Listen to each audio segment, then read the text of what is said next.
Chapter 73, The Human Leg Centipede. Both of you return to the cockpit first. Lu Ming's voice was soft yet authoritative. Mengshi will use her psychic abilities to shield me, while the fatty remains by her side for protection and, if necessary, provides fire support from the fortress. Lo Mengshi nodded, turning to depart. Maintain the squad's voice communication. The fatty reminded before following suit. Lu Ming watched as the two enter the cockpit, the heavy hatch slowly closing behind them, leaving him alone on the frigid deck. A chilling wind swept across the wasteland, howling as it coursed over the fortress's armor, causing Lu Ming's clothing to flutter and snap sharply in the breeze. He stood solitary, confronting the boundless ocean of monstrosities before him. At that moment, the humanoid creatures gathering around the fortress numbered well over 1,000. They stood silently, densely packed, smiling eerily as if engaged in a bizarre pilgrimage. Lu Ming was not in haste to eliminate them. These were merely minions. Once he activated the magnetic storm coil, they would not even qualify to ascend the deck, incinerated by the myriad circuits enveloping the indomitable fortress. He waited. Here it comes, at last. A colossal shadow emerged from the darkness in the distance, its outline twisting and writhing in the night, flickering in and out of view. Lightning surged in Lu Ming's eyes, his chest's thunder core igniting. Strands of pure electrical energy coursed rapidly through his veins, a torrent of power surging within, bringing a searing pain that was instantaneously mended by the indomitable force. The massive figure swept in, accompanied by a tempestuous wind, halting less than 100 meters from the indomitable fortress. Illuminated by the flashes of lightning, Lu Ming discerned its true form. It was a grotesque beast resembling a centipede, stretching over 20 meters in length. Unlike a typical centipede, its countless limbs were composed of a tangled mass of human arms and legs. Two enormous, pallid mandibles protruded from its maw, dripping with a viscous, dark green liquid. Most repulsive of all, its centipede-like head was festooned with countless human eyeballs, resembling fruits sprouting from vines. Those eyeballs spun aimlessly, ethereal strands of psychic energy extending from their pupils, connecting to the napes of each surrounding humanoid creature. It gazed at Lu Ming from afar. The grayish-white human limbs seemed to possess their own consciousness. Some arms playfully scratched another's armpit, as if in jest, while others shamelessly probed the gaps between adjacent toes, their movements both lewd and natural. This bizarre tableau made Lu Ming's stomach churn, particularly as he felt the relentless gaze of countless eyeless orbs, as if he had become their sole quarry. Lo Mingqi's voice crackled through the squad's communication, tinged with restraint. This aberrant beast is truly bizarre. The fatty quickly chimed in. At least it's not wearing black stockings on those legs. That would be even stranger. On the other end, Lo Mingqi rolled her eyes at his comment. Lu Ming's lips twitched. I'll take a look later. If there are any, I'll be sure to save them for you. Why save them for me? They should go to Sister Lo. Then I'll definitely put them on your head. Lo Mingqi's cool voice carried a hint of annoyance, followed by a dull thud and the fatty's cry of pain, clearly having been struck again. On the deck, the human leg centipede, sensing the overwhelming vitality emanating from Lu Ming, began to drip even more of its viscous liquid. Its myriad limbs grew restless, scratching the ground with a jarring screech. It was nearing the brink of restraint that I just remembered a joke about a centipede wearing shoes. Do you want to hear it? The fatty seemingly forgot the earlier lesson. Shut up. Lu Ming snapped at that moment. The human leg centipede emitted a piercing shriek, and all the eyeballs atop its head shot up, bulging as if witnessing something unfathomable. This psychic force was not particularly potent, but its inherent nature seemed capable of nullifying all, bringing an end to everything. The moment Lu Ming's own psychic energy touched it, it disintegrated like snow in the fire. Yet, the arrow was already drawn, and it had to be released. The eyeballs on the centipede's head powered up, attempting to compensate for the disparity in characteristics with sheer force. The immense energy load caused half of the eyeballs atop its head to burst, releasing a murky sludge. Lo Mingqi's psychic energy pierced through the mental barrier like a steel needle heated to red hot, seamlessly connecting with Lu Ming's consciousness. Lu Ming's body jolted. The chaos and confusion in his eyes vanished in an instant, clarity restored. Without hesitation, he sheathed his blade, twisted his waist, and sidestepped, executing the movements with fluid grace, narrowly evading the centipede beast's lethal strike. Inside the cockpit, the fatty witnessed this spectacle and exclaimed, "Well done, Sister Lo." But no sooner had he spoken than he noticed Lo Mingqi's face turn pale, her brow furrowed, as if waves of pain surged through her mind. The fatty's smile vanished, replaced by concern. "What's wrong?" Lo Mingqi tightly shut her beautiful eyes, shaking her head in agony, lacking the strength to speak.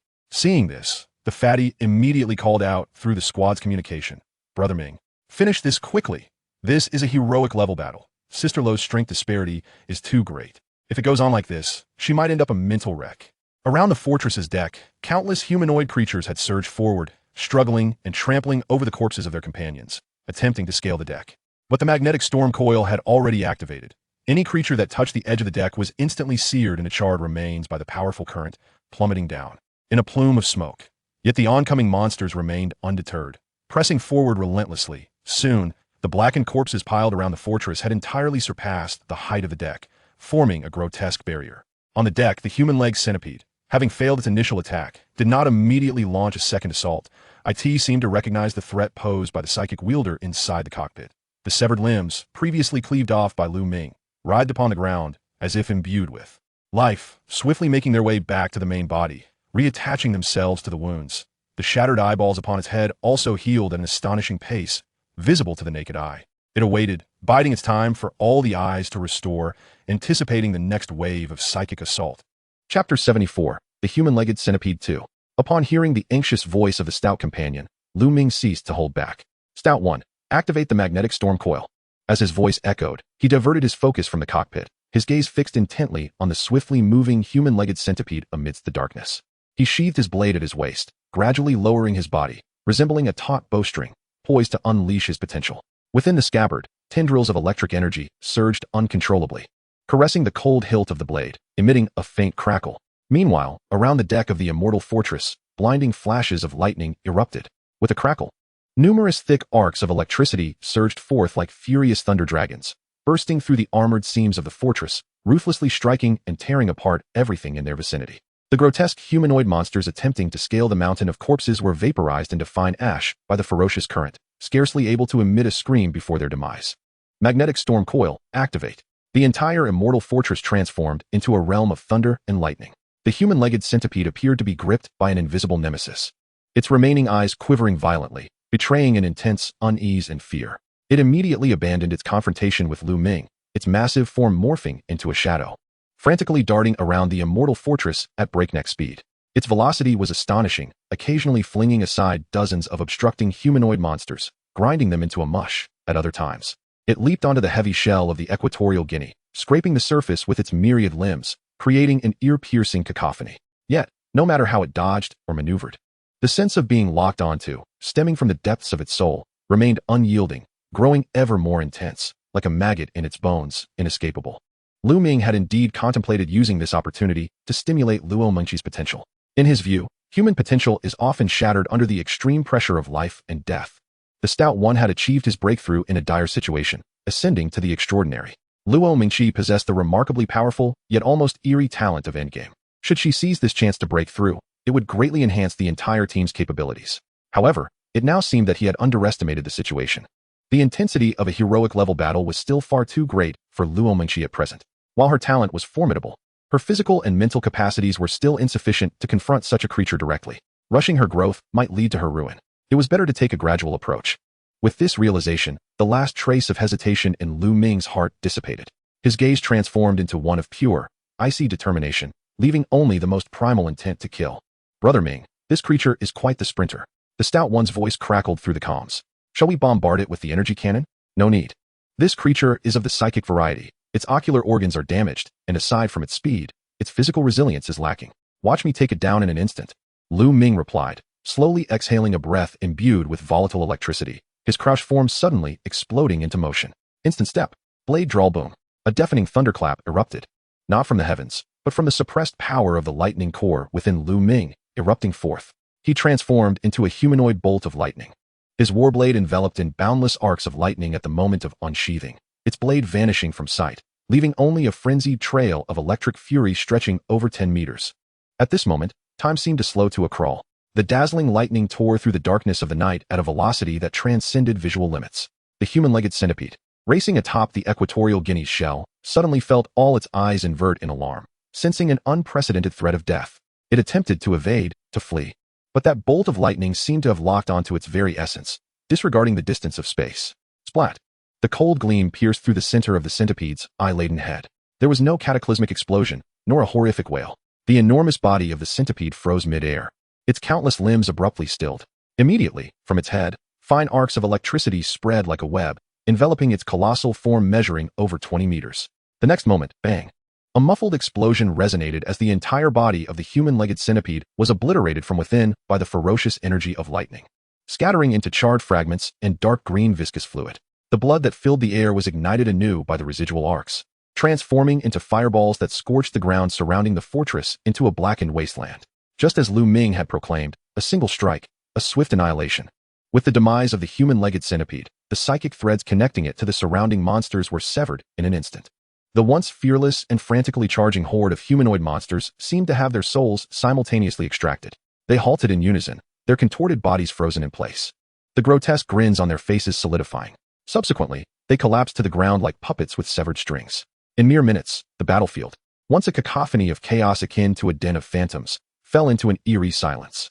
Lu Ming, still crackling with residual electricity, lightly tapped his toes upon the scattered corpses as he returned to the deck.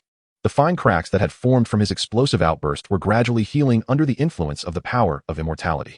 The stout one poked his head out from the cockpit, hastily making his way to the edge of the deck, gazing at the devastation with a heart full of lament. Brother Ming, this was a heroic-level aberration, and you've reduced it to mere pulp. How are we supposed to consume it now? Observing the not yet fully healed cracks on Lu Ming's face, he assumed Lu Ming had sustained injuries, swallowing the latter part of his sentence. This creature is riddled with limbs and eyes. I have no intention of consuming it, Lu Ming retorted nonchalantly, shaking the blood off his blade. Let it serve as fertilizer for the meat farm, and then retrieve the aberration core. All right. Seeing that Lu Ming was unharmed, the stout one agreed, deftly leaping back onto the equatorial guinea. Soon, the fortress's shell opened, and the enormous tongue of the farm was expertly maneuvered by the stout one, obediently curling up the flesh fragments of the human-legged centipede while carefully avoiding the scattered human limbs. Upon returning to the cockpit, Lu Ming found Luo Mengqi's face pale, slumped against her chair, evidently still recovering from the mental strain of their recent psychic confrontation. Go rest in the bedroom, the stout one, and I will keep watch, Lu Ming instructed. There was quite a commotion tonight. We cannot know if more creatures will be drawn to us. Luo Mengqi nodded silently, rising from the console and making her way back to the bedroom. Lying on her bed, her mind replayed the blinding bolt of lightning that had torn through the night sky. This was her first glimpse of Lu Ming unleashing his full power. It was only at this moment that she truly comprehended why the alliance, which instilled fear in her, seemed inconsequential in Lu Ming and the stout one's eyes. That overwhelming, invincible strength was deeply etched in her memory. However, what Luo Mengqi did not realize was that Lu Ming had not expended his full strength that night. Chapter 75, Countdown to the Beast Tide. The following day, dawn broke. In the morning desolation, the air still carried the acrid scent of char and blood from the previous night's battle, yet unlike the earlier silence, it was abruptly shattered by a resounding knock. Brother Ming, wake up quickly. The unique, resounding voice of the rotund man pierced through the air with remarkable intensity, capable of rousing even the deepest of slumbers from behind closed doors. As Lu Ming opened his eyes, the door to the adjacent room swung open, revealing Luo Mengqi, who sleepily poked her head out, clearly jolted from her dreams by the cacophony. Upon noticing that both were awake, the rotund man's face radiated a fervent excitement as he seized Lu Ming's arm, dragging him outside. Hurry, come with me, he beckoned to Luo Mengqi, urging her to follow. The trio traversed the lounge, past the multitude of monster corpses left outside the fortress from the previous night. Devoid of the energy supplied by the dismembered centipede, the bodies had completely desiccated, resembling ashen sculptures. The equatorial guinea ship was docked alongside the immortal fortress, its shell wide open. The rotund man led the way, guiding them over the railing and directly into the flesh farm. The moment they stepped into the farm, Lu Ming and Luo Mengqi were struck dumb by the transformed scene before them. The bizarre crops, once lifeless, now appeared as if imbued with vitality. Each plant was plump and exuded a tantalizing fragrance, with faint shimmering energy glimmering across their surfaces. The three exchanged glances, and the rotund man, brimming with enthusiasm, exclaimed, Last night, after that big tongue devoured the centipede's flesh for fertilizer, I stood guard at the immortal fortress. Upon my return this morning, I was drawn in by this delightful aroma and discovered this transformation. Lu Ming inquired, Did you partake in any of it? The rotund man shook his head, Not yet. The moment I sensed something amiss, I rushed to find you. Lu Ming nodded, recalling that the energy coursing through these crops likely stemmed from an heroic-level aberrant beast. Recklessly consuming it could potentially heighten the degree of aberration, leading to significant trouble. He plucked a fruit resembling a blue star tomato, weighing it in his hand before bringing it to his nose. A sweet, exotic aroma wafted into his nostrils. Just as he was about to take a bite, Luo Mengqi interrupted, her usually cool gaze sparkling with a rare mischief. Brother Ming, what if it poses a danger? Perhaps we should anonymously open a shop and sell it for others to test first? Her words elicited an uproarious laughter from the rotund man, causing his flabby flesh to jiggle. Sister Luo is becoming quite the rascal. Lu Ming chuckled as well, observing Luo Mengqi's growing ingenuity for survival in this apocalyptic world. If this were indeed a good substance, selling it would be a shame. He weighed the fruit in his hand, reassuring, "Fear not, my vitality is robust." With the title of Pioneer conferring a 30 resistance to aberration, alongside the powers of Devour and Lightning to counter aberrant energy, should any complications arise. He could simply activate Blood Frenzy to explode his own flesh and see who was the more formidable. Having said that, Lu Ming prepared to take a bite, but paused mid-action, glancing at the rotund man with a questioning look. The rotund man, initially taken aback, quickly understood, thumping his chest in assurance, "Rest assured. I've never been exposed to filth." Satisfied, Lu Ming nodded and without further hesitation, took a decisive bite. Crunch. The sweet and tangy juice erupted on his taste buds. The rich berry essence flowing down his chin as an intense fruit aroma filled the air. The rotund man and Luo Mengqi stood nearby, unable to resist, inhaling deeply. With a few more bites, Lu Ming swallowed the fruit, and the power of Devour within him surged to life, feverishly breaking down and digesting this pure energy. This was the energy essence unique to heroic-level aberrant beasts. Name: Lu Ming. Position: Mayor. Talent: Immortal. Characteristic: Devour Enhancement. Attribute Enhancement Points: 1703. Strength: 57, Heroic. Agility: 50, Heroic. Mental Power: 30. As the fruit was digested, a warm current coursed through Lu Ming's body, the power of Devour seemingly rejoicing. And his attribute enhancement points began to rise slightly. "How is it, Brother Ming? Is it not delightful?" The rotund man, seeing Lu Ming squinting his eyes in pleasure, could hardly contain himself, and before Lu Ming could respond, he plucked another fruit and swallowed it whole. However, his expression did not mirror the joy of enjoyment. Instead, he smacked his lips, a look of confusion crossing his face. Luo Mengqi inquired, "What do you think?" The rotund man replied, "I can't quite taste it. Let me try another." He quickly grabbed another and stuffed it into his mouth. Luo Mengqi cautioned, "Make sure to chew it a bit. Don't devour it like Zhu Beiji with the ginseng fruit." Before she could finish, he had already crammed the fruit into his mouth. This time, however, the rotund man heeded her advice, and the next moment, his eyes widened in astonishment, his face reflecting the same ecstasy as Lu Ming. After reviewing the system panel, Lu Ming spoke. "The farm has absorbed the energy essence of heroic-level aberrant beasts, and the fruits it bears are infused with energy that can enhance human potential." Observing the rotund man's euphoric demeanor, he could fully empathize. This was not merely a delight for the palate. It was an invigorating sensation as every cell in their bodies absorbed energy, a feeling of clarity and enhancement that was unmistakable. "Then, does this mean you won't solely rely on consuming aberrant beast meat anymore?" Luo Mengqi queried. Lu Ming shook his head. "The energy converted by the farm is still inferior to directly devouring beast flesh, and a considerable portion will inevitably be lost. However," he continued, "certain unpalatable bits of flesh, like entrails, could indeed be fed directly to the farm as fertilizer, while energy will be lost in the process. This certainly presents an excellent avenue to bolster the overall strength of our team." Lu Ming returned to the Immortal Fortress, preparing for their next expedition. He had no intention of wasting energy incinerating the desiccated corpses surrounding them. With the demise of the progenitor, they posed no further threat, given the unique circumstances. Even after acquiring a heroic-level aberrant core, Lu Ming was not inclined to expend vast resources to elevate the Equatorial Guinea ship to level 4 immediately. A sentiment shared by the rotund man. With the Immortal Fortress and Lu Ming present, their combined firepower was sufficient, and there was no rush to add another level 4 fortress. Just as Lu Ming was about to activate the fortress, the system alarm blared like thunder across the barren landscape. "Warning. Due to the density of pioneers, an aberrant beast riot has been triggered. All pioneers are advised to prepare for defense. Warning. The beast tide will arrive in 14 days and 23 hours. The 3 Crimson system alerts struck like heavy hammers, resonating deeply in the hearts of all. Instantly, the world chat channel erupted into chaos. All recent hot topics, from the Winter Fury Alliance to the Raw Stone acquisition crisis, and even the latest news about a certain popular streamer receiving a hefty reward from a prominent figure, were overshadowed by this alarming announcement. It's over. I wondered why the aberrant beasts in the depths were fewer than those on the outskirts. It turns out they were biding their time for a grand strike, with so many of us advancing together. It's akin to tossing a colossal slab of pork into the beast horde. The smaller aberrant beasts cannot consume it, so they are gathering to prepare for a united hunt. The large alliances may fare well, but what about lone wolves like me? Should we lone wolves band together for warmth? Why complicate matters? We can just join an alliance. In this dire situation, those alliances will surely lower their entry barriers. The foresight exhibited by the Winter Alliance and the Fury Alliance is indeed commendable, as they forged an alliance in advance and aligned their routes. Within the chat channel, countless individuals extolled the sagacity of Lindong and Yefeng, enviously regarding the members of the 2 great alliances. The Winter Alliance was also deeply engaged in discussions concerning the current crisis. Seated at the center of the meeting, Lindong attentively listened to the various governors' proposed strategies to address the imminent threat. His decisive action of stockpiling raw stones with all available system currency garnered admiration from all present. Although this crisis was unprecedented, they firmly believed that Lindong could lead them toward hope.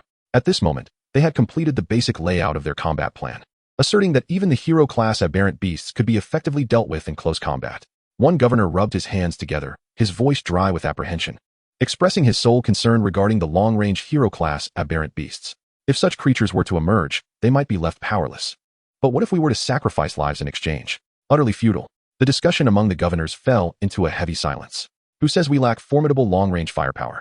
A voice broke through the quiet, prompting everyone to look up in unison. Standing beside Lindong, Xiaoyu wore a faint smirk as she nonchalantly remarked, "Isn't there that scoundrel? His immortal fortress likely boasts the most potent long-range firepower in the Wasteland." A governor instinctively queried, "Will he assist us?" Xiaoyu scoffed. "Whether he helps us or not is not his prerogative. Hasn't he been clinging to us like a stubborn adhesive these past few days?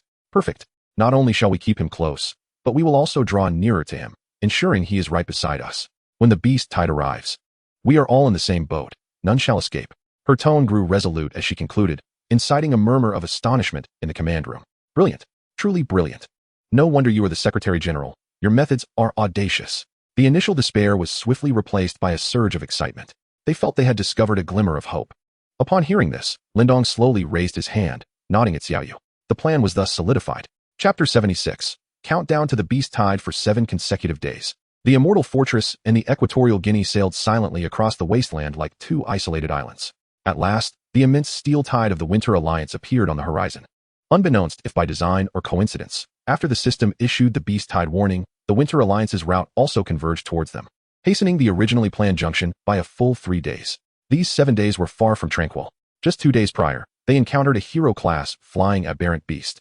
This creature resembled a pterosaur but bore a mouth akin to that of an insect, its speed defying belief, leaving trails in the air that were scarcely perceptible.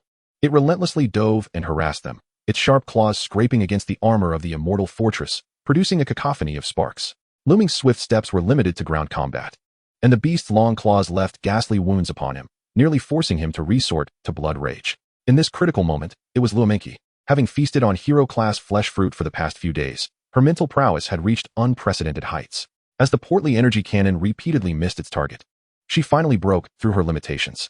At that moment, she felt as if invisible chains in her mind had shattered, unleashing an overwhelming force that surged through every fiber of her consciousness. She ascended to the extraordinary.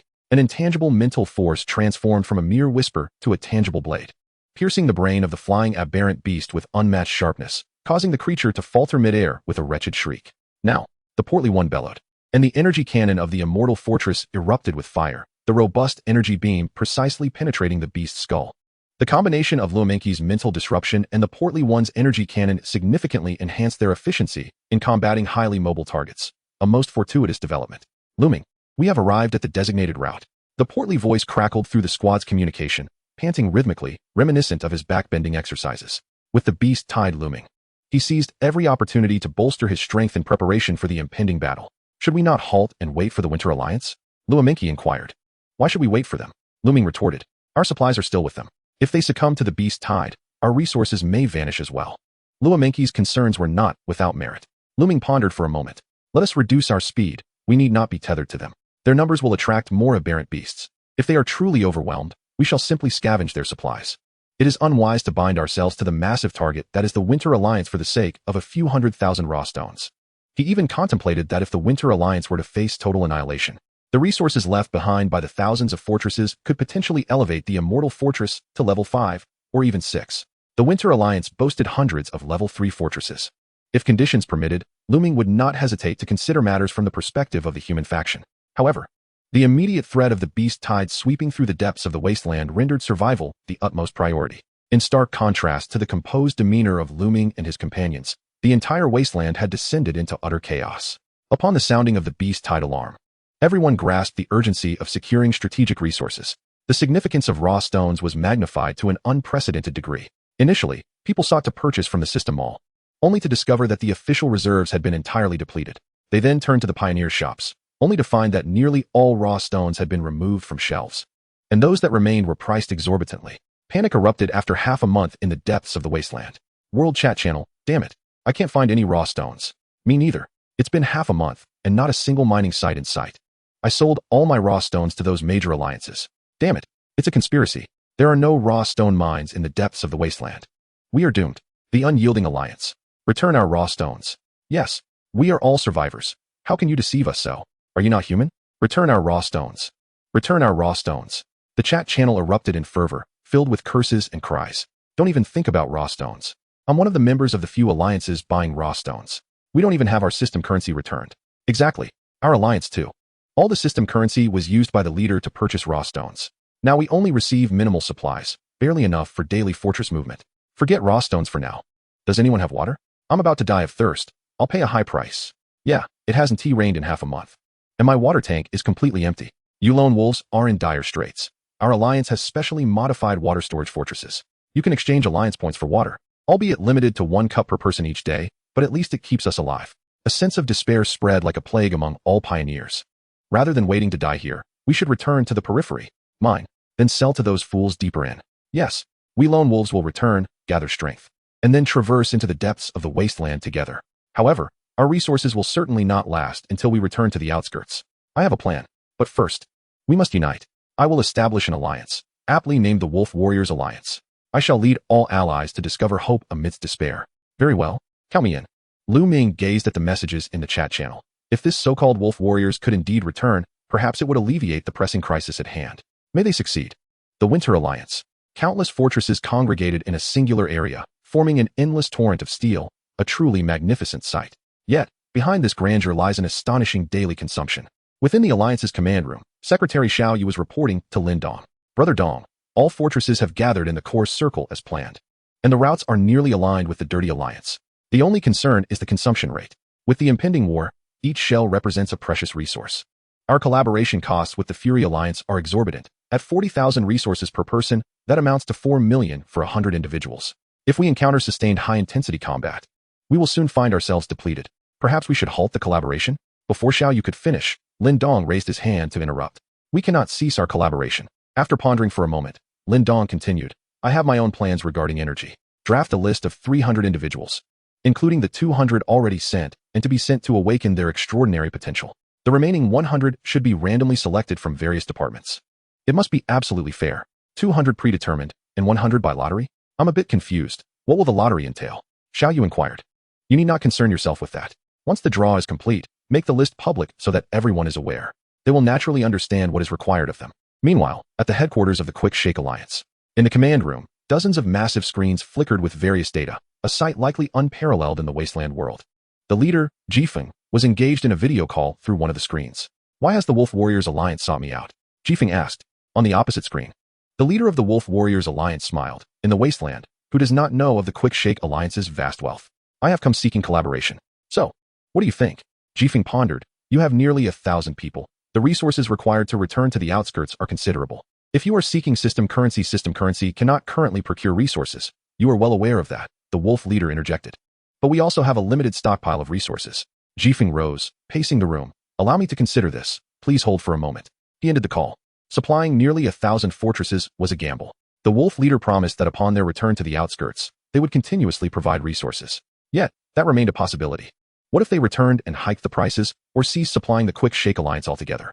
They were desperate now, but once back on the outskirts, the roles would immediately reverse.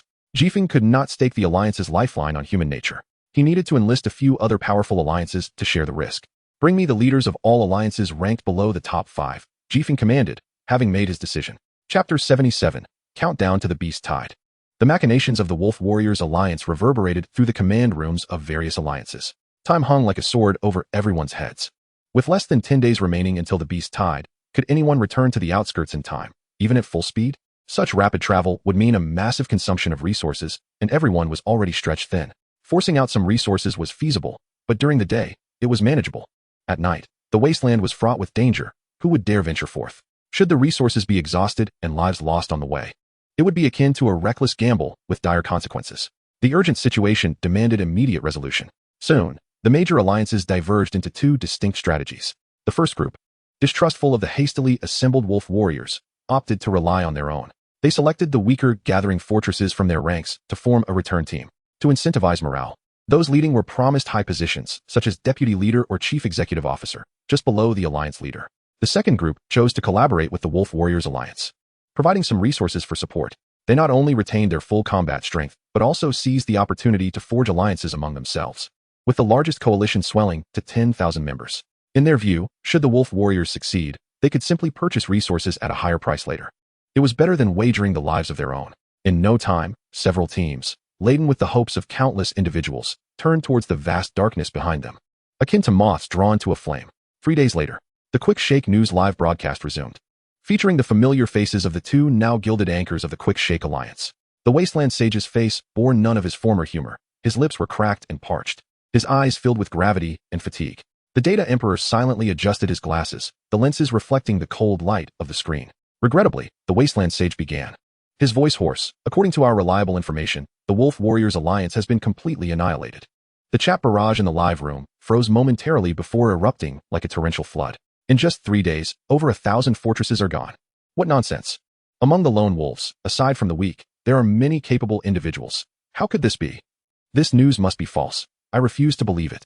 The Wasteland Sage observed the scrolling comments, a wave of bitterness swelling within him. Our anchors stationed in various alliances have also reported to headquarters. Those alliances' own gathering teams faced the same insurmountable mutated beast hordes, ultimately yielding no survivors. The last footage received depicted fortresses torn apart by endless mutated beasts and the harrowing screams of pioneers as they were consumed. How could this happen? We have advanced without encountering such a massive beast horde. How could they face such upon returning? Our alliance also dispatched gathering teams. What are the teams up top? Alas, just as the anchor described, there were no survivors. Why? What on earth is happening? Despair spread like an invisible virus, swiftly infecting every viewer in the live room. The long silent Data Emperor finally spoke, his voice as calm as ever but laced with a chilling insight. If I have not miscalculated, the depths of the wasteland are now ensnared in an invisible net woven by the mutated beasts. They will not spare any prey attempting to flee. The Wasteland Sage was taken aback. Are you implying that we are surrounded? Do mutated beasts understand tactics? I surmise that within this region exist beings far more formidable and intelligent than mere hero-class creatures. The Data Emperor's voice, though soft, resonated clearly in every ear. The reason the returning teams were completely obliterated was not due to bad luck, but rather they had unwittingly crashed into that encroaching net. This crisis had, from the very beginning, been a meticulously orchestrated hunt. The Data Emperor's analysis detonated like a bombshell, igniting the live room into chaos. Beasts stronger than hero class. What nonsense. Our most formidable alliance struggles against even the hero-level foes. We are like fish on a chopping board, waiting to be slaughtered. Is everything we do in vain? Perhaps from the moment we descended into the wasteland, we were destined to become fodder for the aberrant beasts. We are merely the feed for the pets raised by superior beings. We are doomed, utterly doomed, rather than being devoured by the aberrant beasts. It would be better to prepare for self-termination. Everyone will die. Why did you not strangle yourself with your umbilical cord at birth? We are all mere mortals on the brink of death. I have no desire to argue with you. As the atmosphere in the live broadcast room spiraled into utter nihilism and despair, the knowledgeable individual from the wasteland felt a pang of anxiety and hastily interjected, "Do not give up just yet. If there truly exists an aberrant beast surpassing the hero level orchestrating this chaos, its target must surely be the toughest adversaries. Perhaps the Winter Alliance? Or the Dirty Ones?" His words fell like a stone cast into the stagnant waters of darkness. The barrage of comments paused momentarily, only to surge forth anew, imbued with a fresh, twisted fervor. Indeed, the Winter Alliance is numerous and powerful, and the Dirty One is a pinnacle of combat prowess among the pioneers. That grand boss will undoubtedly seek them out first. If they can hold off the strongest one, we would merely need to contend with the ordinary beasts. In such a case, we might truly break through the tide of monsters. We still have a chance. Time is of the essence. We must swiftly distance ourselves from the locations of the Winter Alliance and the Dirty Ones. The further away, the better. Who do you think is most likely to attract the firepower of that super aberrant beast? It must be the Dirty One. He was the first to slay an extraordinary being and the first to defeat a hero-level foe. He is undoubtedly being targeted. Our alliance once invited the Dirty One to join us, and it is fortunate that he declined. Otherwise, we would also have become targets. But the Winter Alliance is large. They present a bigger target, so it is not without possibility. Should we place bets? I wager on the Dirty One. At that moment, a comment flashed across the screen, instantly capturing everyone's attention. No need to place bets. I have insider information. The Winter Alliance and the Dirty One are very close. What? Is that true? If they are gathered together, that strongest aberrant beast will surely seek them out. Let them draw the fire. We must flee quickly. This is wonderful. We are saved. In the command room of the Winter Alliance, panic ensued. Lin Dong sprang to his feet, urgency lacing his voice as beads of cold sweat formed on his brow. Quickly. Alter the course. Chapter 78. Countdown to the beast tide in the Wasteland. Two fortresses raced forward, one after the other. Naturally, the frontmost was the immortal fortress. Over the past few days, Ming had expended a significant sum of raw stones, upgrading all the main components of the fortress to level 8. Upon the roof, a massive dish-shaped radar spun silently, capable of detecting resource distributions and enemy targets within a radius of 1,500 kilometers. At the center of the fortress, a menacing light pillar towered like a steadfast beacon, equally at level 8. Surrounding the fortress, the magnetic storm coils could now simultaneously generate 25 violent arcs of electricity, shredding any foes within 300 meters into oblivion. The highest tier was the energy core, a level 4 fortress, yet paired with a level 10 energy core. Its enhancement had reached the limit. Deep within the innermost chamber of the fortress, each pulse of energy resonated with a deep, powerful hum, akin to a slumbering giant taking deep breaths, radiating an exhilarating force that stirred the heart. To fully replenish it, a one-time infusion of 100,000 units of raw stones was necessary. This comprehensive upgrade had already consumed half of the raw stones stored in the Winter Alliance. Had it not been for the impending beast tide, Ming would never have acted so recklessly. One cannot simply pause mid-battle to return for energy, can they? Just this round of upgrades required raw stones far exceeding the cost of constructing an entirely new level 4 fortress. The upgraded immortal fortress, externally, appeared largely unchanged save for the component alterations. It simply sported a new cap atop its head, a column in the center, and a massive thruster capable of emitting blue flames at its rear. The energy thruster remained a last resort. Despite the significant increase in the energy core's capacity, its consumption remained terrifying. These were merely the visible aspects. The true lethal weapon lay concealed beneath the deck, directly linked to the level 10 energy cannon. Should it unleash its full might, it could drain the entire energy supply of the immortal fortress in an instant, requiring several seconds for the energy core to replenish. The Dirty One's Equatorial Guinea, while merely a level 3 fortress, had undergone a remarkable transformation in terms of defense. It could utterly outclass all level 4 fortresses in the Wasteland, including Ming's immortal fortress. Its shell was a prized defensive component of the same caliber as Ming's airborne energy cannon, once fully closed. An aberrant beast of hero level would find it impossible to breach without special means, no matter how much brute force it applied. The heavy armor reflected a dull sheen in the sunlight, imparting an impression of invulnerability. However, this did not imply that the Dirty One's fortress lacked offensive capabilities. Although the dwarven cannon had been destroyed during the battle with the giant ape, it now possessed an unexpectedly formidable new form of attack, the massive tongue from the flesh farm. After devouring the flesh and blood of several hero-level aberrant beasts, it had grown exceedingly powerful. In recent battles, the shell had remained tightly shut, with only that great tongue extending from the steel maw, thrashing like a giant serpent at any aberrant beasts attempting to approach, its strength rivaling that of a hero-level foe. Even more bizarrely, after slaying the aberrant beasts, the great tongue would drag the flesh back to the farm, nourishing the crops above, thus creating a perfect ecological cycle. Now, the Dirty One was likely living more comfortably than the leaders of those mighty alliances. Each day, aside from basic needs, he tended to the farm, occasionally wielding the great tongue to discipline the unwise aberrant beasts, leading a life full of flavor. Ming stood atop the deck of the immortal fortress, gazing intently at the sky. Ming noticed he had maintained this posture for over half an hour, and seeing that the path ahead was clear, she activated the fortress's autopilot and approached him, curious about what had captivated his attention for so long. "What are you looking at? You've been staring for ages." Ming, undistracted by her presence, spoke softly, a hint of gravity in his tone. "Have you noticed something different about the sky?" Ming gazed intently for some time before shaking her head. "I see nothing unusual. Try using your psychic energy to probe upwards. Perhaps you might uncover something."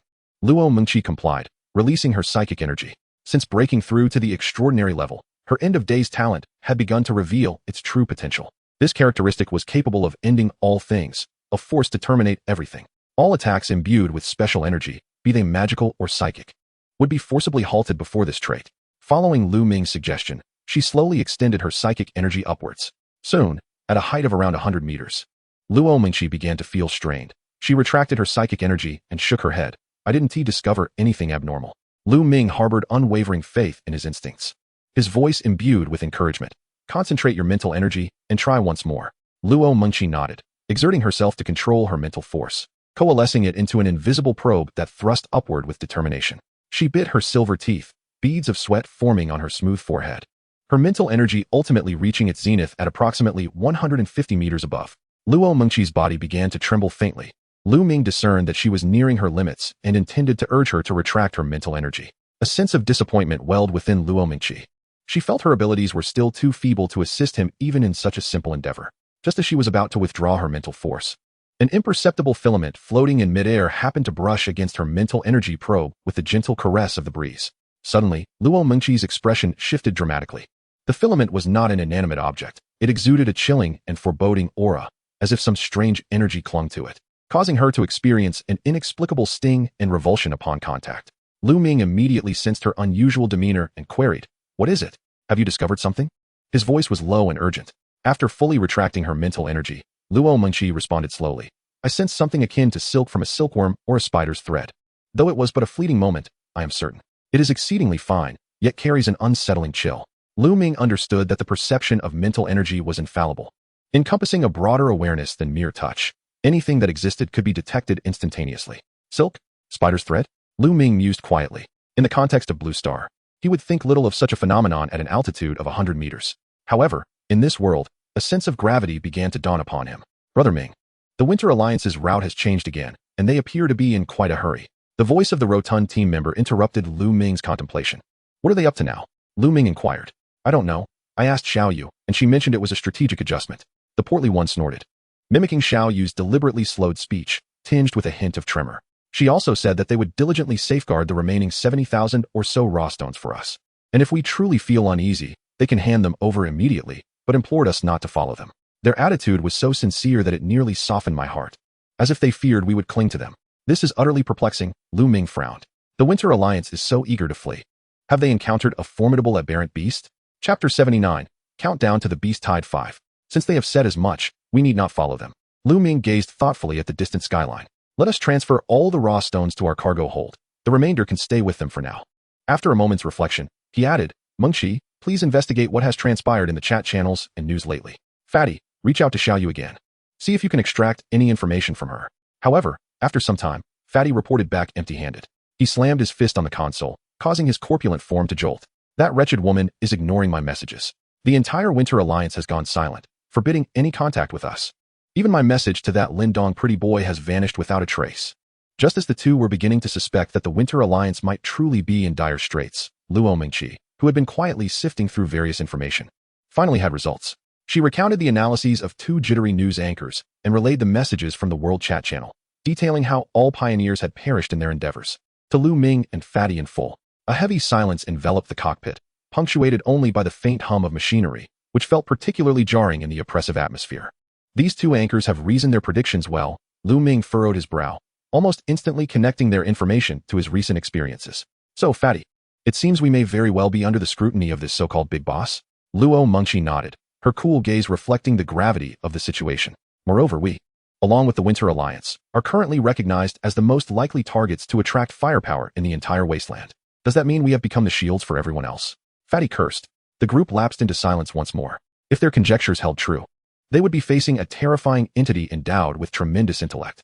It lured all pioneers into this resource-scarce abyss, then gathered the beast horde, leaving only a handful of weaker aberrant beasts, crafting an illusion of danger that was perilous yet not as threatening as imagined, ensnaring all. Once everyone was caught in a predicament with no clear exit, it would quietly lay down an elaborate trap, preparing for a grand hunt. It was evident that their faction had indeed been targeted. This aberrant beast seemed poised to take a bite out of them first.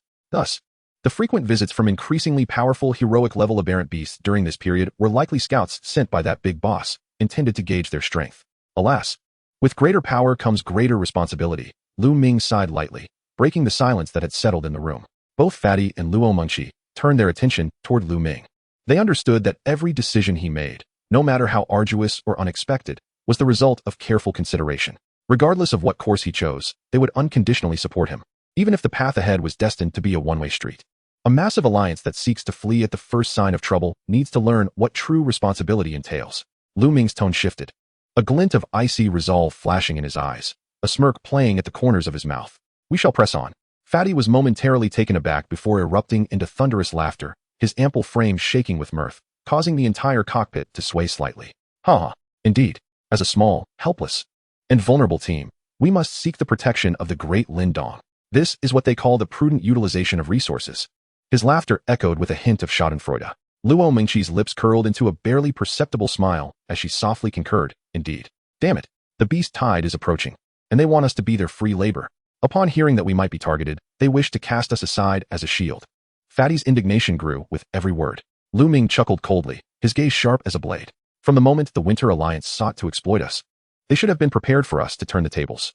He turned to Luo Mengqi, his eyes glinting with a hint of challenge. Let's see. Now that the Winter Alliance has prohibited all contact, how shall we locate them? Luo Mengqi tilted her head, pondering intently for a moment. She recalled the power dynamics among the various alliances across the Wasteland, integrating information from the news and the World Chat channel, and her eyes brightened, a smile gracing her lips. What if we seek out individuals from other alliances? A look of satisfaction spread across Lu Ming's face. The entire Wasteland was aware that he and the Winter Alliance were the two largest targets. If these two targets converged, the likelihood of attracting the big boss's attention would amplify exponentially. In collaboration with the Winter Alliance, our side is resolutely battling against that formidable aberration beast. The longer this confrontation prolongs, the more advantageous it becomes for the other alliances. Should Lu Ming and the Winter Alliance face defeat, the Wasteland would be deprived of a significant powerhouse and a colossal alliance, thereby alleviating the survival pressures on the remaining factions. Conversely, if victory is attained, it will undoubtedly be at a grievous cost, leaving the Winter Alliance considerably weakened. Regardless of the outcome, it is a scenario that benefits the other alliances without any detriment. Thus, when Lu Ming seeks the coordinates of the Winter Alliance, they will undoubtedly guide him with enthusiasm. This way, my lord. Luo Mengqi's progress has become increasingly evident. She is gradually aligning with the thought processes of both him and the portly companion, soon poised to operate independently. Lu Ming, feeling a sense of pride, nodded approvingly at the portly one. The latter, understanding the cue, promptly engaged the system to initiate contact. He meticulously sent messages to the leaders of various alliances, articulating his request in grand and straightforward terms. The rogue has resolved to buy time for the survival of humanity and now requires the coordinates of the Winter Alliance to collectively resist the impending threat. As anticipated, it was not long before one leader after another responded with the requested coordinates. They fervently accompanied their messages with expressions of admiration for the rogue's noble cause, proclaiming, "For humanity, we shall forever remember your sacrifices." The coordinates they provided were remarkably precise, detailing the real-time location of the Winter Alliance's command center, even indicating their current speed, as if fearing the immortal fortress could not keep pace. In truth, Lu Ming only required a general direction. As long as he entered a radius of 1,500 kilometers, an 8th-level radar would securely lock onto their position. The Winter Alliance, burdened as they are, cannot travel swiftly. It is likely that Lu Ming and his companions would reach them before they even noticed. After all, they do not possess the coordinate information of Lu Ming and his two companions. Lu Ming's initiative to approach the Winter Alliance is akin to a blessing from the heavens for all other alliances, significantly reducing their pressures. For Lu Ming and his companions, the massive concentration of over 1,000 fortresses belonging to the Winter Alliance could indeed share a considerable amount of firepower in the imminent beast tide. The only unfortunate party in this scenario may well be the Winter Alliance itself. However, Lu Ming bears no psychological burden regarding this. His stance towards the Winter Alliance has always been one of utility rather than deep camaraderie, a sentiment he believes is reciprocal with Lin Dong. The cooperation and gamesmanship between both parties over this time have only reinforced this notion, standing in stark contrast to the former Steel Alliance. During Hawk's tenure, he would always consult Lu Ming before making decisions, never provoking unnecessary conflict. Yet, at that time, Lu Ming had not fully transitioned from the harmonious society of Blue Star, failing to fulfill his protective responsibilities. Nevertheless, even before Hawk went missing, he expressed no grievances, instead thanking Lu Ming for his continued protection. In stark contrast, the Winter Alliance has acted quite oppositely. Prior to the Beast Tide, they were wary of Lu Ming's strength and sought to distance themselves. As the Beast Tide loomed, they approached him, eager to enlist his strength as a free enforcer. They are never hesitant to seize opportunities for their own benefit. Now, upon hearing that they might be targeted by the major antagonist, they have not even offered a warning, choosing to evade entirely. Just recently, Lu Ming relayed the news of the Wasteland's resource scarcity to them without demanding any fee, merely requesting assistance in storing a batch of raw stones. All these actions are self-serving and exploitative. Want to escape? Lu Ming is determined to pursue them. Lu Ming, a large-scale fortress group has appeared on the radar. Luo Mengqi's voice resonated from the console. Approaching, Lu Ming observed as Luo Mengqi pointed at the radar's control screen. These are not the red aberration beast indicators, but rather blue markers for the fortresses, and the coordinates match. The screen displayed a dense cluster of blue light points amassed together, forming a vast luminous spot. Lu Ming nodded. The coordinates align. It must be them. The density suggests at least 1,000 fortresses. Should we increase our speed? Luo Mengqi inquired, tilting her head to look at him. After scrutinizing the situation for a moment, Lu Ming shook his head. Their movement speed is slow. We can maintain our normal pace. The 8th-level radar of the Immortal Fortress boasts a detection range extending up to 1,500 kilometers. Under ordinary circumstances, traversing this distance would take at least 3 days. However, the current scenario is distinct. With the Beast Tide approaching, day and night have become indistinguishable, and the three of them are rotating shifts to drive tirelessly through the starry nights. Meanwhile, within the Winter Alliance, a dramatic upheaval is unfolding. The atmosphere in the command room is as tense as iron. The resources fervently expended by Lin Dong have birthed 200 extraordinary individuals, all of whom are his most trusted confidants. This nearly frenzied action has depleted more than half of the Alliance's reserves of raw stones. The higher-ups are gradually realizing that the energy allocations for their fortresses are dwindling, and when they seek explanations from the logistics overseer, Xiao Yu, they are consistently met with evasive responses. Finally, today, they could bear it no longer and erupted in frustration. Dozens of high-ranking officials stormed into the command room, determined to ascertain the whereabouts of the Alliance's raw stones, some even contemplating the idea of undermining Lin Dong's authority to force his resignation. Lin Dong sat impassively in the central position of the command room, his expression unyielding as he observed the group confronting him. Lin Dong, do you think remaining silent will allow you to evade responsibility? You may be addressed as Alliance leader out of respect, but without that respect, you ought to step down. We have inquired with Xiao Yu about the raw stone reserves, and she has been evasive. You must provide us with an explanation today. The dozens of high-ranking officials pressed forward, encircling the leader's podium. The surrounding secretaries and clerks attempted to intervene, but were easily brushed aside. Despite the mounting pressure, Lin Dong remained indifferent, instead turning to Xiao Yu beside him and softly asking, "Have you made your selection?" Xiao Yu nodded, her voice sweet. "Let it be him." She pointed delicately at one of the most vociferous executives in the crowd. The singled-out executive was momentarily taken aback, then erupted into crude laughter. "What do you want with me? Interested? I'll take you out tonight." Following her gesture, Lin Dong glanced at the individual and smiled, nodding. "Yes, I find that suitable. A third-level fortress, along with auxiliary fortress skills, is indeed an excellent choice." Rising to his feet, he raised a hand to signal for silence. The remnants of his authority lingered. Although the higher-ups were convinced that Lin Dong was destined to be ousted today, they still wished to hear what he had to say. As the crowd gradually quieted, Lin Dong began. "Have you all seen the list published today? Stop the riddles. Speak plainly. Indeed. What are you trying to pull? We didn't ask for the list. We demand to know where the raw stones went." Seemingly unfazed by their outcries, Lin Dong continued. "We have calculated that the Alliance's reserves of raw stones are insufficient to support everyone in traversing the depths of the Wasteland, especially with a major battle looming in a few days. Therefore, I have made a decision. Since you are not on the list, you may return and await your fate." "Preposterous. Lin Dong, do you think we came here to negotiate?" Lin Dong shook his head. "I had no intention of negotiating with you. If you refuse to maintain dignity, I shall ensure you have dignity in your departure." With those words, he lightly waved his hand. As the various entrances to the command room burst open, a throng of combatants armed with an array of weapons surged in, their darkened gun muzzles aimed squarely at all the executives present. The executives momentarily froze in shock, only for a cacophony of laughter to erupt from the crowd. "Lin Dong, you can't possibly be the only one privy to the ambush of 500 axe-wielders, can you? We dare to come, and we fear your wrath." The audacity was palpable. "You may disregard martial ethics, but you must still consider whether I shall comply." Before the words had barely left his lips, the executive who had spoken suddenly strained against his bonds, his combat suit exploding apart to reveal rippling muscles reminiscent of gnarled vines, a faint aura of extraordinary power swirling around his form. A soft thud echoed as a blade pierced flesh. The triumphant smirk on the executive's face froze in disbelief as he gazed down, watching a bloodied tip of a knife slowly protrude from his chest. Struggling to turn, he beheld a gaunt figure behind him, one of the founding elders of the Alliance. A man of few words. At once, alarm bells rang in the minds of the high-ranking officials, who immediately adopted defensive stances. Lin Dong's voice resonated once more, laced with a hint of pity. "Do not expend your energy in vain. Each of those surrounding you is extraordinary. Outside, there are even more. Impossible. How could there be so many extraordinary beings overnight? Do not attempt to deceive us." Lin Dong merely raised his chin. The encircling combatants exuded an overwhelming presence. Torrents of extraordinary power surging skyward, rendering the executives breathless. They were plunged into a chilling realization. It was indeed true. Otherwise, do you think I have ignored your antics these past few days for no reason? Chapter 81, Purge. The attendees were all high-ranking officials from various departments, including the governing officers. Since the inception of the Alliance, we have faced numerous hardships together. I, Lin Dong, am not devoid of compassion.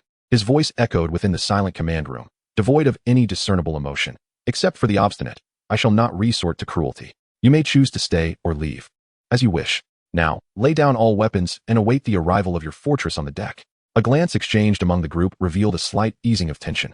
With Lin Dong indicating he would not act harshly, their taut nerves began to relax. Most of them had deep roots within the Alliance, with their own loyal factions, and thus held little fear of Lin Dong overstepping his bounds. At worst, they could sever ties with the Alliance, with only a few days until the beast tide.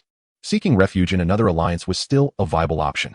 Moreover, given that the Winter Alliance was likely to attract the attention of that colossal aberration, departing from this place seemed to yield no real loss. Humph, he knows to be sensible, muttered one executive contemptuously. Another leaned closer to whisper. There are too many extraordinary beings around us now. We do not hold the advantage. Let's discuss our plans once we return to the fortress. With a series of clattering sounds, weapons were discarded one by one, their clinks resonating sharply in the air despite the executive's reluctant expressions. Lin Dong nodded in satisfaction before gesturing with his hand. We are all comrades here. Treat them with a modicum of respect, not as prisoners. Please. The newly minted extraordinary beings at his side promptly advanced, wearing respectful smiles as they paired up to usher the high-ranking officials out of the command room. This so-called invitation was merely a guise for their escorting, and the sycophantic expressions only deepened the executive's disdain. Humph. One scoffed, striding out with his head held high, inwardly cursing. A bunch of lackeys. Even with extraordinary powers, they remained slaves at heart. As the executives filed out, a lean figure beside Lin Dong spoke up, one of the alliance's co-founders. Known as Skinny. Brother Dong, we have expended so many raw stones. What shall we do next? Lin Dong smiled, refraining from a direct answer. Instead, he pointed towards the endless flow of steel fortresses visible through the command hall's windows, slowly articulating. These, are they not our source of energy? Skinny, who typically shunned involvement in alliance management, focusing solely on enhancing his personal prowess, believed himself formidable in the Wasteland, rivaling only the likes of Lu Ming and the leader of the Fury Alliance, Yu Feng. Consequently, apart from Xiao Yu, none were privy to Lin Dong's comprehensive scheme. His intervention this time had merely been prompted by Lin Dong's assertion that there were attempts to subvert the alliance that required his presence to stabilize matters. Upon hearing Lin Dong's assertion that the fortresses outside represented their supply, Skinny was momentarily taken aback, his eyes widening as understanding dawned. Lin Dong remained unfazed by Skinny's astonishment. Xiao Yu whispered in his ear, "They have all reached the deck. The others are prepared as well." Lin Dong said nothing, merely waving his hand lightly. On the deck, all the executives congregated, awaiting their fortresses to arrive. The personnel tasked with their escort maintained their smiles, bowing and nodding. Lin Dong truly surprised us. One executive broke the silence, his tone laced with grudging admiration. Indeed, I underestimated him, another concurred. Underestimate? Nonsense. He merely smashed his way through with an abundance of raw stones. A burly man spat dismissively. Give me that many raw stones, and I could do the same. Nevertheless, the presence of so many extraordinary forces in this crisis provided them with some reassurance. What? Are you planning to remain in winter? It has become a vortex, likely drawing the attention of that major boss. I intend to take my people and leave. Well, you may go if you wish. Personally, I have no intention of leaving. After so long in winter, I have developed a sentiment for it. My opposition lies not with winter, but with Lin Dong. At that moment, one of the escort personnel, glancing down at a message from the Secretary General, sidled closer with a smile, saying, "Indeed, the leader acts for the good of the alliance. Let us not anger him. Esteemed lords. Your loyalty is commendable. However, I too do not plan to leave. I shall observe Lin Dong's future performance." But before he could finish his sentence, the very escort who had been bowing and smiling moments ago suddenly revealed a ferocious glint in his eyes, and with lightning speed, plunged a dagger into the man's abdomen. The sound of steel-piercing flesh echoed repeatedly. On the deck, the expressions of the executives, once defiant and anxious, instantly morphed into sheer shock and terror. They could hardly believe that Lin Dong had indeed dared to strike with such lethal intent. "How dare you!" exclaimed the executive chosen by Xiao Yu, recoiling in disbelief as he pointed a trembling finger at the escort personnel, his voice faltering. The two responsible for his escort wore sinister grins, and in a swift motion, one of them severed the executive's right arm, blood spraying forth like a fountain. His anguished scream pierced the air as he disregarded the excruciating pain, unleashing his extraordinary power in a desperate attempt to evade the blade aimed at him. Yet, from the side, another figure lunged forth, delivering a crushing blow to his knee. Crack!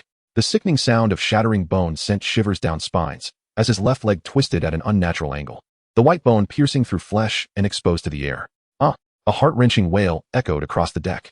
"Do not kill him. The Secretary General requires him alive," one of them commanded coldly. Meanwhile, the strongholds of these executives had already been infiltrated by Lin Dong's people under various pretenses. With a single command, the long-suppressed slaughter erupted within each bastion. In mere moments, the carnage on the decks came to a swift conclusion. Viscous blood pooled into streams, dripping through the cracks of the deck, leaving dark crimson imprints upon the desolate earth. Bang! The executive designated by Xiao Yu was unceremoniously hurled onto the cold floor of the command room, resembling a lifeless dog. Clutching his severed arm, cold sweat mingled with blood trickled from his chin. He gritted his teeth, summoning every ounce of strength to fix his glare upon Lin Dong. Alter the Bastion's pioneer permissions to Xiao Yu on the system. Lin Dong did not glance back, his eyes fixed upon the bastion cluster outside. His voice as monotonous as an unfeeling, cold machine. Go to hell. The executive suddenly unleashed a beastly roar, his residual extraordinary power surging forth as he lunged toward Lin Dong, dragging his severed leg behind him like a streak of crimson lightning. The exposed bone of his leg carved a deep gash into the floor. In a flash, the slender figure beside Lin Dong darted forward, arriving before him with unmatched swiftness. A powerful whip-like kick struck the executive squarely on the jaw. Bang! The executive's body was sent hurtling like a ragdoll struck by a speeding truck, crashing into a desk in the corner of the hall, shattering it into splinters, rendering him motionless amidst the chaos. Since I dare to do this, I'm not afraid of your refusal. Lin Dong slowly turned, as if discussing a trivial matter. Must you endure every form of punishment before you relent? Are you certain you can withstand it? In the ruins, the executive's jaw had become grotesquely deformed, the flesh of his cheek torn apart, revealing the sheer force of that kick. He struggled, mumbling incoherently. Straining to prop himself up, he watched Lin Dong stride over, towering above him. But even if I die, I refuse to be a fool, he managed to say with great difficulty. Tell me, why do you wish to exterminate us? Lin Dong nodded silently.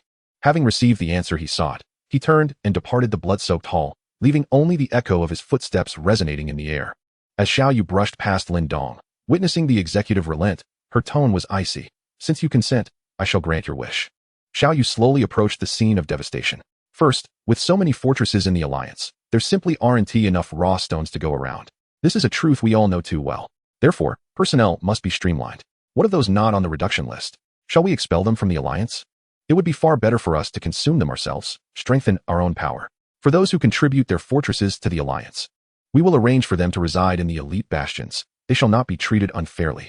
Upon hearing the first reason, the executive's heart sank. Xiao Yu continued. Second, everyone is aware that the alliance may soon attract the attention of that formidable boss, leading to widespread panic. Many executives, like yourself, are preparing to leave with their trusted subordinates. Do you believe the leader would allow such a situation to unfold? This second reason struck him like a hammer to the heart. During this time, he and many other executives had indeed harbored such thoughts.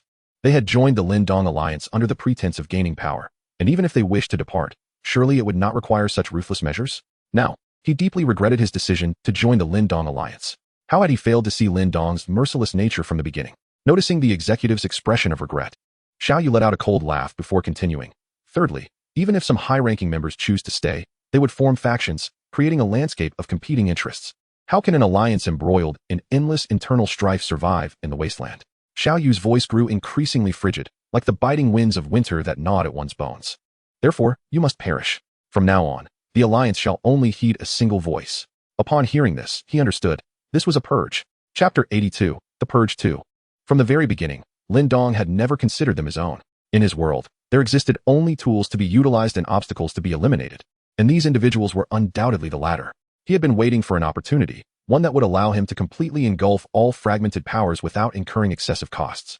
This crisis had presented the perfect chance. Through a series of deceptive transactions, he initially returned system currency as promised, gaining everyone's trust, only to abruptly halt, amassing immense wealth. He harbored no concern for the opinions of the members, for in his eyes, these individuals had always been mere sacrifices. By providing them with a meager supply of raw stones, he lured them willingly to their doom, only to subsequently devour them. That was his grand design. However, the executive, reduced to a pulp, had one lingering question. With thousands of fortresses in the Lin Dong alliance, what if everyone rebelled simultaneously? Did he truly believe he could rely solely on his 1/4 level fortress? That would be sheer arrogance. Even the most infamous of fortresses would hesitate to boast so boldly. Yet, this question would remain unanswered until his dying breath. The Lin Dong alliance today was shrouded in an eerie atmosphere. The once familiar patrol teams were nowhere to be seen, replaced by an unsettling silence. All fortresses had been ordered to remain in place, prohibited from leaving the alliance's jurisdiction. The air was thick with an impending sense of doom. Subsequently, teams began to ascend the bastions of designated executives, ostensibly to convene a significant meeting that would determine the alliance's future. Many invitees, harboring a secret thrill, believed they had finally caught the leader's attention. Upon entering the designated conference room, they immediately sensed an unusual atmosphere. Ordinary Bastion Pioneer conference rooms were typically guarded by one or two imposing extraordinary beings. In contrast, meetings attended by extraordinary individuals boasted a far greater security presence, often at a ratio of 3-to-1. These extraordinary figures stood expressionless, like statues, yet exuded an oppressive aura that stifled the air. As anxiety spread among the attendees, they waited in trepidation, their collective unease swelling in the confined space. Suddenly, those statuesque, extraordinary beings sprang into action. Without warning, their movements were swift and precise, targeting a select few from the crowd. All those chosen were, without exception, trusted confidants of the Alliance's upper echelon, primarily team leaders, and in some cases, even the very executives hosting the meeting were directly seized. Their faces were etched with shock and confusion, their voices raised in desperate pleas. "What are you doing? Let me go?" Thud. The reply was the dull sound of blades piercing flesh, accompanied by the wet splatter of blood. Before the horrified gazes of all present, a brazen execution unfolded. There were no forewarnings, no explanations, not even a word wasted. Once the slaughter concluded, those executioners returned to their posts, resuming their stance as if nothing had transpired. Only the warm bodies on the floor and the blood dripping from their weapons bore witness to the chilling reality of what had just occurred. The remaining individuals were gripped by overwhelming terror, rigidly seated in their chairs, their breaths becoming cautious and restrained. Silence and unease pervaded the conference room, each second stretching out like an eternity as they awaited the ominous call of their names. At that moment, the internal announcement from the Alliance finally arrived, albeit belatedly. "Attention Alliance members, due to the depletion of raw stone reserves and the impending beast tide, the Alliance has made the following decision. All members not listed yesterday are to abandon their fortresses and relocate to designated strongholds. Members contributing to the fortress will earn Alliance contribution points. The Alliance shall not forget the contributions of its members." This declaration takes immediate effect, and to ensure the execution of this decision, the Fury Alliance will provide assistance. This announcement detonated like a thunderclap, reverberating throughout every conference room within the Alliance. A wave of uproar ensued. Abandon our fortress? On what grounds? What difference is there between losing our fortress and losing our voice and freedom? This is tantamount to a death sentence. The fortress belongs to us. It was not granted to us by the Winter Alliance. I joined the Alliance merely to seek warmth in numbers, not to become a slave. The Alliance has no authority to make decisions on our behalf. Across the designated conference rooms scattered throughout the Alliance, after a brief silence, a torrent of indignation erupted, with protests rising in an overwhelming chorus. They slammed their fists on the tables, their faces flushed with rage, the atmosphere nearly igniting. The extraordinary beings standing nearby exuded a formidable presence, attempting to intimidate the crowd. Yet, while they could intimidate ordinary individuals, they could not quell the descent of the rogue extraordinary beings unaffiliated with any faction. In an instant, waves of extraordinary power surged forth, meeting them in fierce defiance, creating an atmosphere within the conference room that was fraught with tension, teetering on the brink of chaos. Just as the situation seemed dire, an uncountable number of iron fortresses suddenly emerged on the horizon surrounding the Winter Alliance. They rose like specters from the depths of the earth, encircling the entire Winter Alliance, their ominous cannon muzzles slowly elevating, aimed at each fortress within the Alliance. These were the battle fortresses of the Fury Alliance. They had received orders, at a moment when the survival of the human faction hung in the balance. Internal high-ranking officials of the Winter Alliance, incited by other factions with ulterior motives, were on the verge of rebellion. For the sake of humanity and to preserve the strength of the largest human alliance, they had come to impose a deterrent, aiding Leader Lin in quelling the internal strife. The sudden appearance of this sea of steel was indeed witnessed by all members of the Winter Alliance. Their protests came to an abrupt halt, their expressions of outrage frozen, morphing into sheer shock and disbelief. They stared blankly at the seemingly endless array of battle fortresses belonging to the Fury Alliance, their minds blank. They understood. The leader was willing to expose the Alliance's most vulnerable moment to a long-standing rival in order to accomplish this annexation. Such determination, it seemed, could not be thwarted by the objections of a mere few. Moreover, the vast majority of the Alliance's high-ranking officials, along with their trusted confidants, had already been purged by Lin Dong through ruthless means. At this moment, they were leaderless, unable to find even one person to step forward and spearhead a rebellion. Outside, the multitude of battle fortresses loomed ominously. Under normal circumstances, it would be uncertain who would emerge victorious in a clash between the two alliances. Yet, given the current predicament, even if they managed to wrest control of a few fortresses back, how could they possibly withstand the steel torrent of the Fury Alliance? It was likely that they wouldn't even need to engage. Lin Dong's loyal subordinates could thoroughly resolve the matter. The arrival of the Fury Alliance served primarily as a deterrent. Had Lin Dong not simultaneously cleared out those high-ranking officials, this would have been his final resort to counter the worst-case scenario. However, Lin Dong himself had not anticipated that all these high-ranking officials would come to their demise. To willingly walk into the Eternal Fortress and meet their end could only be attributed to his remarkable concealment. Just when all members of the Winter Alliance were at a loss, drowning in despair, Lin Dong's voice resonated through the public channel, echoing in every fortress and conference room. His tone carried a weighty gravity, yet was imbued with an unwavering resolve, akin to that of a compassionate savior. Esteemed members, I apologize for this decision. I am aware that many may harbor discontent. However, if we do not act in this manner, none of us will be able to withstand this crisis. Since the inception of the Alliance, we have never forgotten our unity forged through shared ideals. We have grown strong through our mutual trust. His declaration continued. We have consistently upheld the goal of leading all of humanity to survive. I also fully comprehend your concerns regarding the loss of fortresses. Yet, within the Alliance, there are many members who have lost their fortresses for various reasons, and we have never belittled any of them. Among them, the most notable is our Secretary General, now the Chief Executive Officer, Ms. Chen Xiaoyu. Even after losing her fortress, she continues to shine brightly for the Alliance, serving as a beacon for all. You chose to join the Winter Alliance in this apocalyptic era, choosing to place your faith in me, Lin Dong, and I am eternally grateful. Now, I ask you to trust me once more. I will lead you out of this wretched wasteland. Lin Dong's heartfelt words left the members of the Alliance within the conference room exchanging glances. Many bore expressions of doubt and anguish, but more than that, there was a profound sense of helplessness. As for how many believed Lin Dong's words, it was uncertain, yet they understood that, at this juncture, resistance was futile.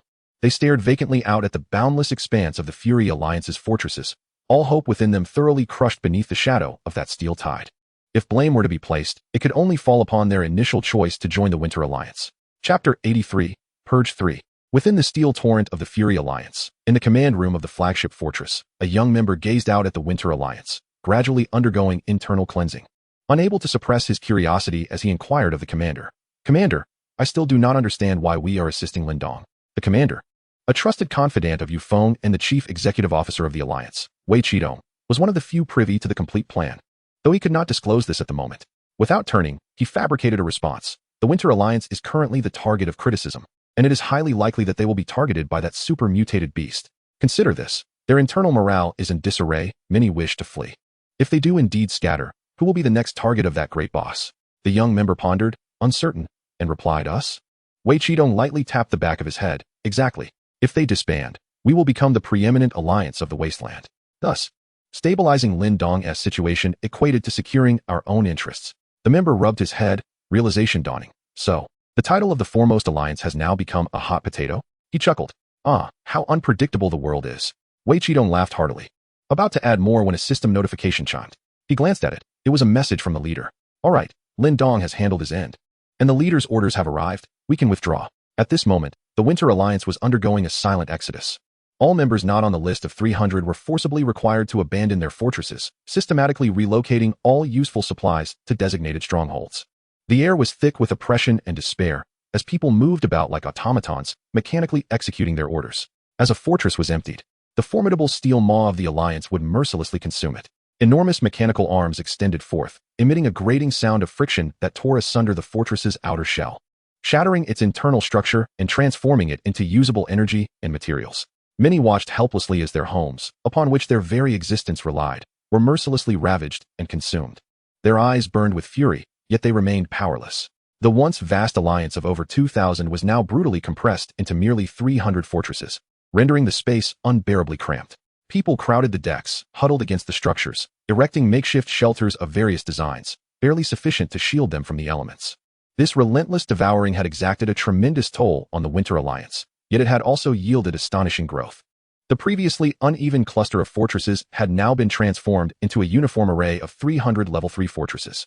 The fortress seized from Little Rain had been elevated to level 4 by Lin Dong, using a hero-grade aberration core. During this period, nearly every major alliance had faced tentative attacks from hero-grade aberration beasts. Some would strike and depart, while others remained behind. Consequently, Lin Dong still possessed several aberration cores. His willingness to invest heavily in upgrading Little Rain's fortress stemmed not only from her status as a trusted confidant, but also because the fortress's original owner had fortuitously acquired an exceedingly rare fortress skill, which had been directly bound to the structure. Such skills could only be activated upon reaching level 4 and served as a formidable auxiliary ability, capable of amplifying a specific component or skill of the designated fortress. 2 days later, the consumption finally concluded. Lin Dong stood in the command room of the Eternal Fortress, gazing down upon the 300 fortresses below, each with its unique form, some even appearing grotesque. Although many of these fortresses were adorned with unsightly shelters, it did little to obscure their essence as level 3 fortresses. The ambition that had long been concealed within him now blazed forth like a flame. This was his confidence to execute the next phase of his plan. 3 days later, in the core region of the Fury Alliance, a fortress with a fearsome appearance, encircled by a ring of enormous metallic gears, lay quietly upon the wasteland. This was the giant fortress of the Alliance leader, Yu Feng, a pure killing machine designed for close combat. In the command room, Chief Executive Wei Qidong had just returned and was reporting to Yufeng. Lin Dong has completed the consumption. He is now advancing towards us as planned. After hearing the report, Yufeng stroked his chin thoughtfully. Seated beside him was a rather unremarkable middle-aged man, the Alliance's strategist, Old Zhao. Adjusting his glasses, Old Zhao remarked, "In that case, we can begin our preparations." Yufeng nodded and commanded Wei Qidong, "Gather all members. In 3 days, we commence the cleansing and consumption." Wei Qidong accepted the order but hesitated momentarily before speaking. "Alliance leader, on our way back, we encountered 2 fortresses." "Oh, what of it?" Yufeng inquired. Wei Qidong's expression grew serious, his thoughts returning to 2 days prior. "Commander, at our current speed, energy consumption is too rapid. Should we not reduce our pace?" The adjutant voiced his concerns regarding the plummeting energy reserves. "We have missions to complete. Maintain our speed," Wei Qidong replied resolutely. "Understood." The adjutant immediately ordered through the communication channel, "Maintain current speed. All fortresses report energy consumption at regular intervals." Hundreds of battle fortresses surged across the wasteland, raising clouds of dust that obscured the sky, resembling a moving sandstorm, imposing in its might. Wei Qidong leisurely sat at the command desk, sipping a cup of hot tea, relishing a moment of comfort. In these times of dwindling water resources, a person of his stature not only enjoyed unrestricted drinking water, but could even indulge in the luxury of fine tea. Basking in the rare sense of superiority amidst the apocalypse. Report. Radar has detected 2 fortresses stationary ahead, suspected to be a small team. Suddenly, the voice of a radar operator broke through. Wei Qidong furrowed his brow, seemingly perturbed by this trivial matter. "Tell them to scram." "Yes." The operator promptly sent a message via radar, imbued with the Fury Alliance's characteristic arrogance and dominance, to the 2 fortresses ahead. "This is the Battle Fortress Group of the Fury Alliance.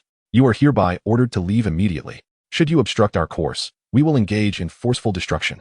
The message was delivered with overwhelming authority. In his view, this iron torrent composed of hundreds of battle fortresses would not hesitate to annihilate even hero-grade aberration beasts, let alone 2 insignificant fortresses. A moment later, the response from the opposing fortresses appeared on the central screen. It contained but a single, terse sentence: "Show me what you've got." The command room fell into an instant silence, all eyes fixed on Wei Qidong. His countenance darkened, and he slammed down his teacup, a flash of offended anger crossing his features. No one had ever dared to provoke the might of the Fury Alliance on the Wasteland. "Show them some colors," he coldly commanded. "Lock onto one of them and open fire. Obliterate their deck." "Yes." The operator immediately began to lock onto the target. However, just as he was about to press the fire button, he noticed that the message from the opposing fortresses was not anonymous, but bore an uncommon ID. He felt as though struck by lightning, leaping from his chair with a panicked shriek. "Commander, we can't fire." Wei Qidong had been anticipating the thunderous sound of cannon fire, but the sudden outburst left him bewildered and enraged. He spun around to scold. "What the hell are you shouting about? Why can't we fire?" The operator's face turned pale, his finger trembling as he pointed at the screen. His lips quivering as he struggled to articulate his words. It's the Immortal Fortress." The name Immortal Fortress struck the command room like an invisible hammer, leaving every heart within gripped by fear.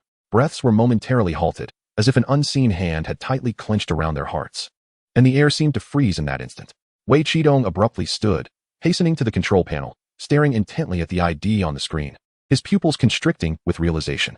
It was indeed him, the monster who had single-handedly toppled the Challenger Alliance, slaying hero-grade aberration beasts and long dominating the personal combat rankings. Cold sweat instantly trickled down Wei Qidong's brow. He had no doubt that had he given the order to fire, the wasteland would now be littered with the smoldering wreckage of hundreds of fortresses. "Stand down weapons. All units, turn around. Avoid them." Wei Qidong nearly shouted his orders, his voice betraying a quiver of unrecognized relief at having escaped catastrophe. The immense battle fortress group veered off course like a torrent diverted by rocks, navigating a clumsy arc across the wasteland, cautiously circumventing the 2 solitary fortresses that seemed eternally anchored in place. Chapter 84, Cleansing 4. Wei Qidong's account prompted a brief silence in the command room.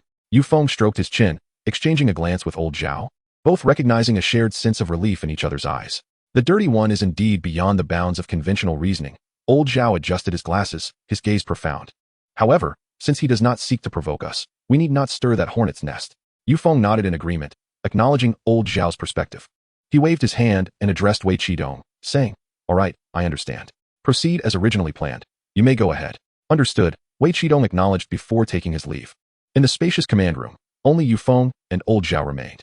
It wouldn't be long before Lin Dong arrived. Yufeng gazed at the radar screen, where a massive light spot was steadily approaching. It represented the 300 fortresses of the Winter Alliance. Old Zhao lifted his teacup and took a sip, remarking, "This fellow is quite punctual. Brother Ming, the Winter Alliance has halted." came the voice of the portly man over the communication channel. As he pointed at the radar screen of the undying fortress, the blue dot representing the Winter Alliance, after days of movement, had finally come to a standstill. Hearing this, Ming leaned closer to take a look, and indeed it was so. Ever since they had fortuitously encountered the battle fortresses of the Fury Alliance a few days prior, they had been trailing closely behind the Winter Alliance. Judging by their current position, it seemed the Winter Alliance's destination was none other than the outpost of the Fury Alliance. On the radar screen, the two enormous blue dots were now in close proximity, evidently converging towards one another. Why does this scene feel somewhat familiar? The portly man mused. Stroking his multiple chins, is Lin Dong assisting his own faction in annexation, only to run off and aid the Fury Alliance in asserting dominance now?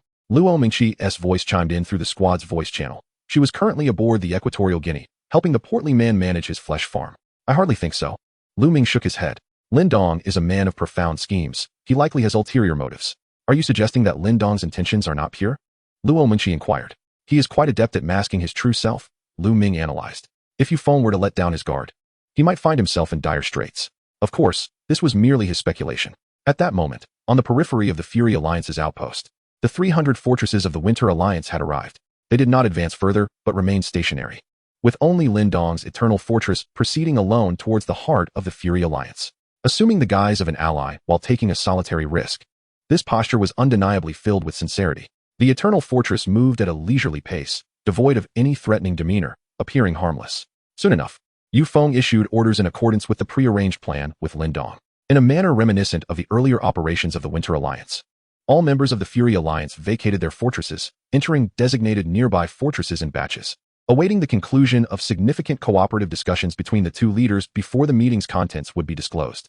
In the distance, as the Eternal Fortress penetrated deeper into the territory, the 300 fortresses of the Winter Alliance quietly dispersed their formation, the dark muzzles of their cannons imperceptibly adjusting angles, entering a state of readiness. The members of the Fury Alliance paid little heed to this. After all, Lin Dong had ventured alone and had become their hostage, as long as they wished. Even with most of their members away from their fortresses, the remaining defensive firepower within the outpost could easily turn the Eternal Fortress into a sieve. On the deck of the giant fortress, Yufeng stood with his hands clasped behind his back, watching the slowly approaching Eternal Fortress. In remark to old Zhao and Wei Qidong, Lin Dong is quite sincere. He has willingly presented himself as a hostage. Old Zhao nodded, a hint of amusement gracing his features, indeed. A few days ago, when I informed him that the undying fortress was nearby, he was immensely grateful. He even insisted on calling me big brother since I am older. That fellow, ha ha ha. Wei Qidong chimed in. After all, he is the leader of the First Alliance. Lin Dong is indeed a trustworthy individual. If our endeavor succeeds this time, it can truly be said that we have mutually aided each other, sharing our fates. Both sides are willing to entrust their backs to one another. Such is the essence of a blood alliance, is it not? Yufeng merely hummed in agreement, remaining silent. He contemplated that once this matter was resolved, the two alliances could indeed collaborate more extensively to confront the impending crises together. Why has the Eternal Fortress stopped? Is Lin Dong not going to show himself? Yufeng pondered, glancing at the fortress that had come to a halt not far away, somewhat perplexed. Old Zhao remained calm. There are certainly concerns. After all, this is our territory. Trust is something that is built gradually. There is no need to rush. After this matter, we shall increase our interactions, and all will be well. While the few of them were engaged in casual conversation, a sudden mechanical, grinding noise emanated from the exterior of the Eternal Fortress, and numerous cylindrical launch ports emerged densely around the fortress. The expressions of Yufeng and his companions changed abruptly. The members of the Fury Alliance on the surrounding fortress decks, who had been craning their necks to watch the spectacle, were also taken aback. What is he planning? Is he attacking us? Has he lost his mind? One fortress dares to assault our thousands? Is he courting death? Yufeng's gaze sharpened, about to issue an order for full alert. When old Zhao raised his hand to stop him, wait. He pointed out that the menacing launch ports of the Eternal Fortress were not aimed at any particular fortress, but instead raised upward in unison, targeting the sky. Yufeng and the others exchanged glances, their eyes filled with confusion. Boom, boom, boom. A series of muffled bursts echoed successively, unceasingly. What the Eternal Fortress launched were not lethal projectiles, but rather thick jets of water. These jets exploded in midair, transforming into a mist that cascaded down gently. It began to rain heavily from above. Ha ha ha, everyone is in need of water. This Lin Dong has even specially arranged a welfare for us. Old Zhao was the first to react, bursting into hearty laughter. Yufeng allowed the cool rainwater to drench him, the tension in his lips curving upward in a smile. Remaining silent, Wei Qidong, however, expressed some regret. Wouldn't it be better to deliver it directly to us? Spraying it into the sky like this, how much is wasted? Old Zhao gestured around. It's all about the atmosphere. Look at everyone around. The two followed his direction and saw that on the decks of all surrounding fortresses, the Alliance members erupted into thunderous cheers. They stretched out their hands, tilting their heads back, allowing the rain to wash over their cracked lips and dusty faces. Some even shed their shirts, running and leaping in the rain, reveling in this long-awaited blessing. Lindong, Lindong. It was unclear who started it. But soon the cheers coalesced into a synchronized chant that resonated through the skies. In this increasingly scarce resource environment, ordinary members received merely half a cup of water each day, while the management received no more than a cup. At this moment, they opened their mouths wide, greedily catching the rainwater that fell from the heavens, feeling the refreshing moisture spread from their parched throats to their hearts. Inside the eternal fortress, Lin Dong stood expressionless before the command room's porthole, his demeanor reminiscent of a wolf king observing a flock of sheep grazing leisurely on the grass. His cold eyes fixed intently on the rapidly depleting energy bar on the skill panel. The energy from the hero-grade mutation core was continuously transforming into a substantial flow of water, thanks to the skill enhancement from the level 4 Fortress of Light Rain. The water blade skill on his fortress had seen a tremendous increase in both power and range, sufficient to completely envelop the entire cluster of fortresses belonging to the Fury Alliance, and even ample to spare. He intended to exhaust the entire energy of this hero-grade mutation core. He aimed to ensure that every fortress of the Fury Alliance was thoroughly soaked. He sought to guarantee that the once solid and arid land would be rendered utterly muddy. Chapter 85, Eternal Fortress. The artificial rainfall persisted for nearly half an hour, as the Eternal Fortress resembled an unyielding fountain, casting torrents of water skyward, only to have it fall back down in a curtain of rain. Upon the deck of the Titan Bastion, Yu Feng's patience ebbed away, much like the puddles of water accumulating beneath his feet. While this downpour alleviated the Alliance's immediate crisis, the incessant rain felt decidedly off-key. "Leader, this rain is a tremendous waste," Wei Qidong remarked, wiping the rainwater from his face as droplets cascaded down his chin. The atmosphere had nearly reached its peak. If it continued like this, it would seem as if he were attempting to curry favor with our hearts. Why don't we attend to the pressing matters first, and then have Lin Dong supply us directly with the water? Yu Feng nodded in agreement. "Old Zhao, please instruct your young brother to cease the rain. We must prioritize our affairs." Old Zhao complied, a trace of amusement lingering on his face, and promptly messaged Lin Dong. Yet, the message vanished without a trace, akin to a stone cast into the sea. Another message was sent, but still, silence reigned. The smile on his face gradually faded, and an inexplicable unease began to spread within him, much like the water pooling beneath his feet. Just as he was poised to send a third message, the myriad launch ports atop the Eternal Bastion abruptly ceased their torrent. The rain in the sky diminished significantly, soon dwindling to mere sporadic droplets. A sigh of relief escaped old Zhao's lips, as he reassured himself that perhaps he had been overthinking.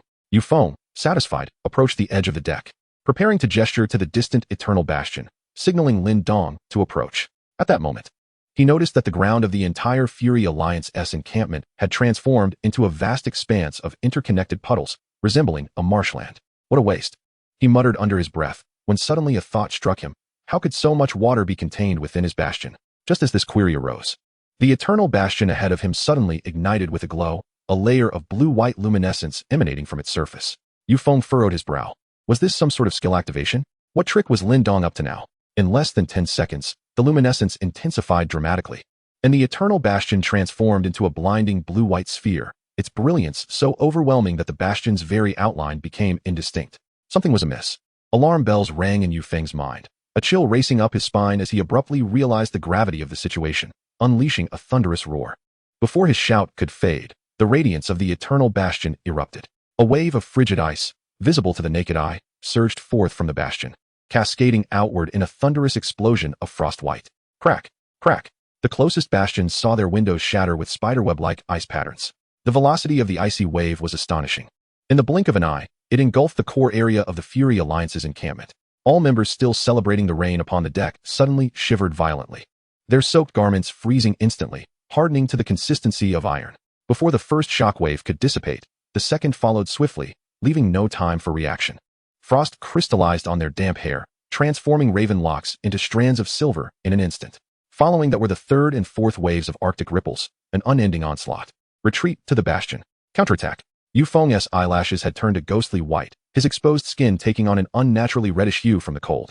His feet were firmly frozen to the deck, and the bitter chill began to numb his limbs. He summoned his extraordinary power with a ferocious burst, shattering the frost that encased him. He strained to break free from the icy grip beneath him, yearning to return to the command room. Yet, silence enveloped him, no one responding. A glance around revealed a chilling sight. Old Zhao had become an ice sculpture, his face etched with disbelief. Wei Qidong, being an extraordinary being, had managed to react a tad quicker, turning to flee as the second wave approached. However, just then, another frigid wave swept through. With a crisp crack, his fleeing stance was forever frozen in time, transformed into a lifelike ice statue. Countless others on the deck met the same fate, some with frozen smiles of jubilation, others mid-action, struggling to return full water buckets. Their last moments became their eternal epitaphs. The Bastion's skills were inherently formidable, and a full force strike from a level 4 Bastion equaled the lethal blow of an epic level aberration beast. Lin Dong's talent directly amplified the Bastion, and with Xiao Yu's level 4 Bastion providing cost-agnostic long-range enhancement, it could be said that this brief eruption of power approached an entirely higher echelon. The outer regions of the Fury Alliance fared somewhat better. The icy power diminished as it reached here, not instantly freezing them. Members on the periphery struggled to pull the Bastion's heavy door handles, desperate to escape back to the cockpit. A few managed to pry the frozen door open, just a crack. Their palms, painfully frozen to the icy metal, clung stubbornly. Some bore the agony, tearing their flesh away to free themselves. As they trembled back into the cockpit, attempting to activate the weapon systems, a roar akin to a landslide and tsunami erupted from outside the Bastion. The 300 Bastions of the Winter Alliance unleashed a simultaneous barrage. Countless shells, trailing long tails of flame, tore through the murky sky, raining down upon the Bastion cluster of the Fury Alliance. The assaulted Bastions, aiming to evade, were met with despair. Realizing the earlier downpour had transformed the ground into a mire, now frozen solid with tires embedded in the ice. They were immobile, helplessly watching as the flames of death engulfed them and their Bastions. Quickshake Alliance's Jifeng had just received an urgent report from the broadcaster stationed in the Winter Alliance. Since the Winter Alliance began to devour the Bastions of its internal members, that broadcaster had heeded his instructions, ceasing all broadcasts and external communications. This was protocol. Quickshake Alliance had an agreement with various alliances. Whether to broadcast or not depended entirely on the will of the stationed alliance. Lin Dong wished to keep this matter private. They naturally had to feign ignorance. Upon learning that Lin Dong's Bastion had suddenly launched an indiscriminate attack, Jifeng immediately contacted the broadcaster stationed in the Fury Alliance. Today, the Fury Alliance would undergo an internal cleansing. The broadcaster, fearing repercussions, hadn't even dared to remain in the upper levels of the Bastion, but had instead sought refuge in the safest belly compartment. It was this cautious action that saved his life. His Bastion was not far from the Eternal Bastion. The communication request was sent and soon connected. A series of chattering teeth came through the receiver. Alliance leader, what is the situation on your end? Jifeng inquired. I don't know why, but the temperature has plummeted. I feel as though I'm submerged in liquid nitrogen. Can you reach your phone? I'll try. Moments later, the broadcaster's voice returned, tinged with despair. I can't reach him, Alliance leader. No one can be contacted. Jifeng leaned back in his chair, fingers gently tapping the desktop. Should we start the broadcast now? At this moment, resources in the Wasteland were dwindling, and everyone was on edge. The luxury of extravagant spenders had long vanished from the broadcast room, yielding little in terms of revenue. Moreover, such an action would undoubtedly offend the currently powerful Winter Alliance. However, broadcasting was never solely for immediate gains. More crucially, it was about expanding the Alliance's influence, investing in the future. A spark of determination ignited in Jifeng's eyes as he made his decision. Commence the broadcast. His voice was resolute, declaring that if Lin Dong sought accountability, he should approach him directly. He would handle the matter. Chapter 86, The Dominant Winter. As the live broadcast commenced, two starkly contrasting scenes flooded the viewer's screens. On the left, a streamer from the Quickshake Alliance huddled in a corner of the fortress's belly, draped in every piece of clothing he could find, his teeth chattering uncontrollably, each breath exhaling a plume of white mist. On the right, a live feed from the fortress's exterior cameras revealed a desolate, frozen landscape. Thousands of steel fortresses lay ensconced beneath thick layers of ice, encased in mud, while countless human-shaped ice sculptures retained the postures of their final moments, eerily lifelike. At the center of this tableau stood a level 4 fortress, radiating an icy blue-white chill, resembling a regal monarch of ice and snow, surveying its creation. The pioneers in the Wasteland, rendered idle by resource depletion, conserved water and awaited the ultimate judgment of the beast tide. The sudden broadcast from the Fury Alliance streamer instantly attracted a deluge of viewers. As they beheld the live images, astonished silence enveloped the audience. What is happening here? Is this the Fury Alliance's stronghold? Why has it all turned into ice sculptures? Goodness, look at that fortress in the middle. Is that its skill? One fortress has frozen the entire Fury Alliance. My heavens, whose fortress is this? It's astonishing. Is it that filthy man's? No, the filthy man's immortal fortress has a massive cannon behind it. This is clearly different. The barrage of comments in the live chat surged like a snowstorm. News of the Fury Alliance's unexplained attack spreading rapidly, drawing even more spectators. The streamer's quivering voice resonated through the microphone. This is the eternal fortress of Lin Dong, the leader of the Winter Alliance. For reasons unknown today, Lin Dong has single-handedly taken action against the entire Fury Alliance. With this declaration, the chat erupted into chaos. Lin Dong, are you joking? I never expected Lin Dong's fortress to be so powerful. One person has rendered thousands of fortresses defenseless. I always thought he was merely a pretty face relying on women. I was mistaken. Lin Dong is known for his good temperament. What on earth did Yufeng do to provoke him to this extent? The last person to challenge an entire alliance was that filthy man, right? At one point, I mocked Lin Dong for rising to prominence on the backs of his female teammates. Now I can only admit my ignorance. It's obvious that if Lin Dong were not formidable, he could not maintain his position as the leader of the top alliance. As the chat buzzed with fervent discussion, the Eternal Fortress on screen sprang into action once more. The myriad launch ports, once aimed skyward, abruptly redirected their focus, locking onto Yufeng's colossal fortress. The robust water jets surged forth like wild torrents, violently invading the open command center of the giant fortress, flooding its belly. This liquid was no ordinary water. It was a frigid substance imbued with extreme cold, creating a mist of chill that instantly froze everything in its path. Following this, the Eternal Fortress unleashed another wave of extreme cold shockwaves. Within mere seconds, the melee machine, built for close combat, along with Yufeng inside, was transformed from the inside out into a colossal block of ice. The slaughter was far from over. Above, 300 dark dots materialized in the sky, artillery shells poised to strike from the Winter Alliance. The bombardment descended with precision, engulfing the entire Fury Alliance stronghold. The frozen fortresses shattered effortlessly in the explosions, ice shards and steel fragments scattering in all directions.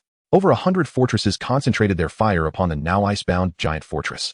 In this frigid realm of ice and the raining destruction of artillery, the viewers in the live chat bore witness to a real-life saga of ice and fire. Is this the true strength of the Winter Alliance? I am now seriously questioning the authenticity of the leaderboard. Lin Dong has never made a move, allowing certain individuals to seize the title of first place. Are you referring to the filthy man?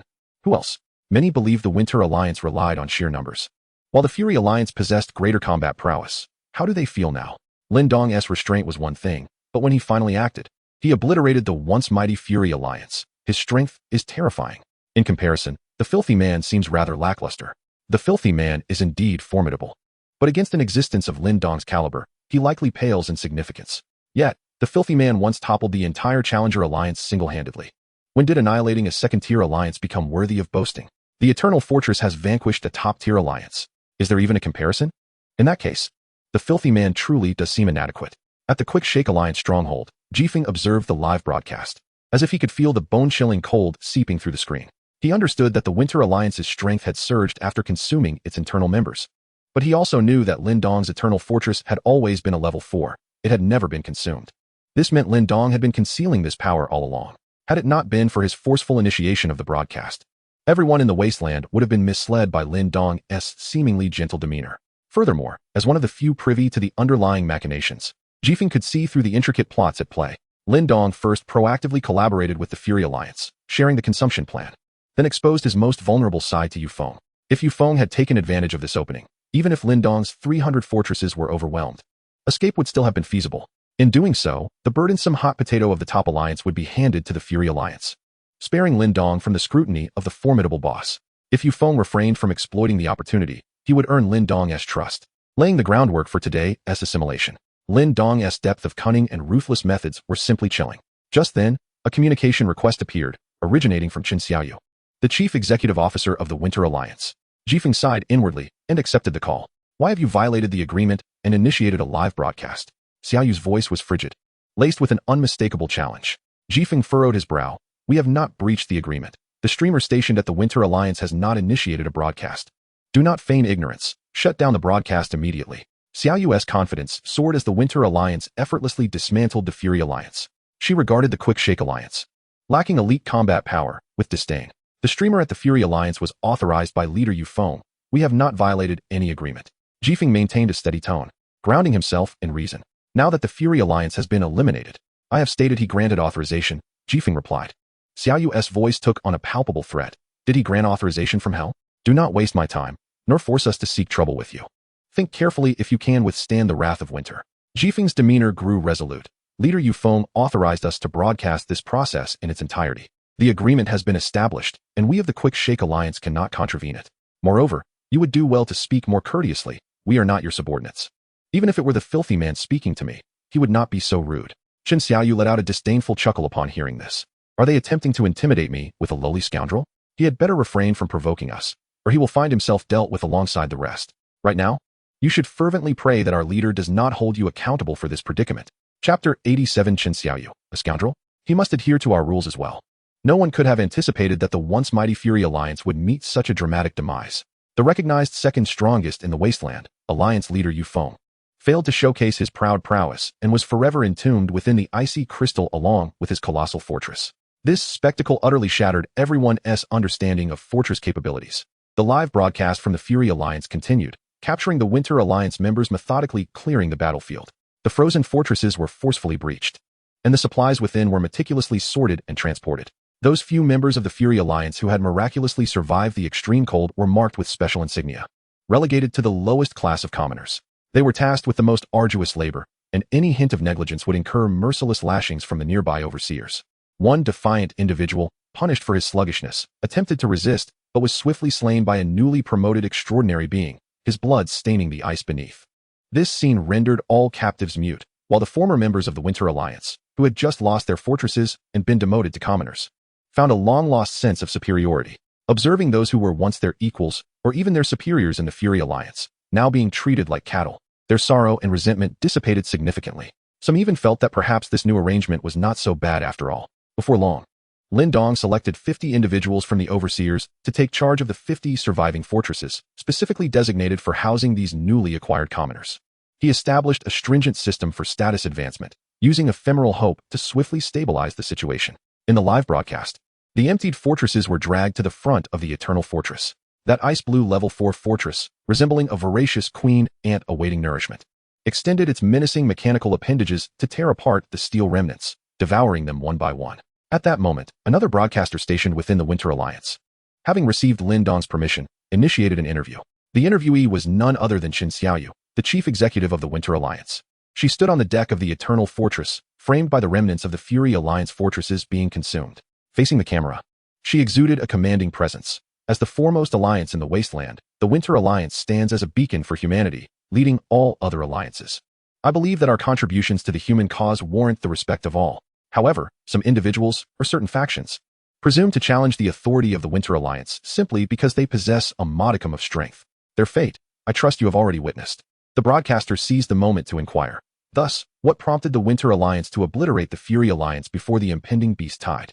Wouldn't such an action jeopardize the unity and strength of the human faction? Chen Xiaoyu chuckled softly. The reasons are not convenient to disclose. As for the potential impact, I reiterate, the contributions and strength of the Winter Alliance unequivocally qualify us, and we possess the confidence to lead humanity into the future. Do you mean to say that the Winter Alliance aims to be the leader of humanity? Chen Xiaoyu shook her head, a hint of coldness gracing her lips. We already are. This blunt declaration ignited an uproar in the live chat. Isn't that rather audacious? What contributions have you made to claim leadership over us all? Is sheer strength the only measure of contribution? That certainly holds true. If formidable power indeed offers protection, granting us greater chances of survival in the Wasteland, I could accept that. Consider the implications. If all alliances were to merge, we smaller factions would no longer live in fear. Dream on. Other alliances would never willingly allow themselves to be absorbed. Lin Dong, in this small wasteland, with so many alliances, wouldn't it be delightful to eradicate them all, leaving just one? Ha. Someone just fast-forwarded to Qin Shi Huang unifying the 6 states. As the chat spiraled into absurdity, Chen Xiaoyu refrained from revealing the Winter Alliance's intentions to absorb all factions, merely coldly declaring, from this day forth, all alliances must adhere to the regulations set forth by the Winter Alliance. We shall provide protection to those alliances that comply with the rules, and no inter-alliance aggression shall be tolerated. Should disputes arise, the Winter Alliance will arbitrate. The broadcaster, quick to catch a potential flaw, countered, yet, the Wasteland is not solely inhabited by alliances. There are many lone wolves. They have always been free-spirited and may not heed the rules of the Winter Alliance. Chen Xiaoyu's tone dripped with disdain. With the Wolf Alliance decimated, how many formidable lone wolves remain in the Wasteland? Even if a few persist, joining an alliance is the prevailing trend. They will inevitably make the wise choice. Her words brimmed with confidence, as if all was firmly within her grasp. And what of that scoundrel? The broadcaster finally posed the question on everyone's lips. The scoundrel had topped the last assessment list. Would he also be subject to the regulations set by the Winter Alliance? Chen Xiaoyu's gaze sharpened instantly, her eyes fixed on the camera as she articulated each word with precision. Of course. This rule applies to everyone, including him. The moment those words escaped her lips, the chat erupted in astonishment. What the hell? She named him directly. The scoundrel is the strongest. Can you really compel him to comply? Ever since that big boss's theory emerged, the scoundrel has borne the brunt of all the pressure without ever publicly complaining, nor has anyone come to his aid. And you think you can just lead him with a single statement? Exactly. You claim the Winter Alliance has made great contributions. Yet that scoundrel faces the super aberrant beast alone. How can his contributions be overlooked? If he truly battles the super aberrant beast alone, fighting for the lives of us all, then he is not merely a contributor. He is a hero. Without exaggeration, while everyone else quakes in fear of the aberrant beasts. It was the scoundrel who first stepped forward to slay an extraordinary level beast and ascended to extraordinary status, instilling hope in us all. Can you match his contributions? As she observed the barrage of comments defending the scoundrel, a flicker of barely contained fury ignited within Chen Xiaoyu. In her perception, the possession of a formidable level 4 fortress, coupled with Lin Dong's impending ascension to a level 5 fortress, had propelled the Winter Alliance's might to unprecedented heights, rendering them virtually invincible. What right did a mere scoundrel have to stand in comparison to the current Winter Alliance? The next objective for the Winter Alliance was to consolidate all alliances, ultimately absorbing them all, with the ultimate goal of commanding the military might of the world. Chapter 88 Ming consuming blood buns. The scoundrel, typically one to remain in the shadows, held such high esteem that it might jeopardize the leadership position of the Winter Alliance. Something had to be done. At the very least, his image needed to be thoroughly tarnished. Chen Xiaoyu's thoughts raced as she turned to the live camera, covering her mouth as she erupted into laughter. Her amusement, so profound it seemed she had heard the most hilarious joke in the world. The live stream's comment section was suddenly inundated with question marks and expressions of rage. What is so funny? Is it not true? Look at her demeanor. Doesn't she resemble a petty individual reveling in their success? Hold your tongues. Based on my 2 decades of experience, I can smell a juicy scandal brewing. Let us gather around and watch the drama unfold. Indeed, Chen Xiaoyu chuckled for a moment, then gradually restrained her laughter, though a hint of derision still lingered at the corners of her mouth. Do you consider the scoundrel a hero? Ha ha. Do you not realize why the raw stones in your possession are insufficient?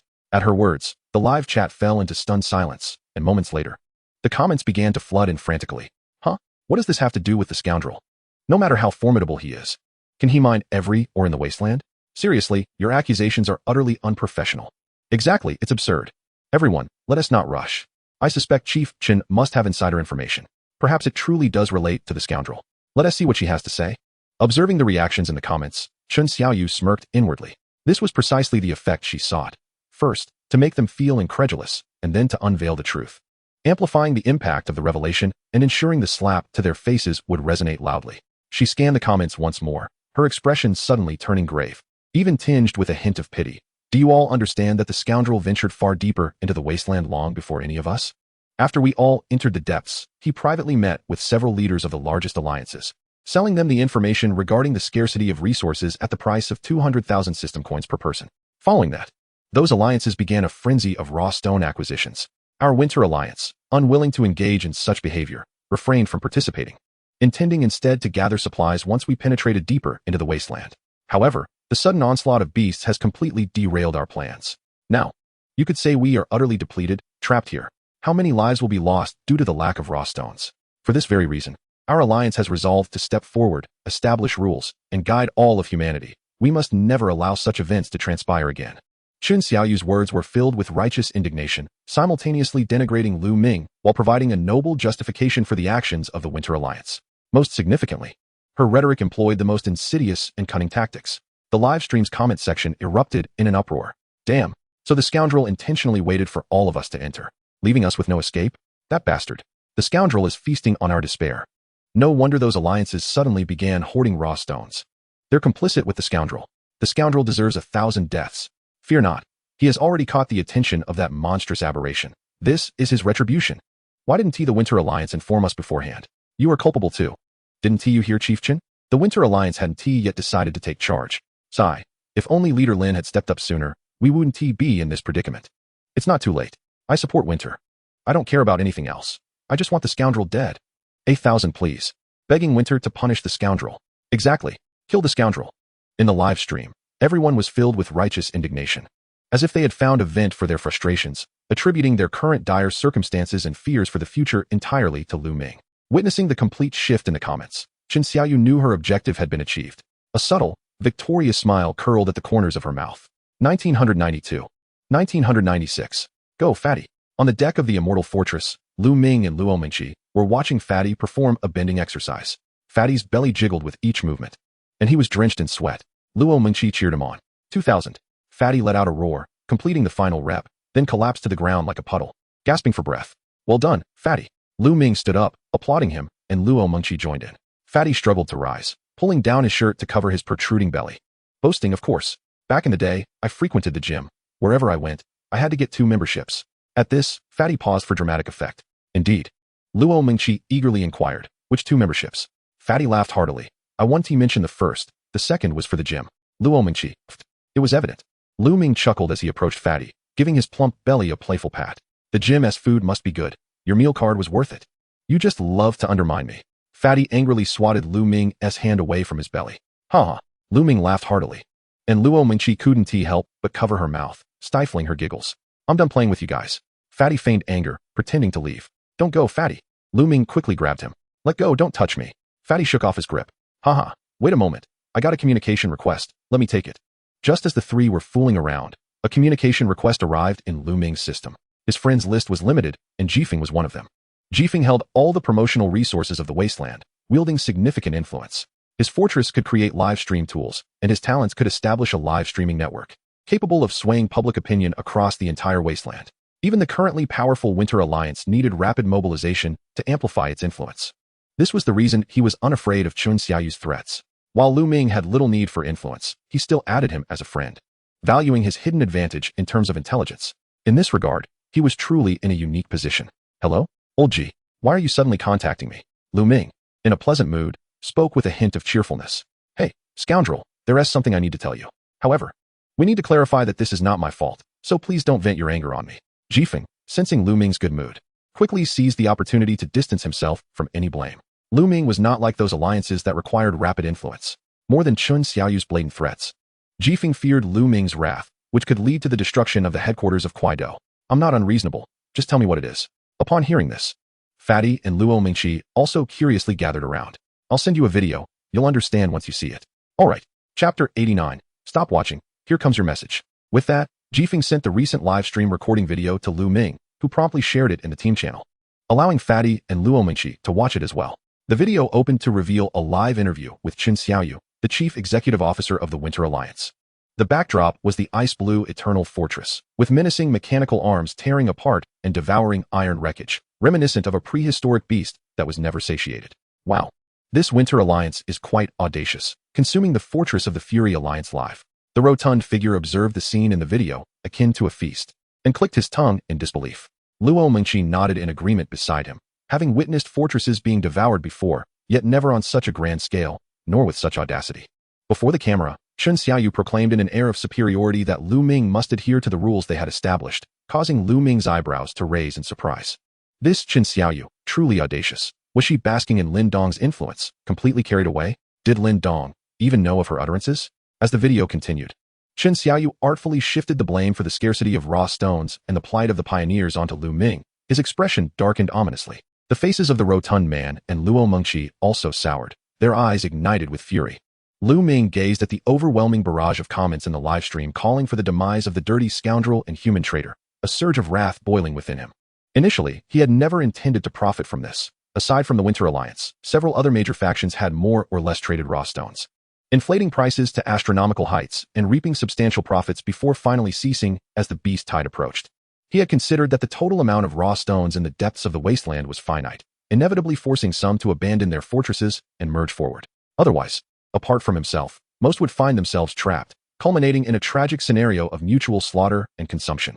In that eventuality, every individual emerging from the wasteland would be stained with the blood of their compatriots.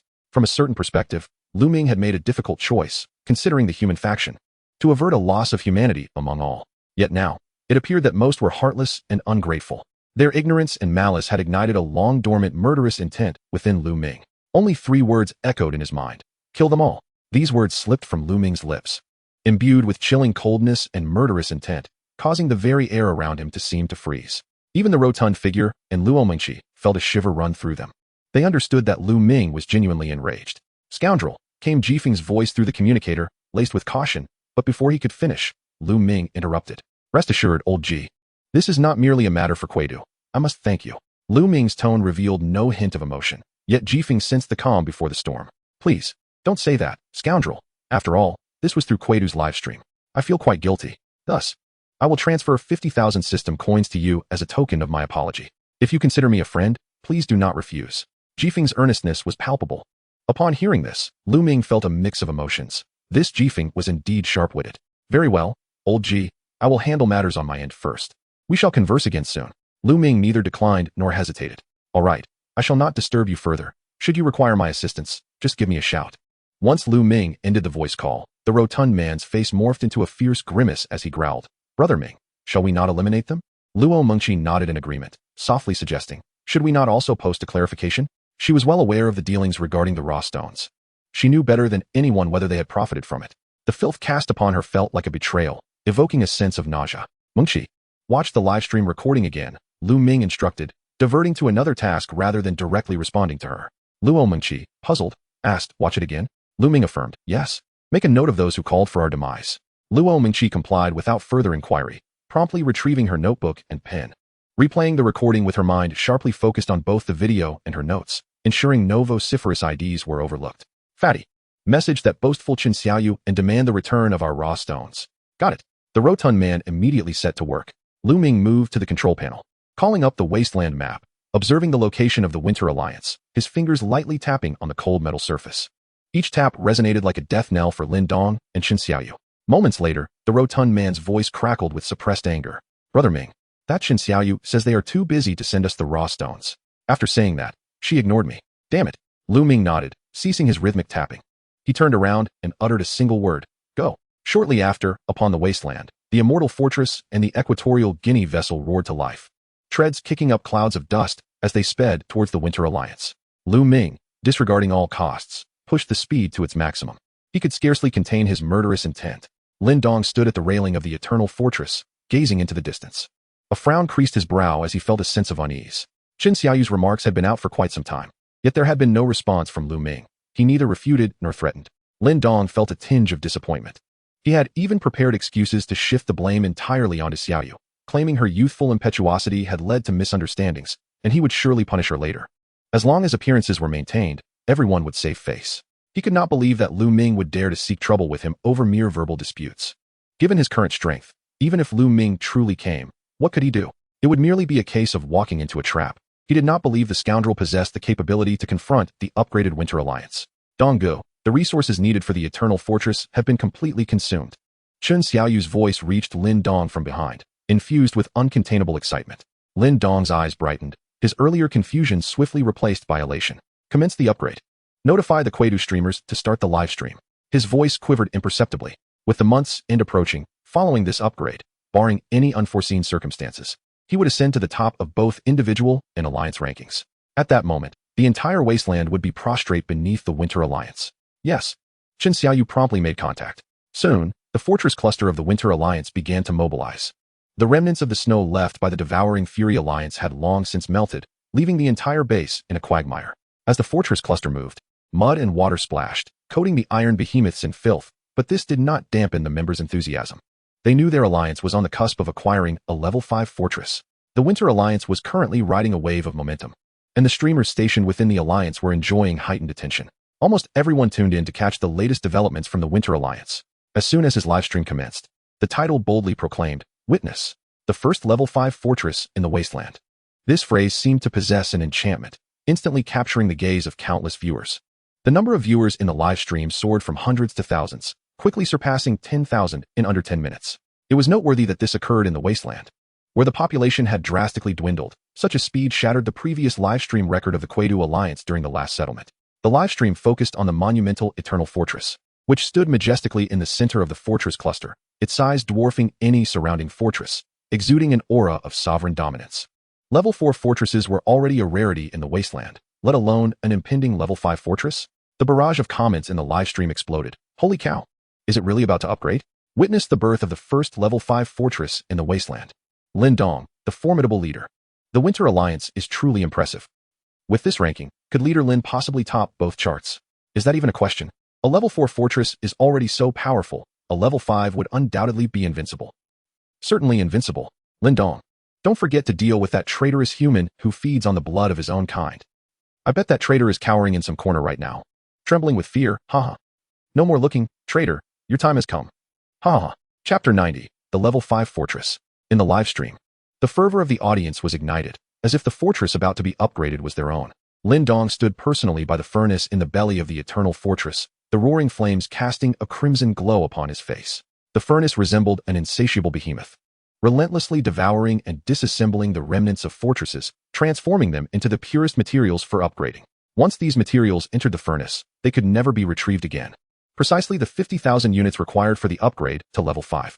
Following the onset of the Beast Tide warning, the Winter Alliance, as the foremost human coalition, faced probing attacks from hero-level aberrant beasts of varying intensities. They could manage the strongest of these aberrant beasts, but defeating them proved challenging, and likewise, the beasts were cautious. A forced attack could lead to devastating consequences. The Fury Alliance encountered similar events. The Winter Alliance had 6 hero-level cores, of which 3 had been expended in previous battles. Conversely, the Fury Alliance had none left, all seized by Lin Dong. At this moment, he possessed a total of 9 hero-level aberrant cores, more than sufficient for upgrading the fortress. Lin Dong solemnly grasped 5 cores of varying colors, each pulsating with unique energy, and one by one, he cast them into the furnace. As the cores plunged into the orange-red liquid, they melted instantly, and streams of extraordinary brilliance flowed through the internal conduits, radiating throughout the fortress. Upgrade. Lin Dong confirmed the action on the system panel. Instantly, the entire fortress began to tremble violently, emitting a piercing screech as the metal was forcibly stretched. To Lin Dong, this sound was akin to celestial music. When he first arrived in the Wasteland, his innate talent was that of the Frostborn, a pure fortress talent. This meant that prior to the fortress reaching level 4, he was no more than an ordinary person devoid of any abilities. Through perseverance and strategy, he founded the premier alliance of the Wasteland. Yet, his inherent weakness, in comparison to the extraordinary leaders of other alliances, always rendered him lesser. Lacking extraordinary power, even as the leader, his subordinates often followed orders begrudgingly, leaving the alliance perpetually on the brink of fragmentation. He had no choice but to endure, navigating the currents of power. Over time, he became recognized for his good temperament. This title could be claimed by anyone. Only the helmsman could not afford to possess it. His journey was akin to walking on thin ice. Yet, he firmly believed he would reach the other shore. He was merely waiting for an opportunity. When he received news of resource scarcity from Lu Ming, and saw the arrogant glint in Yu Feng's eyes, he knew the chance had arrived. Ultimately, he would ascend the throne of the Wasteland, stepping over Yu Feng's bones. In the live stream, everyone was riveted, their eyes fixed on the eternal fortress.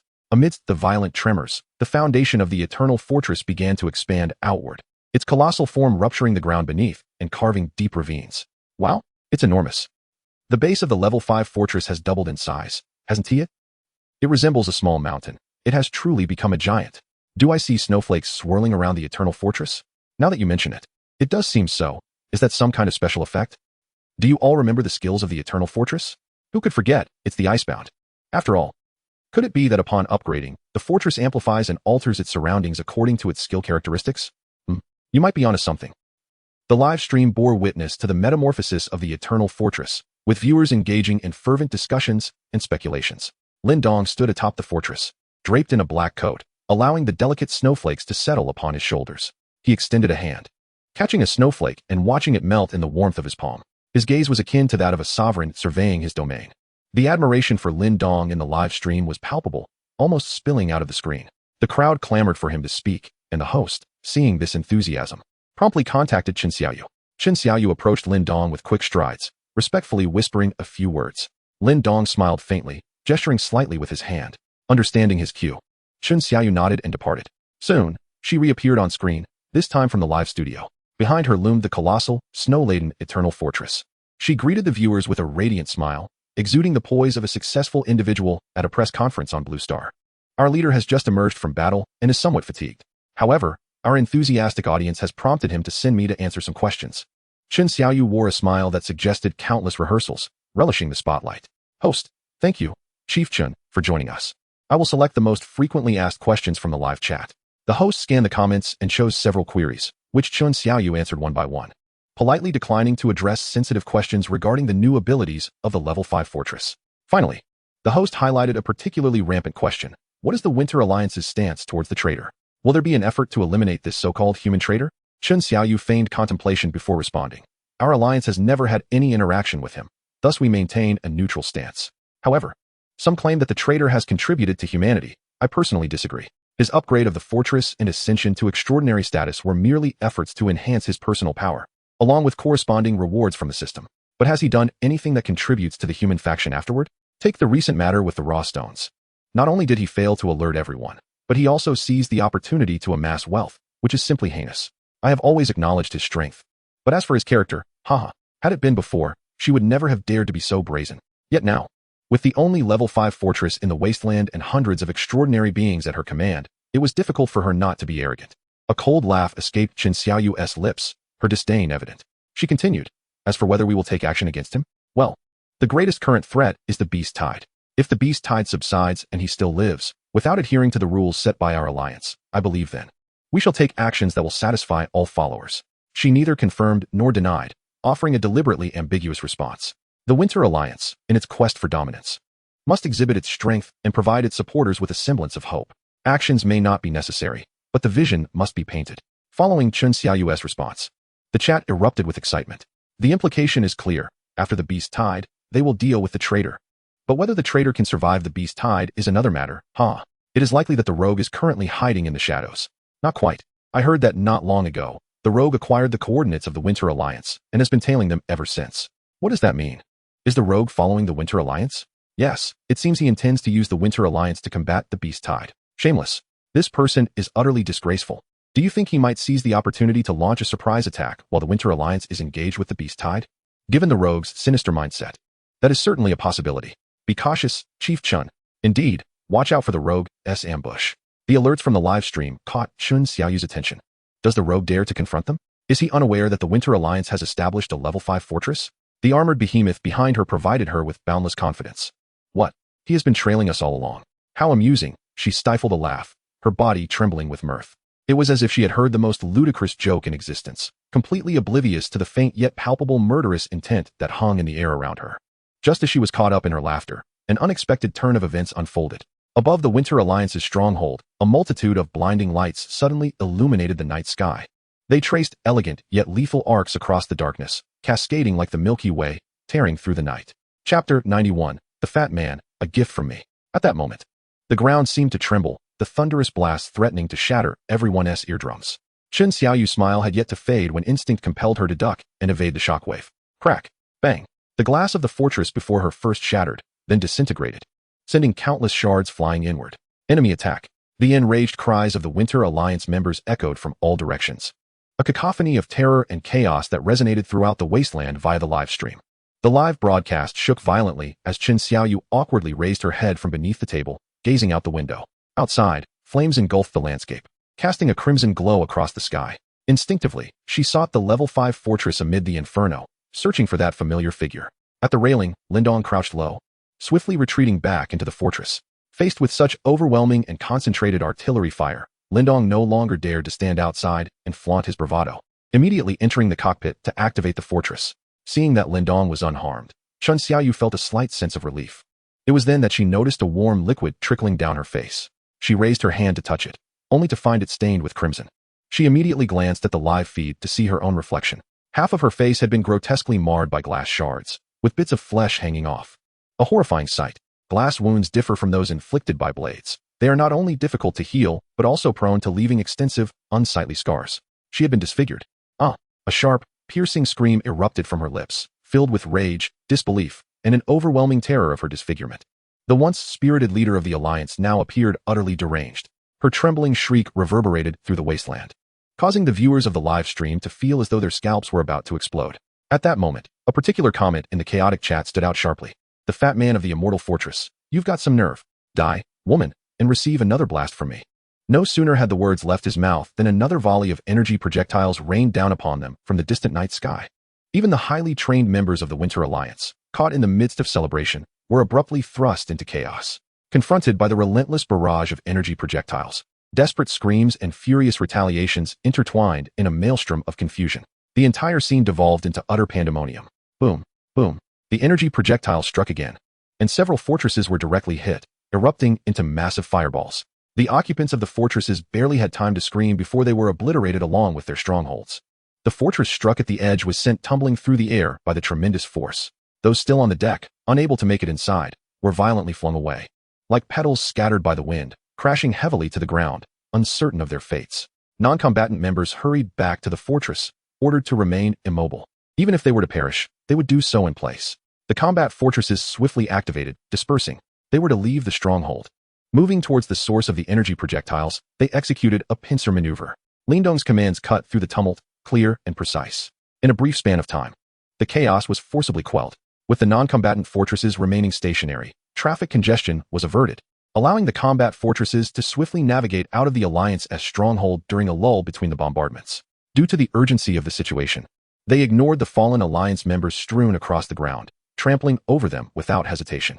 Mud and flesh clung to the tracks, leaving a trail of blood in their wake. Some members, merely dazed from the blasts, awakened in agony, emitting piercing cries. One member, whose lower body had been crushed, struggled to crawl towards a nearby non-combat fortress, pleading for assistance from those inside. Yet, the members within were huddled in the belly of the fortress. None heard his cries, nor dared to emerge. In the end, he could only dip his fingers in his own blood, inscribing the character for misery on the cold exterior of the fortress before succumbing to silence. Inside the live broadcast room, Chen Xiaoyu stared at her ghastly visage on the screen, her gaze falling upon the glaring ID in the chat. The dead fat man of the immortal fortress. She gritted her teeth, her disheveled hair mingling with blood, rendering her akin to a specter from a horror film. As all the viewers finally comprehended Chen Xiaoyu's words, the chat erupted into chaos. The immortal fortress? Isn't that the rogue's stronghold? Holy crap, the rogue has arrived. He really came. The dead fat man that Chief Chen mentioned must be that fat man from the Rogue's team, right? Sure. They are actually watching the live stream. The rogue and his crew are truly watching. Everyone, be cautious with your words. Did you not see that their team name has been changed to Park? Speak carelessly, and you might find yourself in dire straits. Fat man. We're just here for the ambience. We were joking earlier, please don't take it seriously. You fickle turncoats. Damn it. I can't stand the rogue and his crew. If they're so tough, let them come for me. Chief Chen is in a dire situation. She has probably disfigured now. Certainly, such a beautiful face wasted. The comments flooding the live stream felt like daggers, piercing deeply into Chen Xiaoyu's heart. Xiaoyu. Lindong's voice resonated through the system, stirring Chen Xiaoyu's spirit. Brother Dong, it's the rogue. Yes, I understand. Now, immediately activate your fortress abilities to amplify me. Even in this moment of crisis, Lindong's tone remained as steady as a mountain, soothing Chen Xiaoyu's fraying nerves. Chen Xiaoyu clumsily rose to her feet and hastily exited the trembling broadcaster's fortress. The Eternal Fortress had already departed the stronghold. Positioned at a distance not too far from the cluster of fortresses, the expansive vista of the Wasteland allowed a clear view of the energy projectile's glow, emanating from several kilometers away. On the Eternal Fortress, a dense array of water jet nozzles adjusted their aim, focusing intently on the source of the energy projectiles. Soon, Lindong received the amplification of Chen Xiaoyu's skills, and the Eternal Fortress blazed with renewed brilliance, a shimmering blue-white hue radiating from its surroundings. As if the very air was on the verge of freezing. Swish, swish, swish. A myriad of blades composed of water surged forth, aimed at their target. Water was merely a facade. The true lethal force lay within the hidden power of ice. Dozens of water blades tore through the air, emitting piercing shrieks as they swiftly approached, striking their target with unerring precision amidst the shadows. Bang, bang. The moment the water blades collided, the latent power of ice erupted violently. The scattering droplets instantaneously solidified, becoming as hard as iron, and, propelled by tremendous inertia, struck the target with great force. A thick layer of solid ice, arcing in a semicircle, enveloped the massive surface of the target entirely. Hit. Lindong felt a surge of joy. He could even faintly see the colossal ice sculpture in the distance. Just like the giant fortress of Yefeng, it had been thoroughly encased in ice. The filthy scoundrel is nothing more than this, he mused. This pretty boy has infused his water with some sinister enhancements. The fat man remarked to Lu Ming beside him. Lu Ming observed the Equatorial Guinea ship, now nearly half encased in ice, while the fat man's fortress shell had completely sealed shut, resembling a massive shield.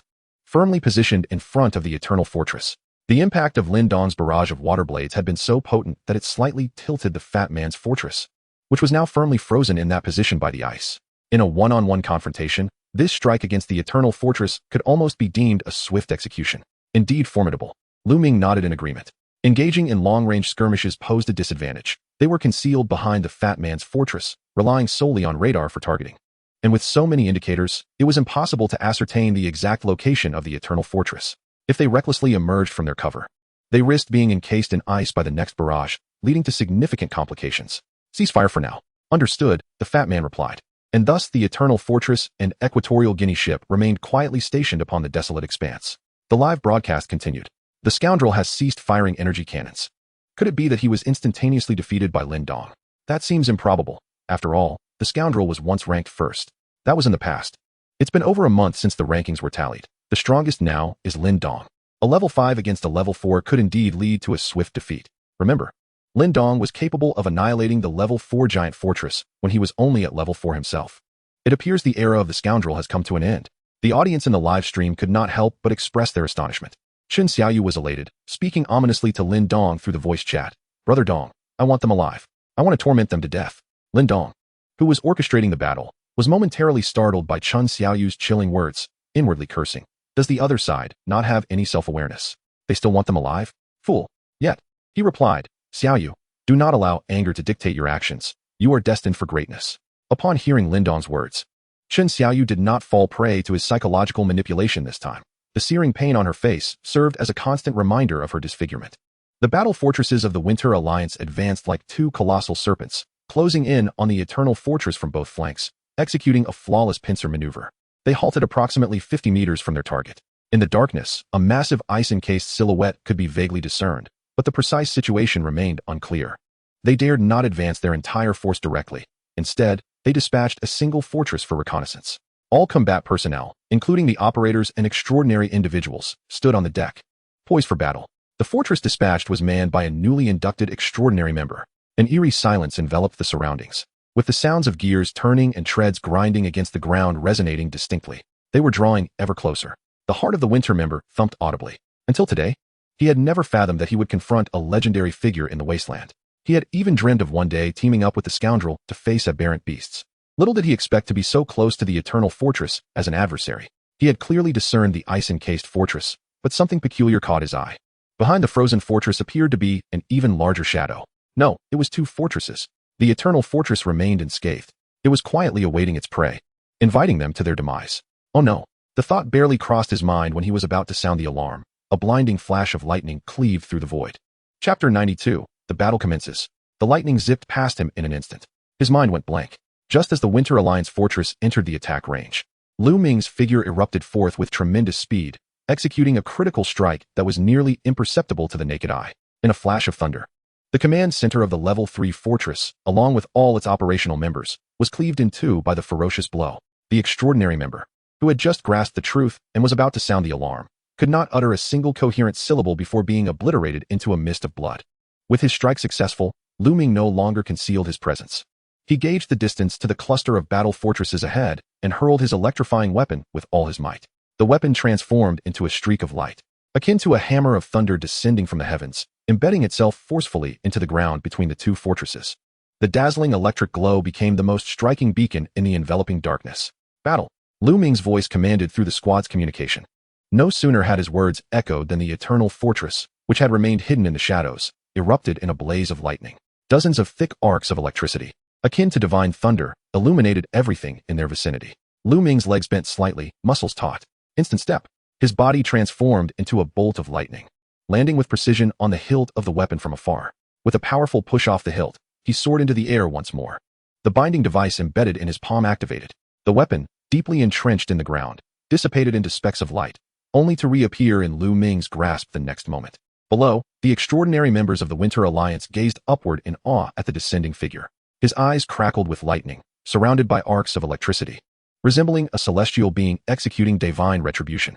Every heart skipped a beat. Terror gripped them as they hastily summoned their extraordinary powers in a feeble attempt to defend themselves. Yet, in Lu Ming's eyes, these freshly empowered extraordinary individuals were merely a school of minnows. Lu Ming swiftly concentrated the power of the lightning core within him into his hand, ultimately infusing it entirely into the blade, before unleashing a sweeping arc downwards. Bang! Bang!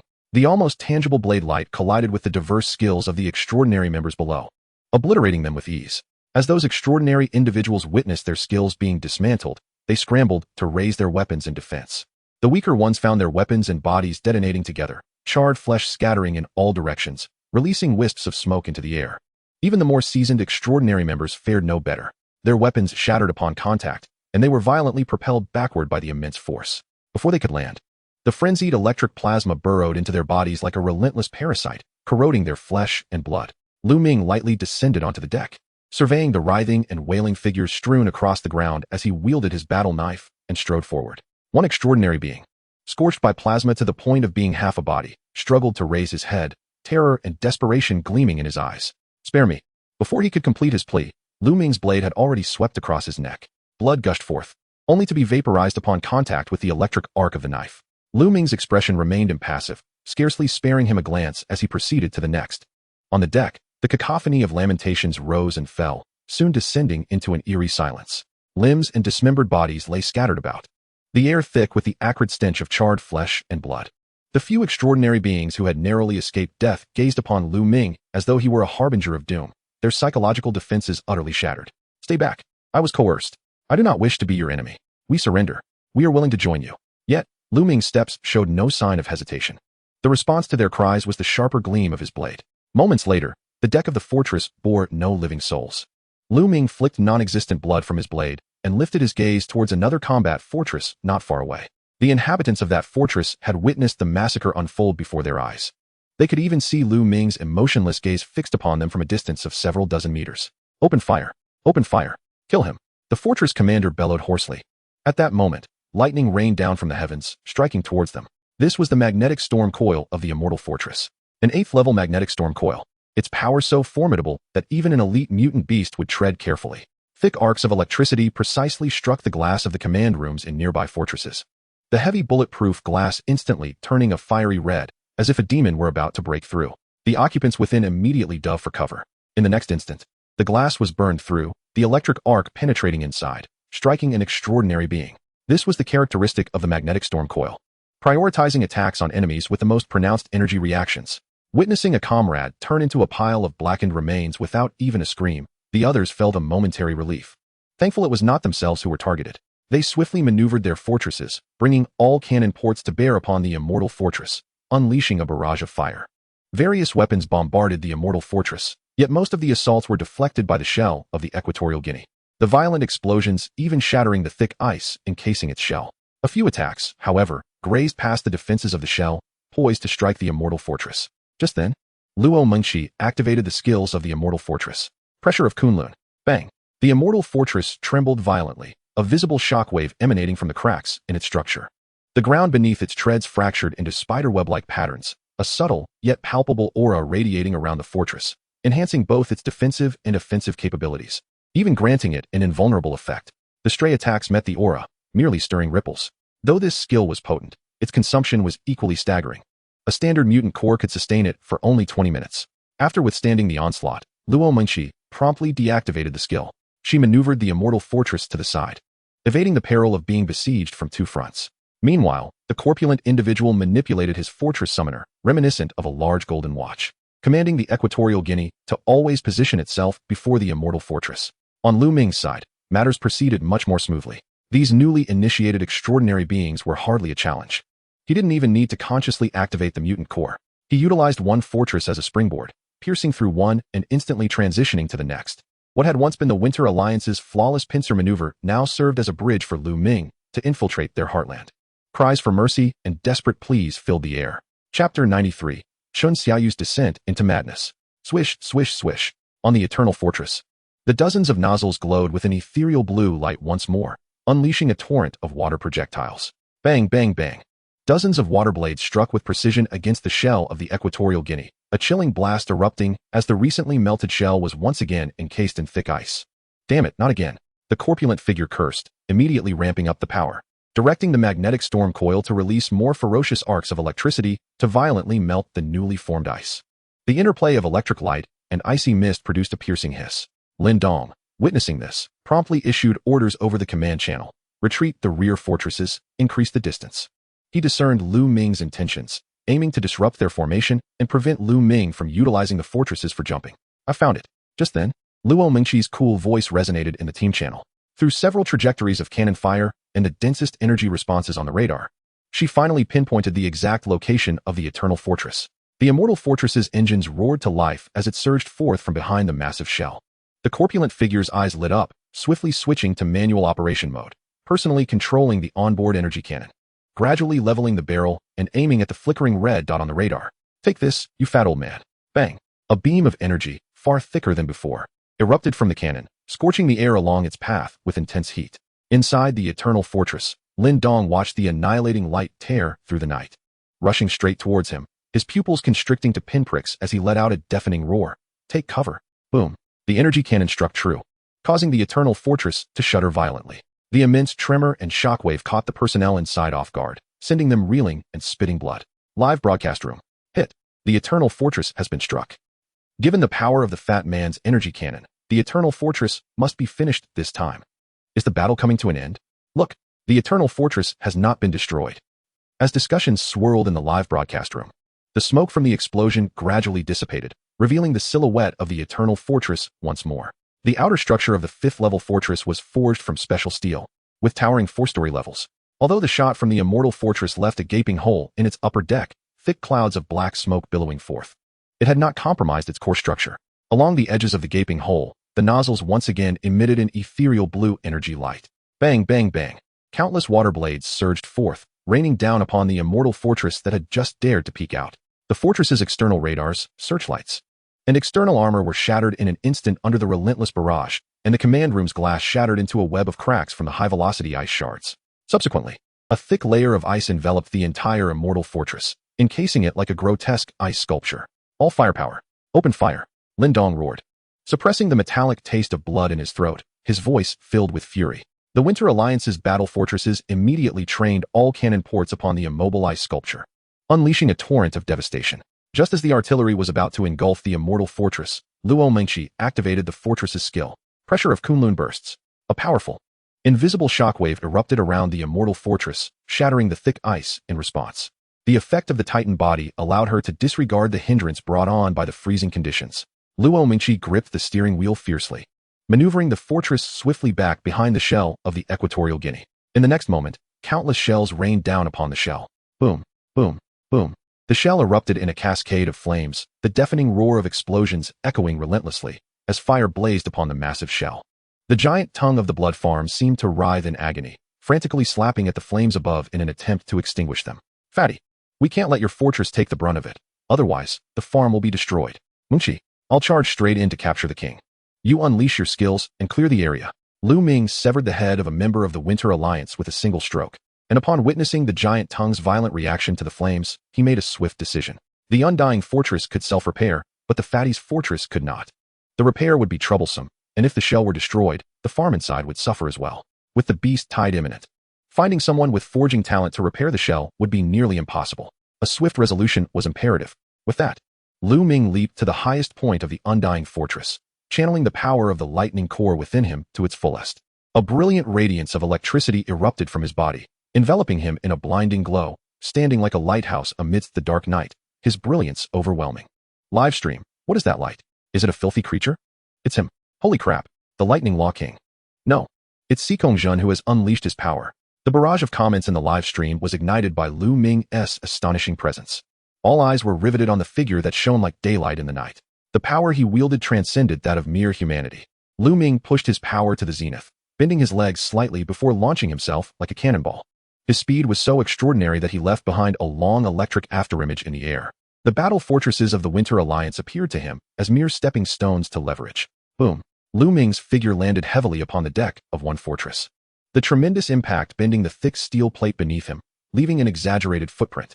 The combatants atop the deck, who were preparing to fire, were caught off guard and were instantly charred by the arcs of electricity radiating from him, emitting the stench of burnt flesh. He lingered not a moment longer, exerting force once more, leaping toward the next fortress. In the command room of the Eternal Fortress, Lin Dong watched as the radar displayed the glowing dot representing Lu Ming barreling straight toward him, his heart racing. Stop him. All extraordinary beings, at any cost, block him. Lin Dong's voice was tinged with panic. Simultaneously, the undying fortress and the Equatorial Guinea moved into action. Luo Mingqi activated pressure of Kunlun, and the entire undying fortress surged forth like a frenzied beast, crashing into the disarrayed battle fortresses of the Winter Alliance. The Equatorial Guinea, piloted by the fatty, followed closely behind, its magnetic storm coils resembling the tentacles of an indescribable entity, unleashing violent arcs of electricity that claimed enemy lives. Fire! Fire now! On the other side. Chun Xiaoyu, witnessing the undying fortress charging into the fortress cluster, let out a piercing scream. The battle fortresses, originally intending to disperse, halted at the command of the chief executive. After a moment's hesitation, they ultimately chose to obey the chief's orders, turning around to aim their cannons at the undying fortress. Countless shells began to rain down again. The relentless bombardment struck the undying fortress, debris and materials flying amidst the chaos, with several rounds impacting the cockpit's glass. Fortunately, bolstered by defensive skills, the glass merely deepened in cracks without shattering, sparing the fatty and Luo Mengqi from harm.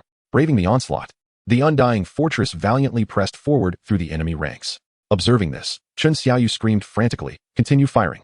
Turn it into scrap metal." Meanwhile, Lin Dong, fully on guard and prepared to counter Lu Ming's assault, saw the lightning dot approaching ever closer. To his astonishment, the battle fortresses, which should have scattered, remained stationary, redirecting their cannons to attack the undying fortress. His vision darkened with rage as he bellowed, "Fire, you idiots! Have you lost your minds due to disfigurement? Spread out! Spread out!" Chapter 94. Lin Dong. No, we are indeed in a battle. Lin Dong's fury left his mind buzzing, but he had no time to interrogate Chen Xiaoyu's impulsive actions. He turned his attention to the rapidly approaching dot, and after his furious shout, he promptly switched the Eternal Fortress to attack mode. Lu Ming's speed was too immense. Using the water blade was now futile. The dozens of nozzles atop the Eternal Fortress suddenly adjusted their angles, no longer concentrating their fire, but instead dispersing it in a fan-like spray. In an instant, countless droplets infused with extreme cold enveloped all areas ahead of Lu Ming like a torrential downpour. Lu Ming's pupils constricted as he immediately pushed the lightning core to its utmost limit. Arcs of electricity crackled around him, forming an invisible barrier. Any droplets that splashed upon him were instantly ionized by the intense heat, evaporating into wisps of white smoke.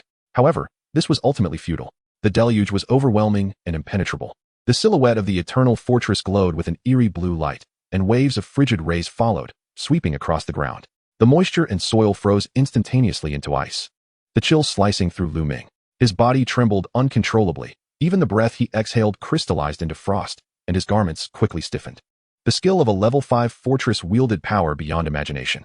The rigidity of his body led to a drastic decline in agility, and Lu Ming even felt the flow of his blood slow. A sense of dread settled within him. If he were completely frozen next, he would have no choice but to resort to blood fury. This skill was his last resort for survival, one he had not even employed against increasingly formidable heroic-level aberrant beasts during this time, illustrating the magnitude of the threat posed by this icy force. Isn't it freezing? Within the Eternal Fortress, Lin Dong observed the figure struggling against the icy rain on the screen, his brow furrowed tightly. This was supposed to be his final trump card, to lure Lu Ming closer, drench him with area attacks, and then unleash the freeze, determining the outcome with a single blow. However, this tactic, while capable of killing 1,000 enemies, would also inflict significant damage on his own alliance members. He would never employ it unless absolutely necessary. But now, with it used, the effects were drastically different from what he had envisioned. Though Lu Ming's movements were sluggish, he was not instantly turned into an ice sculpture like Yufeng. The speed of freezing was evidently much slower. What was going on? Are you scolding me? At that moment, a soft, plaintive female voice emerged from the command channel, laced with disbelief. Huh. Lin Dong paused, instinctively glancing at Chen Xiaoyu's fortress. That fortress was now dull and lifeless, devoid of any skill enhancement fluctuations. I've sacrificed so much for you, and you dare to scold me? Is it just because I've been disfigured? Chen Xiaoyu's voice resonated clearly in Lin Dong's mind, each word dripping with sorrow. No. What the hell are you talking about? We are in the midst of battle. Lin Dong's anger surged, utterly baffled by the woman's thoughts. Are you out of your mind? What do you mean, am I out of my mind? At this time, before Lin Dong could finish his sentence, the system notification chimed, and Chen Xiaoyu had already exited the command channel. He felt a sudden sweetness in his throat, and he nearly expelled a mouthful of old blood onto the control panel. Lin Dong's countenance was dark enough to drip water. Chen Xiaoyu had removed the amplification, which significantly diminished the freezing effect. Now he faced two choices. The first was to allow Lu Ming to approach, letting the strongest extraordinary being, Thin Guy, engage him in a one-on-one duel. Although the amplification was gone, the extreme cold domain of the level 5 fortress would undoubtedly have a profound impact on Lu Ming. However, if Thin Guy failed to eliminate Lu Ming swiftly, he too would succumb to the icy power, turning the entire Eternal Fortress into Lu Ming's live target. The second choice was to abandon the fight and retreat immediately. This would render the battle a complete failure. The Winter Alliance would not only suffer significant losses, but also see the hard-earned prestige he had built plummet, delaying his ambition to unify the Wasteland for an unknown duration. Leader, the dirty man is approaching. Shall we send Thin Guy to face him? Leader, leader. The urgent voices of his confidants surrounded him, and time was running short for Lin Dong. He fixed his gaze on the screen, his mind waging an internal battle. Finally, through gritted teeth, he uttered two words. Retreat. What? A chorus of astonished voices erupted in the command room. I said retreat. Lin Dong's voice resonated with undeniable resolve. Team 3, cover our retreat. Hold off the immortal fortress. Then use the teleportation scroll to withdraw. Non-combat fortresses retreat immediately alongside the Eternal Fortress. He could not gamble. He could not place all his hopes on the unlikely event of Thin Guy miraculously defeating Lu Ming. He had no deep-seated enmity with Lu Ming, merely a conflict of interests. Moreover, Thin Guy was no fool. He would not sacrifice himself for Lin Dong, and lacking melee prowess. Lin Dong needed Thin Guy's elite combat support in the future. He could not afford to lose him here. As long as the Green Hills remain, one need not worry about firewood. Today's debts can be settled another day. However, deep in the Wasteland, the teleportation scroll's anchor point would be disrupted. Someone reminded him. Members covering the retreat will have their status elevated from civilians to upper-class citizens, and those who lose their fortresses will be prioritized for new ones. Where there is a reward, brave men will emerge. With the order given, the Eternal Fortress, after unleashing its final barrage of ice rain towards Lu Ming, abruptly altered its course, engines roaring as it began its escape. The non-combat fortresses within the heart of the Winter Alliance quickly followed suit in a chaotic scramble. These fortresses were the core of Lin Dong's resurgence. Aside from those that had hastily erected makeshift shelters, there were also some with special functions, including the potential activation facilities seized from the Fury Alliance and the Winter Alliance's own biological research fortresses. Lu Ming, braving the biting cold, prepared to charge forward, only to see the massive level 5 fortress unexpectedly turn tail and flee. Fatty, they're running. Lu Ming shouted into the team's communication channel. Received. Fatty immediately raised the cannon, aiming at Lin Dong's retreating direction and unleashed a series of energy blasts. Boom, boom. The artillery fire erupted along the Winter Alliance's retreat path, destroying several unfortunate fortresses in a massive explosion of fireballs. Lin Dong's eyes turned bloodshot as he let out one last roar in the command channel. Team 3, charge forward. All who return will be promoted 3 ranks. The members of Team 3 were already Lin Dong's trusted subordinates, and upon hearing this promise, their eyes ignited with fervor. For the Alliance, let us crash through. Several fortresses roared as they abandoned long-range attacks and barreled directly towards the Immortal Fortress and the Equatorial Guinea. The violent collisions did indeed impact the Immortal Fortress, but what awaited them was the ferocious electric arcs unleashed by the magnetic storm coils. As the lightning pierced the cockpit, the occupants immediately tore open the teleportation scroll. The ethereal blue glow enveloped their figures. Although the disturbances deep in the Wasteland could cause deviations in the teleportation landing, the Eternal Fortress was merely a few kilometers away, surrounded by a multitude of retreating non-combat fortresses. As long as they could land nearby, they could survive by hopping onto any fortress. Though the distortion rate would increase, it was better than being slaughtered here. Amidst the teleportation glow, several extraordinary beings glared with fierce eyes through the shattered glass at the cockpit of the Immortal Fortress. They knew that Fatty and another girl were inside. If it weren't for the imminent risk of the electric arcs from the magnetic storm coils burning through their defenses, they would have charged out to sever the heads of those two and claim their reward. In that case, not only would they be promoted 3 ranks, but becoming a governor would also be a possibility. Unable to act, they vented their last ounce of strength in defiance. Some cursed loudly. Others extended their middle fingers in provocation. One particularly beautiful girl, gazing at the cockpit fortress, revealed her grotesque trunk-like nose in a vulgar gesture just as the teleportation screen was about to fade. At that moment, a clear, ethereal voice pierced through the chaos of the battlefield, resonating in everyone's minds. The end. Chapter 95. Fatty. Continue the display. Crack. Crack. The ethereal blue light that was about to envelop 7 or 8 extraordinary beings shattered like a mirror struck violently, emitting a sharp, ear-splitting sound as it twisted and fragmented into a myriad of glowing points. The extraordinary beings felt a blur before their eyes. As if the entire world had been torn apart, a wave of intense dizziness struck them, and their bodies were violently yanked back from the dimension of teleportation by an unseen force. Where am I? Did the fortress teleport with us? Is this a stroke of luck? After the collision had blocked their escape, several extraordinary beings, ready to teleport away, exchanged bewildered looks. Their faces a mix of relief and confusion. Thud thud thud. The sound of gears turning echoed, and they instinctively looked up. There. The immense cannon of the Immortal Fortress was aimed directly at them, energy coalescing within the deep barrel, emanating a low, ominous hum, as if a great beast was about to unleash a roar of annihilation. Wait, we didn't teleport away. Our teleportation was interrupted. What is going on? Boom. Before the panicked group could react, an energy beam shot forth, obliterating one extraordinary being in an instant. Fatty adjusted the energy cannon to its minimum power. For those who dared to provoke, he would not grant them a quick death with electric arcs. He intended to employ the most brutal method, not only to slay them, but to ensure they trembled in the depths of hell for their earlier mockery and reckless gestures, forever remembering the consequences of offending a member of the Immortal Fortress. Chunks of flesh and metal fragments erupted, a severed arm spinning through the air, landing on the deck of another fortress, its fingers twitching as if still grasping in reflex. Witnessing this scene, the remaining individuals were paralyzed with terror, eager to escape.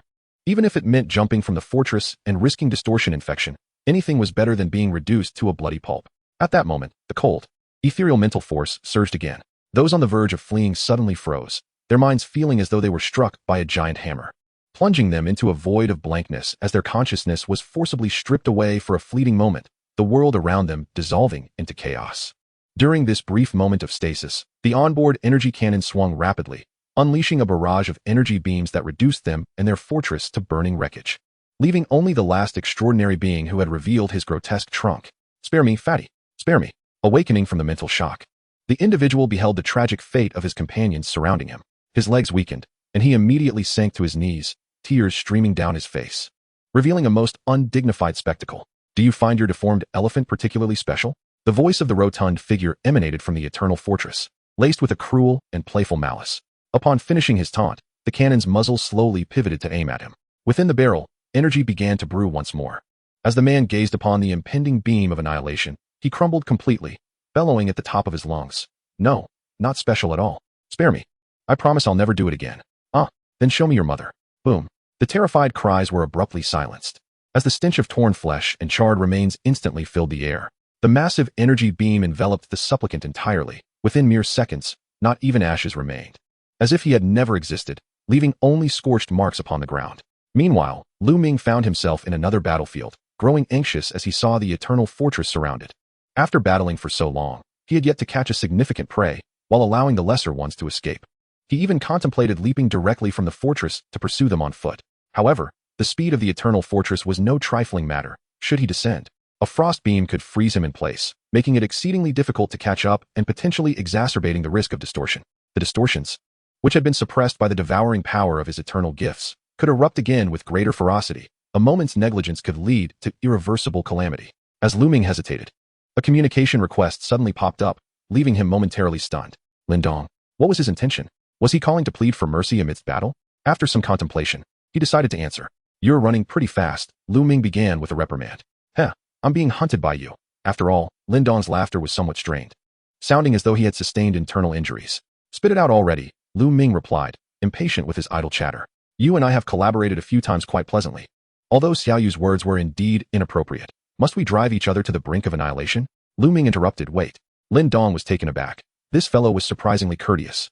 Ming's attention was drawn to a fortress in the distance that had strayed from the main force, fleeing in the opposite direction. The distance was too great for him to discern clearly. Although his heroic-level prowess allowed him to see in the dark, several kilometers away remained somewhat indistinct. However, judging by the size of the fortress, it appeared to be a level 4 stronghold. Ming summoned his power and hurled his battle blade with great force. The blade, crackling with lightning, shot through the night sky like a bullet, piercing the deck of the fortress 2 kilometers away with a sharp whistle that tore through the air. The residual electricity crackled on the blade, illuminating a corner of the fortress and reflecting the bloodthirsty and exhilarated glint in Ming's eyes. It was Chun Xiaoyu's fortress, one he had seen in the livestream. Ming reached out and summoned a teleportation scroll. As a precaution, he had long since bound one, and it was now coming in handy. He locked onto the airspace above the opposing fortress and tore open the scroll. A blue light enveloped him, warping space until Ming's figure vanished from his original location. The next moment, he abruptly materialized above Chun Xiaoyu's fortress. However, interference from the desolate depths caused a deviation in the teleportation scroll's positioning, leaving Ming hovering several dozen meters above the deck, suspended in midair. He could not utilize his instant movement. Unperturbed, he called forth his battle blade once more. The blade embedded in the deck dissipated into light and reappeared in his hand. With a flick of his wrist, he threw the blade again, firmly embedding it in the ground below. The blade buzzed, seemingly awaiting its master's next command. Ming's body fell freely, landing precisely on the hilt of the blade, and he activated his instant movement. A figure enveloped in blinding lightning appeared on the deck, causing the deck to creak under the sudden weight. Inside Chun Xiaoyu's fortress, she heard a dull thud on the deck, causing her heart to skip a beat as she hurriedly transferred control to a nearby fortress member. She quickly approached the window to gaze outside, only to see a battle blade shimmering with lightning embedded in the deck. It was as if death itself was announcing its arrival. Her eyes widened in alarm, sensing the imminent danger. In the next instant, the blade vanished into thin air. Almost immediately, Ming's figure emerged on the deck, bare-chested. His bronze skin was etched with spiderweb-like cracks, from which brilliant lightning flickered. With every heartbeat, the light within his chest intensified, as if all the thunder and lightning emanated from that wildly pulsating heart. His skin, caught in a cycle of healing and cracking, exuded a terrifying aura of destruction and rebirth intertwined. You filthy wretch. Chen Xiaoyu clenched her fists tightly. This was her first genuine confrontation with the filth. Once, this name had seemed so distant, existing solely in the words of others, a cold symbol. The remoteness had dulled her vigilance, leading her to blind arrogance, believing that a mere lone wolf posed no threat. Only today did she truly comprehend the suffocating pressure that this name represented. Chapter 96. The past's sordidness is not to be exaggerated. There is still a big fish. Lu Ming fixed his gaze on Chen Xiaoyu in the cockpit and spoke. Chen Xiaoyu pushed open the cockpit door and stepped onto the deck, locking eyes with Lu Ming. The gruesome wound on her face appeared particularly horrifying in the night, her gaze a mix of fear and, more prominently, defiance. Lin Dong is on the line with me. Do you have any last words? Chen Xiaoyu paused. And in her defiant eyes, a myriad of emotions flickered. There was the insatiable desire that had swollen alongside power after the Winter Alliance easily devoured the Fury Alliance. There was the hysteria of her disfigured appearance, fearing abandonment by Lin Dong. There was the immense hatred for Lu Ming, who had shattered the future of the Alliance. And the endless sorrow of never seeing her beloved again. Perhaps there was even a hint of regret. She quickly dismissed that thought. It was too late for regrets. As for speaking with Lin Dong, in the midst of battle, would the leaders of both sides engage in a voice chat? Ridiculous. Hell, last words? Tell him to avenge me. Kill you. Chen Xiaoyu's voice was sharp. All right, Lu Ming responded decisively. Wait. Seeing Lu Ming's serious agreement, Chen Xiaoyu was momentarily taken aback. If you truly are on the line with him, tell him that I love him. As she uttered those words, her voice softened considerably. Lu Ming glanced at her. A confession before death? It seemed like true love. Whether in Blue Star or this wasteland, true love was far more precious than gold. Lin Dong was destined to be left behind. Chen Xiaoyu would undoubtedly perish. Before her demise, granting this once glorious woman a dignified exit did not seem overly cruel. All right. Lu Ming's response grew somber as he relayed to Lin Dong in his mind. Lin Dong, Chen Xiaoyu has last words. She says she loves you and wants you to avenge her by killing me. Lin Dong's voice, weary and lacking vigor, replied. Then the price of this love is too steep. Let her seek a more capable avenger. Lu Ming pondered for a moment and responded, Understood, I will ensure it. This time, consider it a stroke of luck that you escaped. You'd best keep running. Before Lin Dong could finish his words, Lu Ming abruptly severed the communication. Chen Xiaoyu, filled with urgency, inquired, What did he say? Lu Ming gazed at her and replied, He said he loves you too, and that you will meet again in the next life on the Blue Star. Ha! Upon hearing this, Chen Xiaoyu was momentarily taken aback, followed by an eruption of uncontrollable laughter, tears cascading down her cheeks and splattering onto the deck. This was not his exact phrasing. He would never articulate such sentiments. She weakly sank to the ground, as if her heart had found its answer. Boom! The roar of engines approached. As Luo Mingqi and the hefty companion had concluded their battle and were steering the immortal fortress toward their location.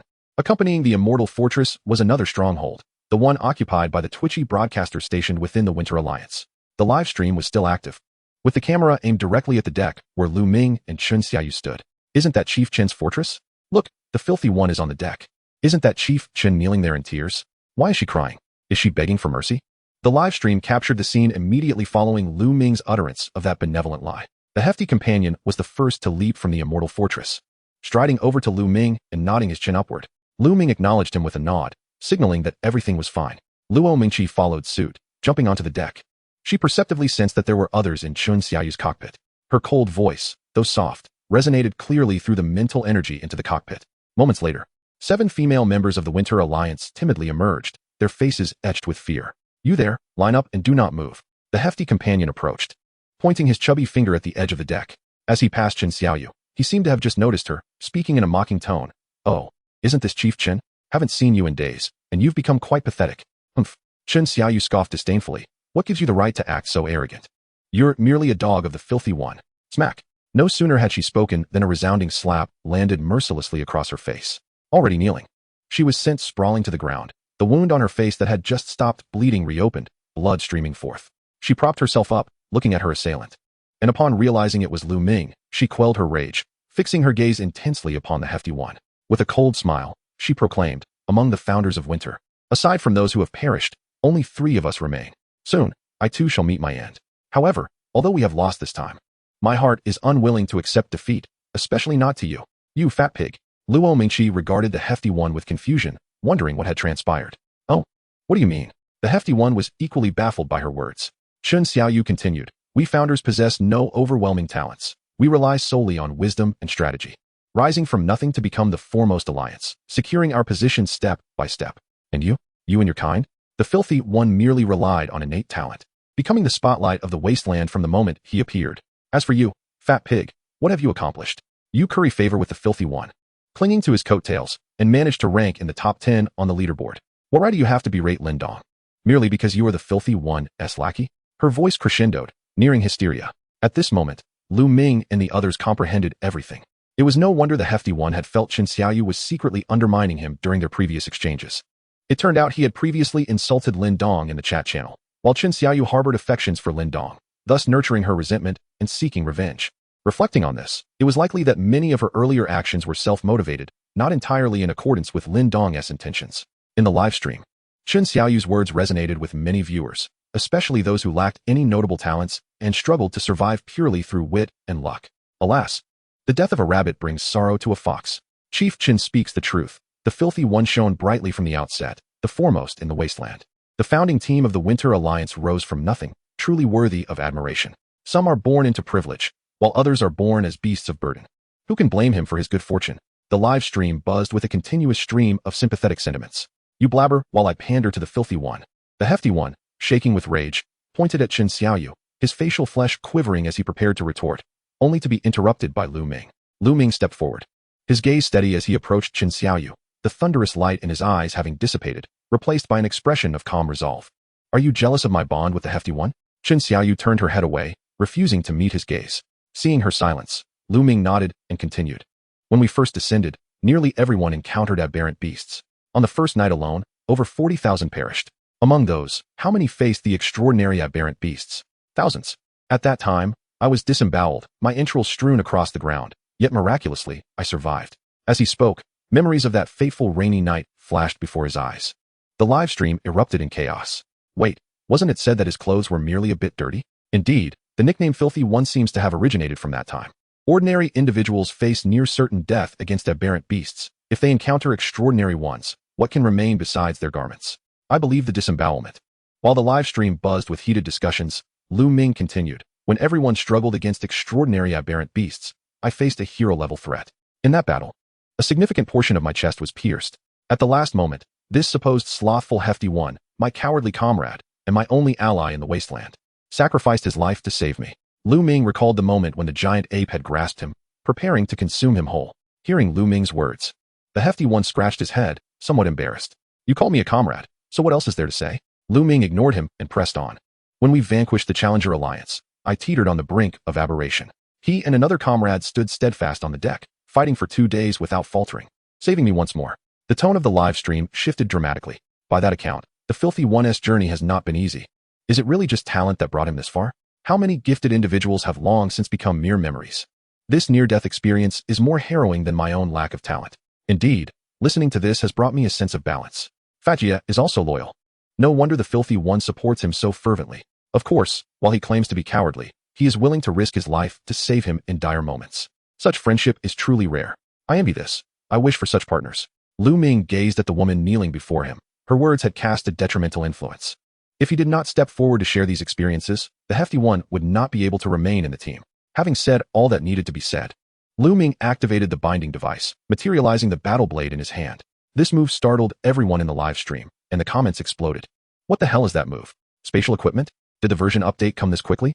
While we are still honing our physical forms, the scoundrel has already embarked on the path of cultivation. Lu Ming commanded the trembling broadcaster, shut it down.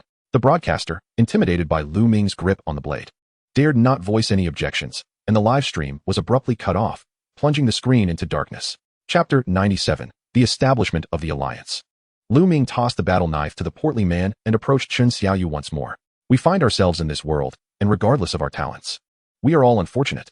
His voice was calm, devoid of any discernible emotion. Whether or not you hold grievances against us is irrelevant at this juncture, and further words are unnecessary. I have terminated the broadcast to preserve your dignity. I hope you will afford yourself the same courtesy. Now, transfer the fortress permissions to my companions. Chen Xiaoyu lifted her gaze, the grotesque scar on her face resembling a hideous centipede in the dim light of night.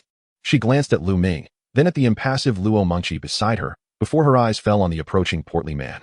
Forcing a grim smile as she interacted with the system interface, a dull thud resonated. Moments later, the portly man returned the battle knife to Lu Ming, who accepted it, casually flicking away the droplets of blood from the blade before sheathing it. The entire process was swift, akin to dispatching a mere obstacle. Lu Ming. How shall we deal with these individuals? Luo Mengqi, having completed the transfer of fortress permissions, approached Lu Ming. Her expression remained unchanged, as if the individual who had just perished was not the leader of a grand alliance, but an inconsequential stranger. Lu Ming's gaze settled on the 7 women huddled together, trembling in fear at the opposite end of the deck. Let them remain in your fortress, Lu Ming pondered. In the Wasteland, one must contend not only with aberrant beasts, but also engage in fortifications of human conflict. As the stronghold expands in size and power, the burden of managing 2 fortresses with only 3 individuals had become increasingly cumbersome. The addition of another fortress only exacerbated the issue of manpower. It seemed the time had come to establish an alliance. Lu Ming approached the group of girls, who were quaking even more fiercely as they crouched on the ground. What tier do you occupy within the Winter Alliance? Under the pressure of Lu Ming's imposing presence, none of the girls dared to respond, burying their heads deeper in submission. Oi, I'm addressing you. Do you wish to provoke your own demise by feigning silence? The portly man barked menacingly from the side. The girls shuddered, exchanging wary glances, each too fearful to speak. At that moment, Luo Mingqi stepped forward, the sharp clicks of her heels against the metallic deck resonating like hammers upon the girls' hearts. Unconsciously, they lifted their heads to regard this frosty-faced girl, who was of a similar age. You, speak, Luo Mingqi commanded, pointing at one of them. The singled-out girl stiffened, trembling as she stood, addressing Lu Ming. Reporting to the esteemed lord, we are engaged in administrative duties within the Winter Alliance, classified as upper citizens. Esteemed lord? Lu Ming dismissed the title without a thought, continuing his inquiry. What does upper citizen entail? What role does it serve? The girl, eager to avoid any misstep, replied in a hurried stream. We have only been assigned to this fortress for a few days, but I have heard Chief Chen mention that the Winter Alliance was the first to implement a hierarchical system, and now all alliances are beginning to assimilate internally, adopting this structure. The hierarchy consists of 3 levels, the lowest being lower citizens, who are newly sheltered individuals without fortresses and captured combatants. Next are the common citizens, comprised of those who join with fortresses or extraordinary individuals, and lower citizens can ascend to common status through contributions and achievements. Upper citizens hold the highest rank, qualifying them to participate in alliance affairs and lead fortress teams on missions. Lu Ming nodded, deep in thought. This Lin Dong indeed possesses a certain acumen. Lacking any combat talent himself, he devised such a system, creating a pathway for lower citizens to ascend. Those who painstakingly achieve advancement will undoubtedly strive to uphold this system to preserve their standing, thereby reinforcing Lin Dong's rule and bolstering the alliance's cohesion. In this harsh wasteland, it proves to be a commendable strategy. I have no interest in your ranks within the Winter Alliance. From this moment forth, you are common citizens here. Perform well, and you shall be promoted. The impending beast tide necessitated that the immortal fortress, with its high energy reserves, be supported by manpower at all times to replenish energy and perform menial tasks. Maintaining their upper citizen status could breed contempt and complicate management. However, demoting them directly to lower citizens could risk a few rebellious souls during the beast tide, leading to chaos that could not be remedied, even if they were slain. The title of common citizen incurs no substantial costs and helps avert unnecessary troubles. Having resolved to establish an alliance, one must consider such intricacies. Next, employee benefits and other minutiae would need to be discussed with the portly man and his companion. Upon learning that they would not only survive but also gain common citizen status, the girls were overjoyed, profusely expressing their gratitude. Thank you, esteemed lord. Thank you, esteemed lord. Returning to the immortal fortress, Lu Ming retrieved the long-stored alliance token from his storage space.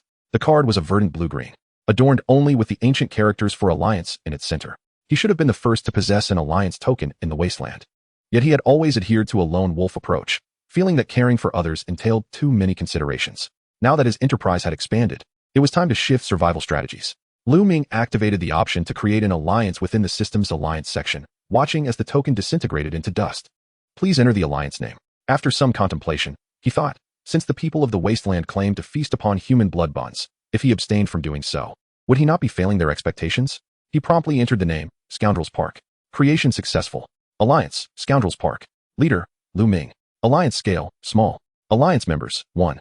Alliance Fortress, 1. The Alliance features were immediately unlocked, including command channels, member lists, Alliance marketplaces, and member coordinates. Numerous sections required permissions for access, as it was only natural that the internal structure of the Alliance should not be freely accessible. Lu Ming preemptively set certain permissions, designating core functions like member coordinates and command channels to only 3 individuals, the leader, the vice leader, and the chief officer. The remaining permissions could be gradually implemented as the team expanded. Subsequently, Lu Ming invited the portly man and Luo Mengqi into the alliance, appointing the former as vice leader and the latter as chief officer. Thank you for your grace, esteemed lord. The portly man immediately messaged in the Alliance channel, accompanied by a bowing emoji. Scram, Lu Ming replied tersely.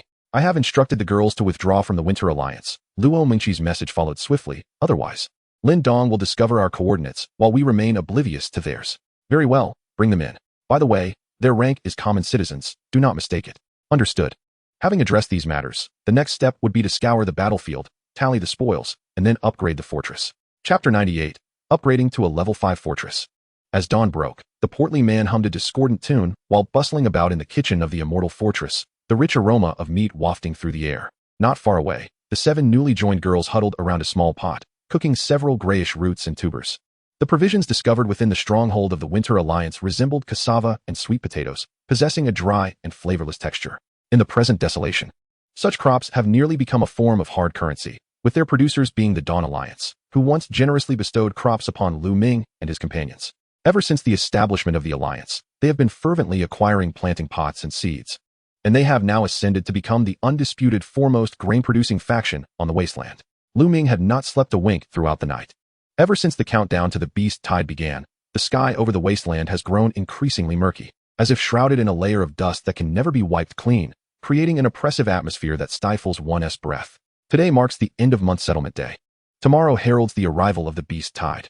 Time has become critically scarce. He stood atop the immortal bastion, gazing down at the battlefield being cleared.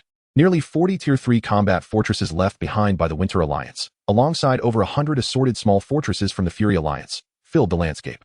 The value of these fortresses is somewhat esoteric. Resources produced from a consumed fortress of the same level could potentially exceed that of its counterpart by more than double. However, given the sheer number of fortresses on this battlefield, the total should surpass 2 million raw stones. On the other side, Luo Mengqi's fortress was also engaged in the process of consumption. She had renamed the fortress inherited from Chun Xiaoyu to the endgame bastion. Following last night's battle, she had amassed a total of 13 aberration cores, including those she had originally possessed, which was sufficient to upgrade both the immortal bastion and the endgame bastion to level 5 simultaneously. As for the chubby 1's Equatorial Guinea, it lacked fortress skills and could not yet break through to level 4. It would have to await the outcome of this settlement for a stroke of luck. The consumption speed of the immortal bastion was far superior to that of the endgame bastion. Its level 8 steel maw operated with a terrifying efficiency. As the maw opened, its width exceeded that of the fortress itself, with the internal gears spinning rapidly, emitting a deep, thunderous roar. A Tier 3 fortress was enveloped entirely as the treads rotated. The hardened special steel crumbled like fragile potato chips, being easily shattered, decomposed, and sent into the furnace. Throughout the morning, Lu Ming repeated this process. When the last of the Tier 3 combat fortress cluster was consumed, the resources required for the upgrade of the immortal bastion were finally sufficient. Entering the fortress's belly, he found the furnace's material storage brimming, nearly overflowing.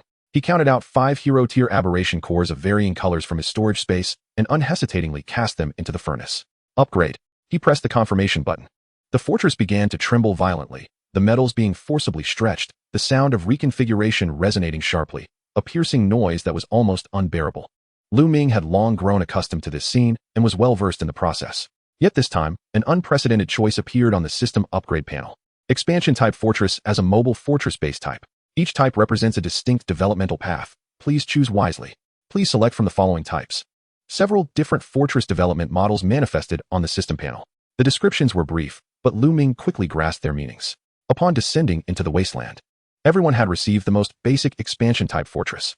Once a fortress upgraded to level 5, it reached a critical juncture or a crossroads, necessitating the selection of a specialized upgrade template to determine the fortress's future development trajectory. 2 templates particularly captivated Lu Ming's attention. The first was the mobile city template. Choosing this template would set the fortress on a path to becoming a true mobile city, capable of manifesting either skyscrapers or classical castles, theoretically achievable. Lin Dong seemed to be pursuing this route, harboring grand ambitions to transform the Eternal Bastion into a modern fortress metropolis. Once he unified the wasteland, he could concentrate all resources and relocate all survivors to his mobile city, establishing it as the new capital for the Blue Star people, protected by other fortresses. The vision was magnificent, yet the implementation would be fraught with unimaginable challenges. The second was the War Fortress template. This template was straightforward and direct, designed solely for combat and born for slaughter. This aligned perfectly with Lu Ming's intentions. Select War Fortress template.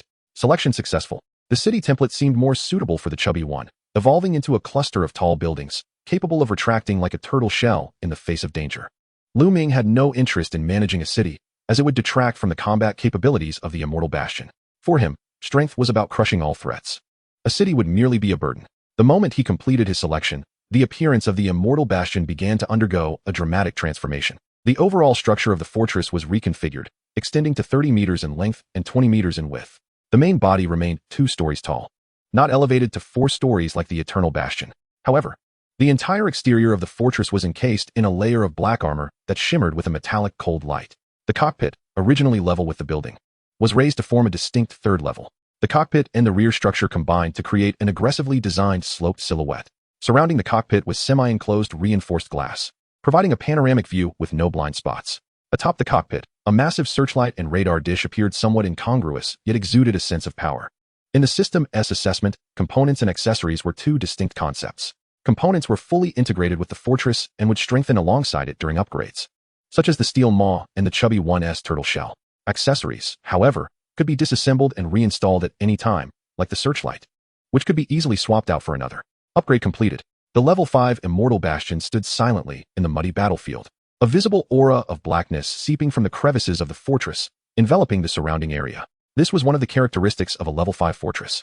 A gifted fortress would emanate its innate power upon reaching level 5, forming a unique domain around it. This could be considered the most significant benefit of the upgrade. The gift was inherent to the fortress, incapable of being artificially imposed. Just like Lin Dong, who lacked personal gifts, yet his fortress possessed them. Thus, once his eternal bastion upgraded to level 5, it would be surrounded by snow and ice, creating an extreme cold domain. The gift of the immortal bastion, however, was consumption. Standing on the deck, Lu Ming felt the enveloping black aura around him. To his astonishment, he discovered that this aura was not insubstantial but possessed a peculiar pulling force. The ground surrounding the fortress, mingled with blood and shattered flesh, contained a faint energy that was gradually being extracted, consumed, and absorbed into the fortress by this aura. Even more astonishing was the fact that the pervasive aberration power in the air was also being slowly captured and consumed under the influence of this black aura. Lu Ming suddenly lowered his head to glance at the ground beside the fortress's treads. The soil there seemed to be undergoing some subtle transformation. Time passed second by second. Visibly, within a radius of 30 to 40 meters centered around the immortal bastion, the dark hues representing pollution and aberration were receding at a slow, yet determined pace, gradually restoring to their normal coloration. This revelation sent Lu Ming's mind into a frenzy, leaving him momentarily blank. If the immortal bastion continued to upgrade and grow stronger, this gifted domain would expand continuously. Given time, could he not create a veritable sanctuary upon this polluted wasteland? Chapter 99, Monthly Settlement. With the completion of the upgrade to the Eternal Fortress, the tracks beneath transformed into a robust double-track structure, enhancing grip and ensuring a smoother ride. Coupled with the fortress's broad yet modest height, it resembled a crouching tiger. However, when Lu Ming tested it, he found that the speed had not increased. Which was to be expected. One could not have it both ways. For speed, there exists a template within the system, the Swift Arrow Fortress template. This increases length without augmenting width or height, resulting in a streamlined appearance, rendering the fortress akin to an elongated high-speed train.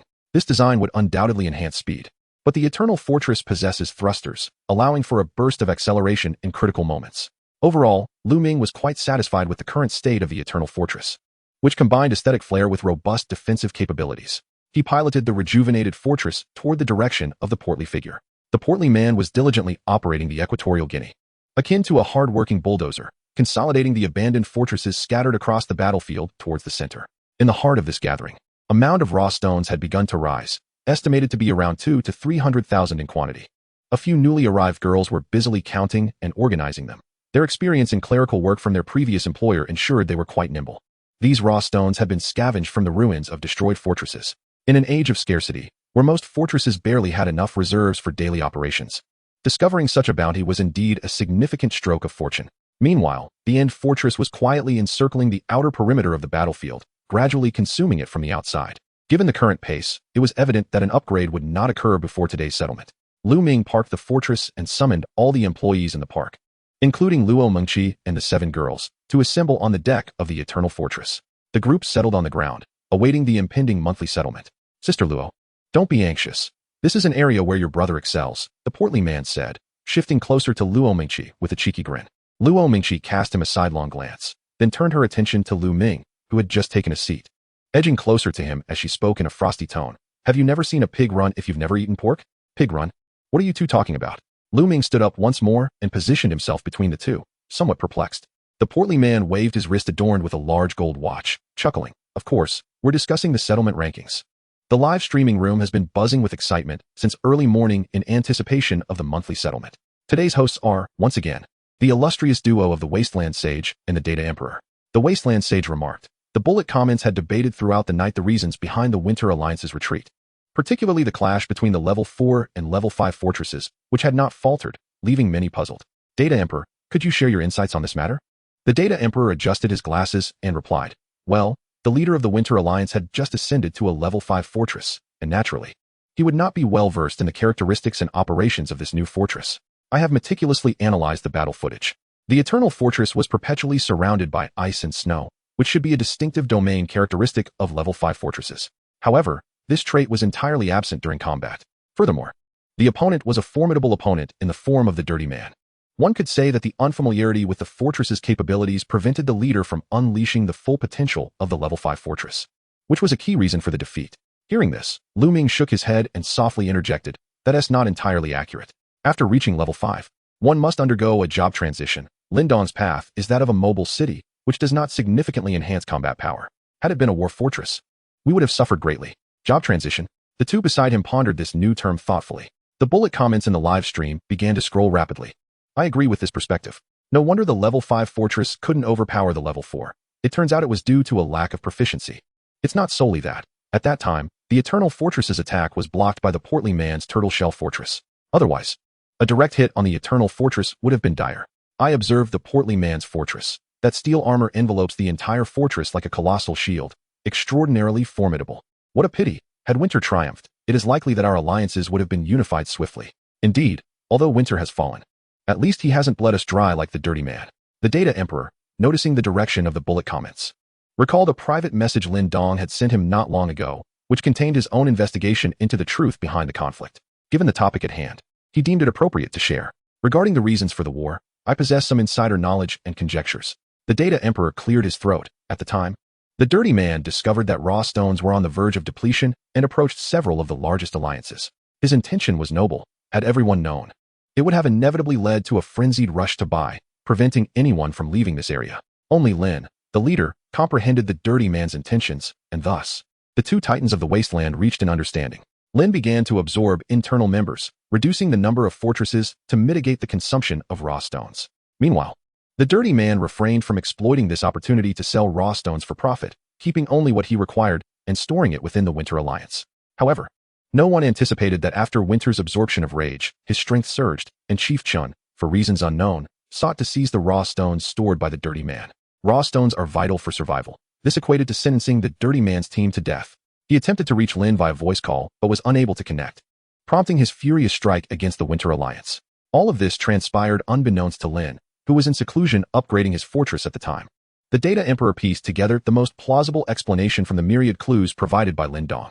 Sitting nearby, the Wasteland Sage nodded in agreement, sighing. Thus, two of the most elite figures turned against each other due to Chief Chen's selfishness. Such is the cruelty of fate. He paused, his tone tinged with a hint of melancholy. One was the Dirty Man, who ignited the flame of hope for humanity when all seemed lost. The other, Lindong, who, during a time of slaughter by the aberrant beasts, rallied to unite us and founded the First Alliance. Regardless of their positions, they are both legends of our wasteland. The live chat erupted with a chorus of lamentations. Alas, if only these two legendary figures could unite, they could lead us all out of the wasteland. It's all Chief Chen's fault. I cannot fathom his thoughts. Greed led to his downfall. Chief Chen paid with his life for this. What a tragedy. Let us hope that they can reconcile as before. Speaking of the Dirty Man, something suddenly comes to mind. What is it? While reviewing the alliance list for today's settlement, I stumbled upon a new alliance called the Dirty Man's Park. No way could it truly be founded by the Dirty Man. Let me check. Indeed, the leader is the Dirty Man. The alliance comprises merely 10 members, with the portly man as the vice leader. While you all are still watching, I have already submitted my application to join. Host, do you believe that the Dirty Man's new alliance can secure a spot in the top 10 for this settlement? Chapter 100, New Forces on the Ranking List. The Data Emperor, upon seeing the bullet comments inquiries, adjusted his glasses and provided an analysis. The ranking of alliances likely does not rely solely on combat power, but rather encompasses a combination of scale, influence, and combat effectiveness among various factors. However, the establishment of the Scoundrel Park has just taken place, and the opportunity to join now appears to be quite substantial. Friends who are interested may wish to submit an application. Who knows, they might just succeed? His words undoubtedly served as an advertisement for Lu Ming's alliance. Indeed, the back end of the Scoundrel Park was instantly inundated with dozens of membership applications. These applications came primarily from the remaining lone wolves still alive in the Wasteland. Following the recent confrontation with the Challenger Alliance, the lone wolves suffered heavy casualties, and most of the survivors have sought warmth in numbers, joining various alliances. To apply for a new alliance, one must first not belong to any existing faction. However, Lu Ming had no intention of accepting them immediately. He planned to wait until the beast tide had passed before considering the matter. Monthly settlement begins. The frigid prompt of the system resonated throughout the Wasteland, causing everyone to instinctively halt their actions. Power ranking 10th, Bei Min. Achievements: accumulated kills of 4 hero-level aberrant beasts and 291 extraordinary aberrant beasts, serving as the main combat force of her team. As the system announced this, the large screen in the Kwaido live broadcast room immediately displayed a combat screenshot of Bei Min. In the image, a woman clad in combat attire lay atop a fortress, cradling an enormous sniper rifle that appeared quite disproportionate to her frame. Bei Min. Strength: extraordinary. Fortress: level 4. Faction: Roaring Alliance. The intelligence capabilities of the Kwaido Alliance are indeed remarkable, although the information is not overly detailed. Securing such data in this chaotic wasteland is a significant achievement. Upon seeing that the 10th-ranked individual was a striking woman, the live chat erupted with discussion. "I know a bit about Bei Min. She's a friend of mine," the Data Emperor remarked. "Oh, you have such a beautiful female friend, and didn't he tell me? Do you chat often?" Bai Shaoxing teased from the side. The Data Emperor shook his head. "Do not be deceived by her stunning appearance. She is a truly formidable person." Bai Shaoxing feigned surprise. "How so?" "She has spent most of her time as a lone wolf and only joined the Roaring Alliance just before venturing deep into the Wasteland.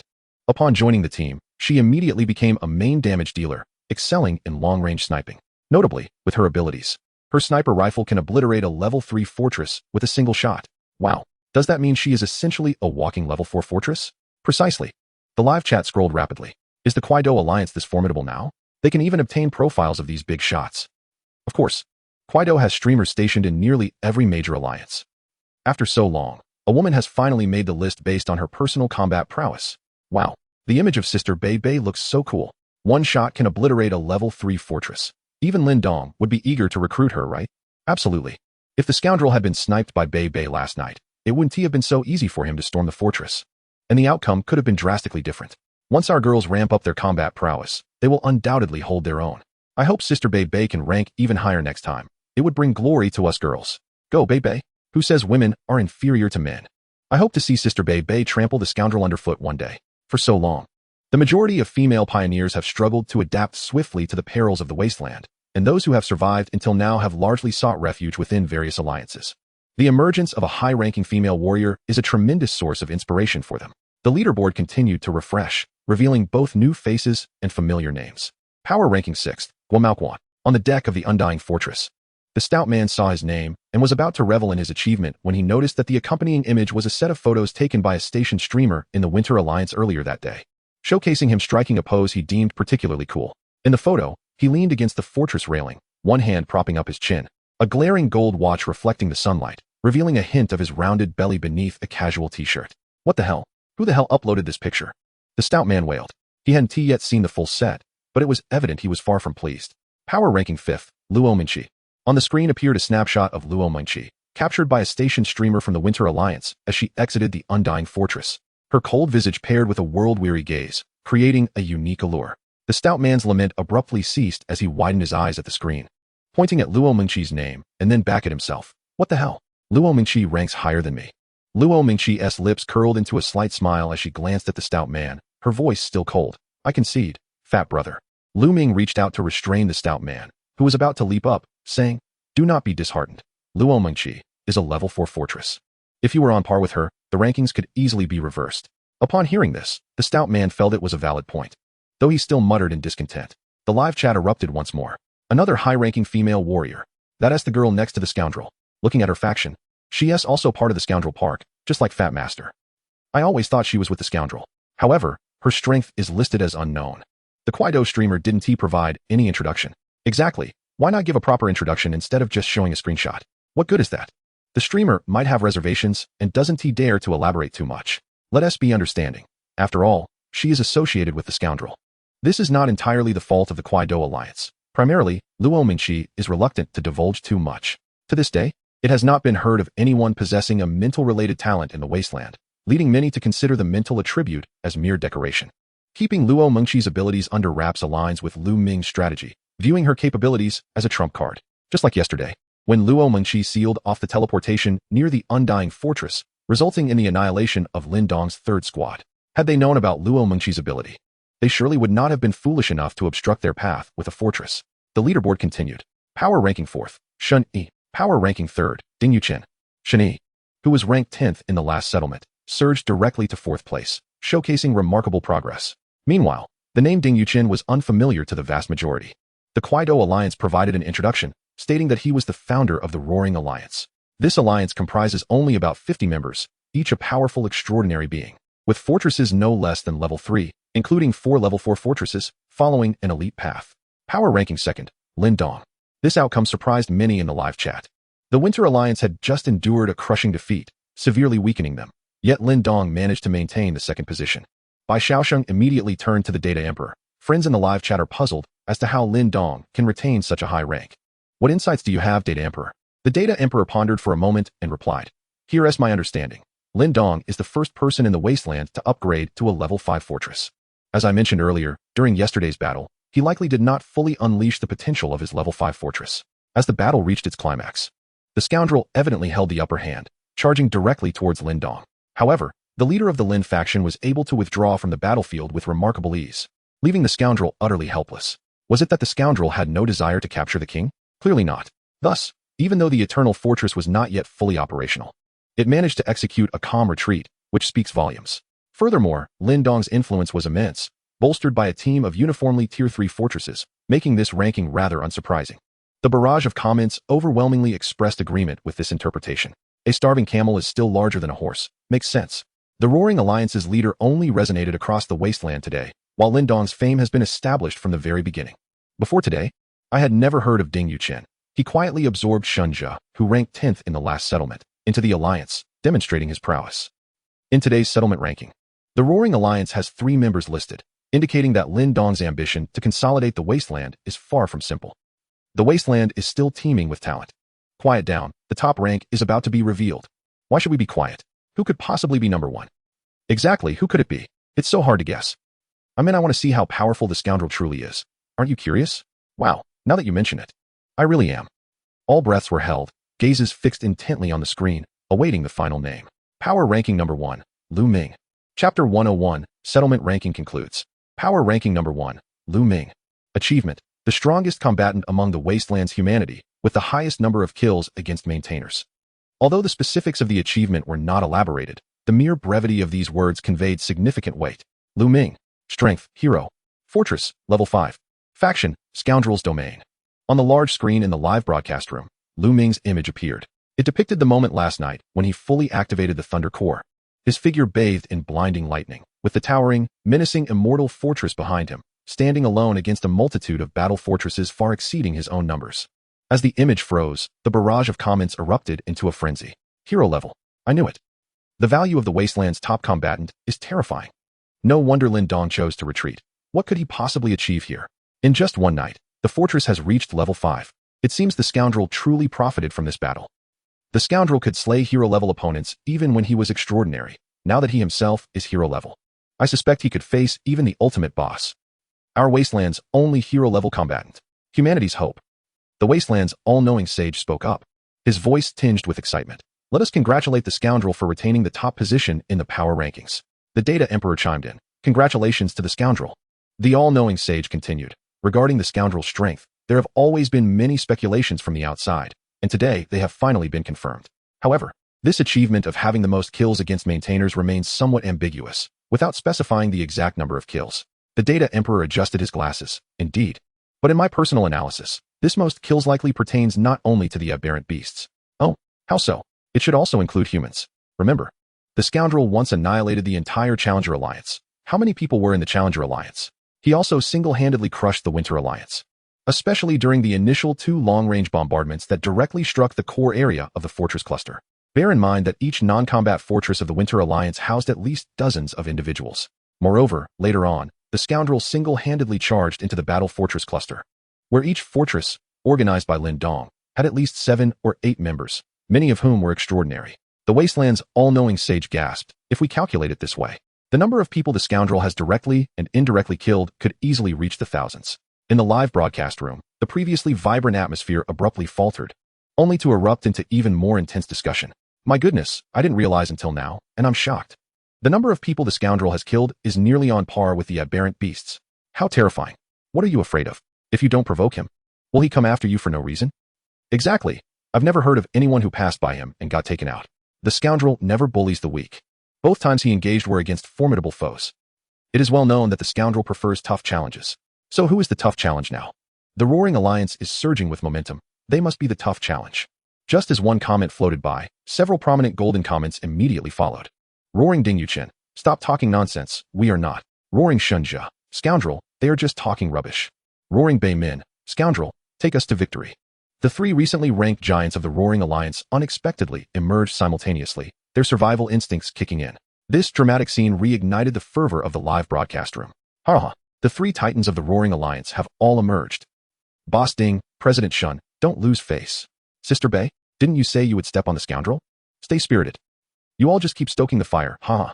Scoundrel's domain's Fat Master. Don't step on the scoundrel. Come at me. Roaring Bei Min. The sudden interjection from the Fat Master further ignited the barrage of comments in the live broadcast room. Wow, the Fat Master has appeared. Haha. What reward does the Fat Master seek? Roaring Bei Min. Don't tease the Fat Master. I wouldn't dare step on you guys.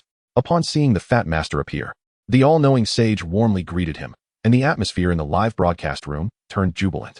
The settlement of the Alliance rankings followed the power rankings. However, that list bore little relevance to the newly established scoundrel's domain, and Lu Ming lost interest. He exited the live broadcast room, rising to gaze at the employees still chattering away on the deck. They were now part of the scoundrel's domain, feeling prideful about their leaders, all making the list. Lu Ming's top position was, of course, expected, but the fact that Luo Mingqi ranked so high thrilled them even more. Initially, they believed Luo Mingqi was merely a decorative presence beside Lu Ming, relying on her beauty for protection. Particularly after last night's vigil when Luo Mingqi had directly gone to the immortal fortress, their imaginations had run wild, leading to a slight disdain. Now, the settlement rankings provided the most direct proof. Her ranking even surpassed that of the Fat Master, greatly exceeding their expectations. Beautiful and immensely powerful. Although they were unaware of her specific abilities, it was evident she was an extraordinarily formidable being. It is worth noting that this power ranking was not comparable to the first monthly settlement. In the first monthly settlement, many individuals had mediocre strength but made the list due to their influence or indirect combat power. The current power ranking holds considerable value, with nearly all listed as genuine extraordinary beings. What kind of monsters are lined up ahead of Luo Mingqi? There is no need to mention Lu Ming, the pinnacle of power, Lin Dong, who possesses fortress talents and was the first to elevate a fortress to level 5. Ding Yuchen, the leader of the elite alliance with all extraordinary members. Shinjia, the former lone wolf pinnacle. It is evident that Luo Mingqi's prowess is likely quite formidable. While they were engaged in animated discussion, Lu Ming turned to them and said, "All right, the team-building exercise is over. You may return to the end fortress." The several girls promptly rose and replied in unison, "Yes, Your Majesty." Subsequently, they whispered amongst themselves as they departed from the deck of the immortal fortress. In the dirty old man's district, one need not worry about food or safety, and there are no burdensome tasks. Were it not for the impending beast tide looming like a colossal stone upon their hearts, this scene would indeed evoke a sense of leisurely relaxation akin to finishing work at Blue Star Company. After watching the girls leave, Lu Ming addressed the chubby individual and Luo Mingqi, saying, "The alliance rankings no longer concern us. Now, let us commence the thrilling lottery segment." Chapter 102, The Lottery. Upon finishing his statement, the chubby man sprang up from the ground, clutching the skill card tightly in his palm, his excitement causing his fleshy face to quiver. Who goes first? Lu Ming, observing his eagerness, gestured politely, "Ladies first." Luo Mingqi nodded in agreement. It was her first time using a lottery ticket, and a premium one at that. Deep down, she felt a flicker of anticipation. She slowly closed her eyes, immersing her consciousness in the system's lottery interface. Meanwhile, the chubby man clasped his hands together, murmuring fervently like a devotee, praying to the divine. "Please, not materials. Anything but materials. A skill or a blueprint would suffice. May the heavens bless me. May the ancestors manifest their powers." Lu Ming, influenced by the chubby man's anxious utterances, began to feel a tinge of nervousness. With the beast tide approaching, obtaining materials would not yield immediate results. Even the crystal rocks required to elevate the fortress to level 6 could not be provided in sufficient quantities all at once. What they currently lacked was something that could be directly transformed into combat efficacy. As Lu Ming and the chubby man anticipated eagerly, Luo Mingqi opened her eyes. "What did you draw?" The The chubby man inquired, hastily leaning in, noticing a trace of joy breaking through Luo Mengqi's typically icy demeanor. Lu Ming was assured that this draw was indeed fortunate. Luo Mengqi gazed at Lu Ming, her voice remaining cool yet tinged with a barely perceptible excitement. The skill is a mental type skill, highly suitable for me. Excellent. A skill is splendid. The chubby man exclaimed, slapping his thigh. As long as it enhances our combat strength. That's all that matters. All right, now it's my turn. With that, he eagerly closed his eyes, diving into the lottery interface. Lu Ming turned to Luo Mengqi, asking, what is the name of the skill? What are its functions? Luo Mengqi replied, intimidation. It can induce a state of stupor, allowing for both single target and area of effect releases. The duration depends on my mental strength. Lu Ming nodded in satisfaction. This skill arrived at a most opportune moment. Within their team, he was the primary attacker. The chubby man served as the tank, and now with Luo Mengqi possessing ranged damage output and crowd control, the team's shortcomings were nearly rectified. We now lack control measures. Acquiring this skill is akin to striking gold. With Lu Ming's approval, Luo Mengqi's expression brightened, her lips curving into an exquisite smile. Oh no, it's not a fortress skill. Just as Lu Ming and Luo Mengqi were discussing the skill, an exaggerated shout from the chubby man interrupted their conversation. What did you draw? Lu Ming inquired. Here. The chubby man revealed his palm, and a fleeting shadow appeared, materializing into a longbow with an ancient design, inscribed with mysterious runes. Lu Ming took the bow, feeling its unusual weight and texture. The chubby man elaborated. This bow is called the guidance of the nature goddess. The description states it is the weapon of the elf queen. It requires no arrows, simply channel energy to conjure arrows of various attributes. Its power is immense, but who among us can wield such a primitive weapon as a bow? I would prefer a Gatling gun spitting blue flames. Upon hearing the introduction, Lu Ming's eyes suddenly gleamed, and he turned to Luo Mengqi. But I can't use it either. She replied, somewhat perplexed. Without hesitation, Lu Ming handed her the bow. Give it a try. With your high mental power and strong control, you are sure to aim accurately. Coupled with the intimidation skill, any enemy before you would be like a stationary target. Encouraged by Lu Ming's words, Luo Mengqi felt a stirring in her heart. She accepted the longbow, her slender fingers gliding over its icy surface. Upon touching the mysterious runes, an extraordinary sense of connection surged within her. The moment her mental energy brushed against the runes, the previously dim patterns activated, shimmering with a soft luminescence, mimicking a scene from a movie she had once seen. She readied the bow and aimed at a nearby abandoned fortress. Her delicate fingers rested on the bowstring, and as she slowly pulled back, she distinctly felt her mental energy rapidly siphoning away. The runes glowed brighter as an unrelenting flow of mental power converged between the bowstring and the bow itself, ultimately forming a vibrant crimson arrow composed entirely of energy. The arrow, translucent and resembling molten lava, radiated an astonishing heat. With her mental energy firmly locked onto the target, Luo Mengqi released her fingers. A deep, resonant hum, akin to a volcanic eruption, emanated from the bow, and an orange-red light tore through the air, shooting forth instantly. Bang! Boom! The arrow struck the distant fortress with pinpoint accuracy. In a cacophony of explosive sound, the entire fortress seemed to be struck by a small meteor. Enveloped in searing magma, the reinforced steel melted rapidly under the intense heat, twisting and emitting a piercing wail. Wow, this is incredible. The chubby man's eyes seemed ready to pop out, his mouth agape, as if to swallow an egg. What about the energy consumption? Lu Ming, noticing the slight pallor on Luo Mengqi's face, inquired with concern. Luo Mengqi, beads of sweat forming on her forehead, gasped. That shot drained 1/3 of my mental energy. I sensed it was still drawing from me, so I had to forcefully terminate it. Otherwise, it would have completely depleted me. This weapon is formidable and suits you perfectly. Lu Ming concluded. Chubby, let us have Luo Mengqi wield this weapon. Sounds good. It's great for Luo Mei to have a means of self-defense, the chubby man agreed. Although envious of the bow's power, he understood it was useless to him. Now it's your turn, Ming. Hurry. Let me see what treasure you can draw. All right. Lu Ming entered the system and activated his final premium lottery ticket. He was likely the person with the most lottery draws in the Wasteland, making this process second nature to him. Upon using the lottery ticket, the familiar lottery interface flickered before his eyes, with various items, blueprints, and skill cards whirling past like a carousel. Finally, a flash of gold caught his eye, and the screen settled on a skill card. Fortress Protective Barrier. Type, Fortress Skill. Description, can continuously form an energy barrier around the fortress to block enemy attacks. This skill would be beneficial for the Immortal Fortress, significantly enhancing its defensive capabilities. However, since the Immortal Fortress already possessed the pressure of Kunlun skill that augmented both offensive and defensive capabilities, acquiring a purely defensive shield would create some functional redundancy. After careful consideration, assigning this skill to the chubby man seemed the most prudent choice. His equatorial guinea was fundamentally reliant on its shell for defense. Adding a range-based energy shield would render it a veritable mobile iron turtle. What do you think? What did you draw? The portly fellow rubbed his hands together, eyes gleaming with anticipation as he gazed at Lu Ming. A subtle smile graced Lu Ming's lips as he flipped his palm, conjuring into existence a shimmering skill card. Intentionally ignoring the portly fellow, he turned to Luo Mengqi and remarked, "Ah, yet another fortress skill card. Here, Luo Mengqi, this fortress skill card is for you." With that, he prepared to pass the card to her. Upon witnessing this, the portly fellow let out a cry. "Hey, that's excessive." Before his words could fully escape, he lunged forward like a hungry tiger, snatching the skill card from Lu Ming's hand and clutching it tightly to his chest, fearful of losing it again. "All right, enough with the antics," Lu Ming chided with a laugh. "You have what you need now, Luo Mengqi. Head to the trading channel and procure a basic bow to familiarize yourself with its feel. Portly fellow, you should head to the devouring fortress and prepare for an upgrade." "Got it." The duo accepted their tasks and promptly dispersed, leaving Lu Ming alone on the deck. He inhaled deeply, opening the system interface. The rewards for ranking among the top 3 in combat power included not only a coveted lottery ticket, but also a far more significant item, a special reward to choose from 3 options. This constituted the lion's share of the settlement's bounty. Chapter 103, The Worthy Shall Inherit. Lu Ming's consciousness delved into the system, and before him, light and shadow danced, transporting him to a vast expanse of starry sky. Directly ahead, 3 exquisitely crafted models, each radiating a distinct glow, hovered in the air, patiently awaiting his selection. He stepped forward, and the first model that caught his eye was a complexly structured miniature factory. Ordinary grade distortion suppressor generation facility. Type, fortress facility.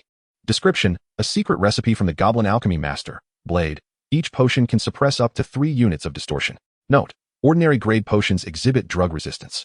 Lu Ming's heart raced with excitement. A distortion suppressor.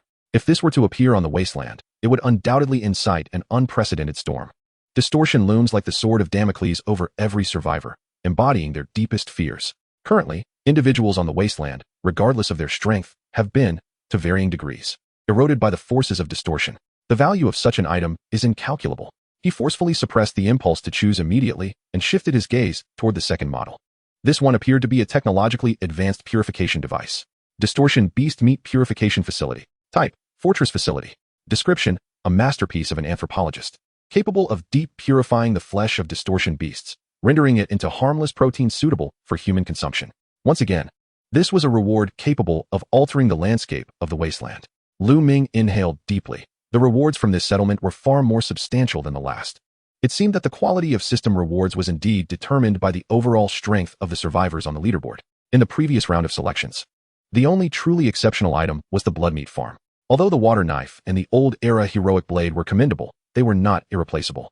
However, either of the first 2 facilities from this selection could instantly elevate a lone wolf or a group into the object of desire and admiration for all factions. He turned his attention to the final model. It was a menacing cannon, its dark red body adorned with lava-like patterns. Hellfire cannon. Type, fortress component. Description, a devastating weapon forged from the core material of the dwarven furnace destroyed after burning for millennia. At that moment, Lu Ming was struck by a bout of decision paralysis. Strategically, the distortion suppressor was undoubtedly the best choice, followed closely by the distortion beast meat purification facility. The Hellfire cannon lagged behind. However, the first 2 options were geared toward the future, serving as long-term strategic resources. While the Hellfire cannon could be immediately converted into combat power, the beast tide was imminent. Tick-tock. The sound of an ethereal timer echoed within the space, each tick resonating in his heart, urging him onward. Which to choose? Selecting the suppressor would alleviate both his and his companion's distortion problems immediately, or it could serve as a bargaining chip to leverage the power of the entire Wasteland. Choosing the cannon, on the other hand, would provide a significant advantage in the forthcoming beast tide, enhancing their chances of survival. Just as his hand was about to touch the distortion suppressor model, a flash of memories surged through his mind, those barely perceptible, strange filamentous entities he had glimpsed in the sky days prior. Those things were undoubtedly related to the beast tide. A profound sense of crisis enveloped him. Damn it! Lu Ming cursed internally, abruptly retracting his hand and decisively grasping the Hellfire cannon instead. In the instant he made his choice, the timer reached 0, and an irresistible force propelled him out of the reward space. Lu Ming opened his eyes wide. What happened? Brother Ming, you look unwell, exclaimed the portly fellow and Luo Mengqi, who immediately surrounded him upon noticing his grave expression. Lu Ming spread his palm, and with a flash of light, a palm-sized, fearsome cannon model materialized in his hand. The Hellfire cannon, a fortress component, can be equipped immediately, transforming it into combat power. Excellent. The portly fellow's face lit up at the sight of the weapon. However, Luo Mengqi sensed something amiss and inquired coolly, what about the other 2? The distortion suppressor generation facility and the distortion beast meat purification facility. Lu Ming replied nonchalantly. What? The portly fellow's smile froze in an instant, exclaiming, a divine artifact. Brother Ming, why didn't you select the suppressor? Lu Ming's gaze sharpened. The beast tide is approaching. What we need are weapons that can kill immediately. We have little use for the distortion beast meat purification, and Lin Dong will surely choose the suppressor. The portly fellow's eyes glinted with understanding, and a sinister smile crept across his face. Lin Dong has already chosen his path to death. Let us eliminate him and reclaim it. Lu Ming's tone remained calm. The portly fellow stroked his chin, declaring with righteous fervor, such a splendid item. Does Lin Dong deserve it? Would he even comprehend its worth? Lu Ming cast him a sidelong glance. That would be a sheer waste. It is better suited for the worthy. The portly fellow immediately puffed out his chest. Is there anyone in this wasteland more worthy than us? Who dares to compare with our virtue? Quite reasonable. Luo Mingqi listened to the two of them earnestly plotting their murderous scheme with an odd expression. Noticing her demeanor, Lu Ming offered an explanation. I saw it first. That makes it mine. After contemplating, Luo Mingqi nodded. That seems fair. Lu Ming settled into the revitalized cockpit of the indestructible fortress. The spacious interior was adorned with massive reinforced glass comparable to steel, offering an exceptional view. Sensing the slight tremor as the fortress powered up, Lu Ming maneuvered it to a strategically advantageous position, elevated and defensible, near the battlefield. Once the fortress was steady, he activated the indestructible talent. A visible black aura seeped from the crevices of the fortress, enveloping the surrounding area within a radius of 50 to 60 meters like a domain, slowly extracting the faint traces of distortion power from the ground and consuming it. Ultimately, it would be converted into energy stored in the energy core. At this rate, it wouldn't be long before this area was temporarily purified into a safe zone. Unfortunately, once the indestructible fortress departed, the suppressed distortion power would inevitably surge back. Lu Ming opened the system's friend list and found the name of the Roaring Alliance's leader, Ding Yuchen, sending a friend request. He did not have to wait long, as the request was quickly accepted, and a message from Ding Yuchen soon followed. Roaring Ding Yuchen. Hello, Brother Zong. Zonglao Park Lu Ming. Greetings, Leader Ding. I would like to exchange some purified beast meat for regular crops. Would that be convenient for you? After sending the message, there was a brief silence on the other end. At that moment, Ding Yuchen's heart was stirred by tumultuous waves. He had indeed chosen the purification facility for aberrant beast meat during the reward settlement. How could Zonglao know? Was it a test? Or was it that another reward was so enticing that Lin Dong could not possibly forego it? Leading Zonglao to be certain that the purification facility was with him? Roaring Ding Yuchen. Ha, Brother Zong is joking. What is there to exchange? If Brother Zong desires beast meat, just say the word. Currently, aberrant beast meat is so abundant that no one wants it. Only a few reckless fools would buy it. I just need to expend a bit of energy, and I can produce a large batch of clean meat. Zonglao Park Lu Ming. I can produce crops here. Even extraordinary ones. For now, I will exchange ordinary crops with you, which serves as a preliminary assessment of our goods. If all goes well, we shall undoubtedly cooperate frequently in the future. Upon seeing the phrase extraordinary crops, Ding Yuchen was instantly taken aback, all his wariness dissipating. It turned out that Zonglao wished to collaborate. Roaring Ding Yuchen. Excellent. Brother Zong is generous. I will prepare a batch of the finest right away. Now, the blood and flesh farm had been classified by Fatty. Half of the crops were nourished by extraordinary aberrant beast blood and flesh, infused with pure energy, which Lu Ming had designated as extraordinary crops. The other half, nourished by ordinary blood and flesh, were the regular crops. According to the alliance regulations formulated after discussions between Fatty and Luo Mingqi, regular crops were the staple food for the park's civilians. Meanwhile, the upper-class members could receive one extraordinary crop as a weekly benefit or exchange alliance contribution points for them, albeit at a steep price. Considering that 3 individuals from the Roaring Alliance had made it onto the power rankings, Lu Ming instructed Fatty to prepare 3 extraordinary crops, while the remainder would consist of the ordinary crops produced by the farm. This was not an act of generosity. The food produced by the Dawn Alliance was primarily starchy, merely enough to fill the stomach, while the purified meat from the Roaring Alliance was genuine protein. In the future, as more members joined the park, these 2 alliances would inevitably need to interact. Chapter 104, The Bonfire. As the sun set and dusk approached, a massive bonfire blazed brightly on the purified ground. Crackling as the wood, sourced directly from abandoned fortresses, burned.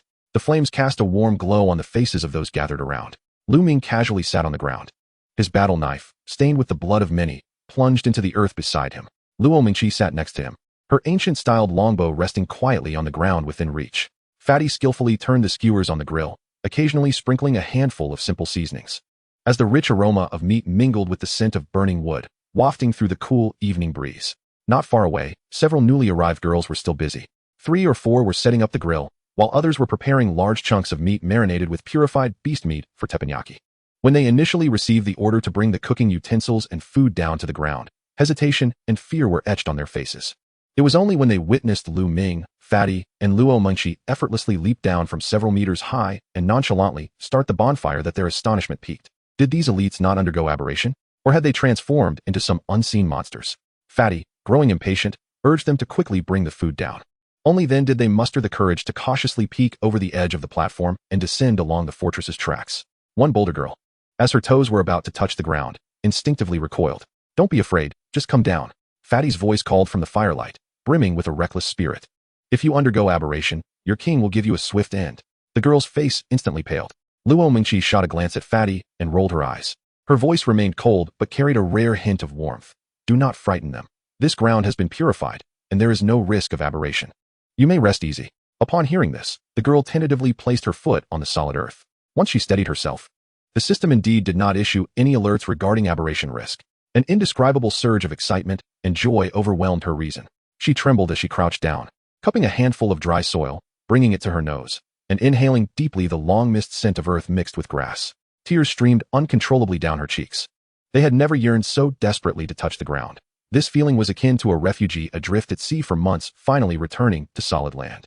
Lu Ming watched this scene with a sense of reflection. Tomorrow, the beast tide would arrive. Among the remaining 30,000 pioneers in this wasteland, it was uncertain how many would survive and how many would fall to the jaws of beasts. With this thought, Lu Ming opened the communicator and called over Xiao Chun, the former broadcaster of the Lin Dong Alliance, now a special envoy at Zonglao Park, to relax together. The head of the Quick Shake Alliance, Jifeng, had already privately discussed matters with Lu Ming. At this critical juncture, Xiao Chun could not possibly return to the Quick Shake Alliance's headquarters. Jifeng implored Lu Ming to allow Xiao Chun to seek refuge in any fortress within Zonglao Park during the beast tide. Lu Ming considered the situation. Since he had decided to form an alliance, a reliable external publicity channel was essential. Thus, he decided to keep Xiao Chun, but on the condition that he would not begin any live broadcasts without permission. Furthermore, any confidential information regarding Zonglao Park, even if learned by Jifeng himself, must remain undisclosed to the outside world. This was the very principle upon which the Quick Shake Alliance relied for survival and the reason other alliances allowed them to station there, and Jifeng readily agreed. When Jifeng learned from Xiao Chun that Lu Ming's team possessed the ability to purify land, he was utterly astonished. As the most informed person in the wasteland, he knew that Lin Dong's reward from the last settlement was a research facility with unclear functions. Since then, Lin Dong had invested a vast amount of resources, researching everything from the wasteland's soil to its flora and fauna, in an attempt to unravel the mystery of aberration. To this end, Lin Dong had conducted numerous human experiments, though no one knew the exact number. But Jifeng was aware that Lin Dong's research had yet to yield any substantial progress. The initial assessments from the research facility suggested that aberration resembled a curse that could not be explained by science, which had plunged the entire project into a quagmire. Now, however, Lu Ming could purify the land with such ease. It was almost unbelievable. If Lin Dong were to discover that a problem their alliance had expended immense resources on without making any headway had been so effortlessly resolved by Lu Ming, he could only imagine the ramifications. This news, Jifeng ordered, was to be classified as top secret. This matter transcended contractual obligations. Contracts written on paper were meant to be torn apart. Yet this news pertains to the fates of all survivors, including his own. The atmosphere around the bonfire gradually became more lively. The mixed cuts of beast meat sizzled on the iron grill, accompanied by an array of farm-fresh vegetables that exuded an enticing aroma. Did you know? The language of the Black brothers was incomprehensible. The group sat huddled together, captivated by the rotund man's embellishments of his glorious past as the regional president of Africa during his time on Blue Star. He spoke with fervor, often rising to punctuate his tales with animated gestures, his large gold watch glinting in the light, spittle flying as he animatedly recounted his exploits. As his enthusiasm peaked, he even began to dance around the bonfire, mimicking the tribal dances of the African natives from his memories, beckoning everyone to join in. Before long, spurred by his infectious energy, Xiao Chun and the girls shed their reservations, laughing and jumping around the fire in a spirited circle. Lu Ming and Luo Mengqi remained seated, silently rotating the food on the grill, observing the playful group. In a moment of nostalgia, it felt as if they had returned to a camping night on Blue Star. Come on, let us get wild together." Each time the rotund man turned toward Lu Ming and Luo Mengqi, he exaggeratedly waved his hands, warmly inviting them to join. It was not that Lu Ming was reluctant, but he knew that Luo Mengqi's nature would not allow her to let loose. He wished to sit with her for a while longer, waiting for the right moment to encourage her participation. Initially, both Lu Ming and Luo Mengqi had merely smiled and shaken their heads in refusal. The man's fervor only intensified. Sensing the moment was right, Lu Ming turned to Luo Mengqi and said, "Let us join in the revelry. After being so tense for so long, it's time to open our hearts and have some fun." Without waiting for her response, he reached out and grasped her soft, cool hand. "Ah!" Luo Mingqi exclaimed softly. As Lu Ming pulled her up from the ground, she watched Lu Ming's back as he bounded into the crowd, unable to suppress a smile that she herself had not even realized was forming. "Don't stop the rhythm. Social shake. Social shake." The rotund man led the group in singing a classic folk song, and soon everyone joined in, their voices resonating through the night sky, as if to dispel the gloom that enveloped the wasteland. Ultimately, on the eve before the beast tide descended, the three founders of the Dirty Land and the first batch of employees captured a precious group photo on the wasteland. In the photograph, Lu Ming sat carefree in the center, while Luo Mengqi, next to him, hugged her knees, her face adorned with a rare, genuine smile. The rotund man half-squatted behind Lu Ming, playfully forming a gesture with his hefty hand that resembled either devil horns or a cow's horns. Several girls posed with peace signs, some making heart shapes towards the camera. Xiao Chun, acting as the photographer, skillfully captured the brightest smiles of everyone present. Their backdrop consisted of the flickering bonfire and the mobile fortress, which loomed like a steel beast under the night sky. Chapter 105, The Final Preparations. After the revelry, the immortal fortress departed from its location. Lu Ming had discerned the time required for the immortal fortress to purify the land, and now he sought to assist the rotund man in upgrading. The immortal fortress functioned like an efficient laborer, pushing the shattered, abandoned fortresses from the battlefield beside the Equatorial Guinea to be consumed. The Equatorial Guinea, in turn, resembled a glutton that could never be satiated, opening its massive steel maw to continuously devour and digest. As time ticked away, when the sky began to glow with the first light of dawn, the rotund man's fortress finally completed its upgrade amidst a cacophony of thunderous roars. The level 4 Equatorial Guinea had expanded in size, its already sturdy structure appearing even more formidable. The steel shell enveloping the fortress exhibited a visible enhancement in both thickness and texture. "Come on, try out my big treasure," the rotund man eagerly shouted in the Alliance channel. He activated the Fortress Shield skill, and a massive orange-yellow energy shield instantly unfurled, enveloping an area of over 50 meters. Lu Ming wasted no time, swiftly redirecting the Immortal Fortress's level 8 energy cannon towards the shield. Boom! A blinding beam of energy struck the barrier with precision. Numerous clear cracks radiated from the impact point, swiftly spreading outward. Lu Ming calculated that a second shot would surely breach it. However, almost instantaneously upon the appearance of the cracks, the energy constituting the shield began to flow rapidly, mending the fissures in the blink of an eye. This was an 8th level energy cannon. A full force strike was enough to obliterate an elite level aberrant beast. The defensive power of this energy shield had reached an unfathomable level. Moreover, Luo Mingqi's end of days fortress could amplify skills.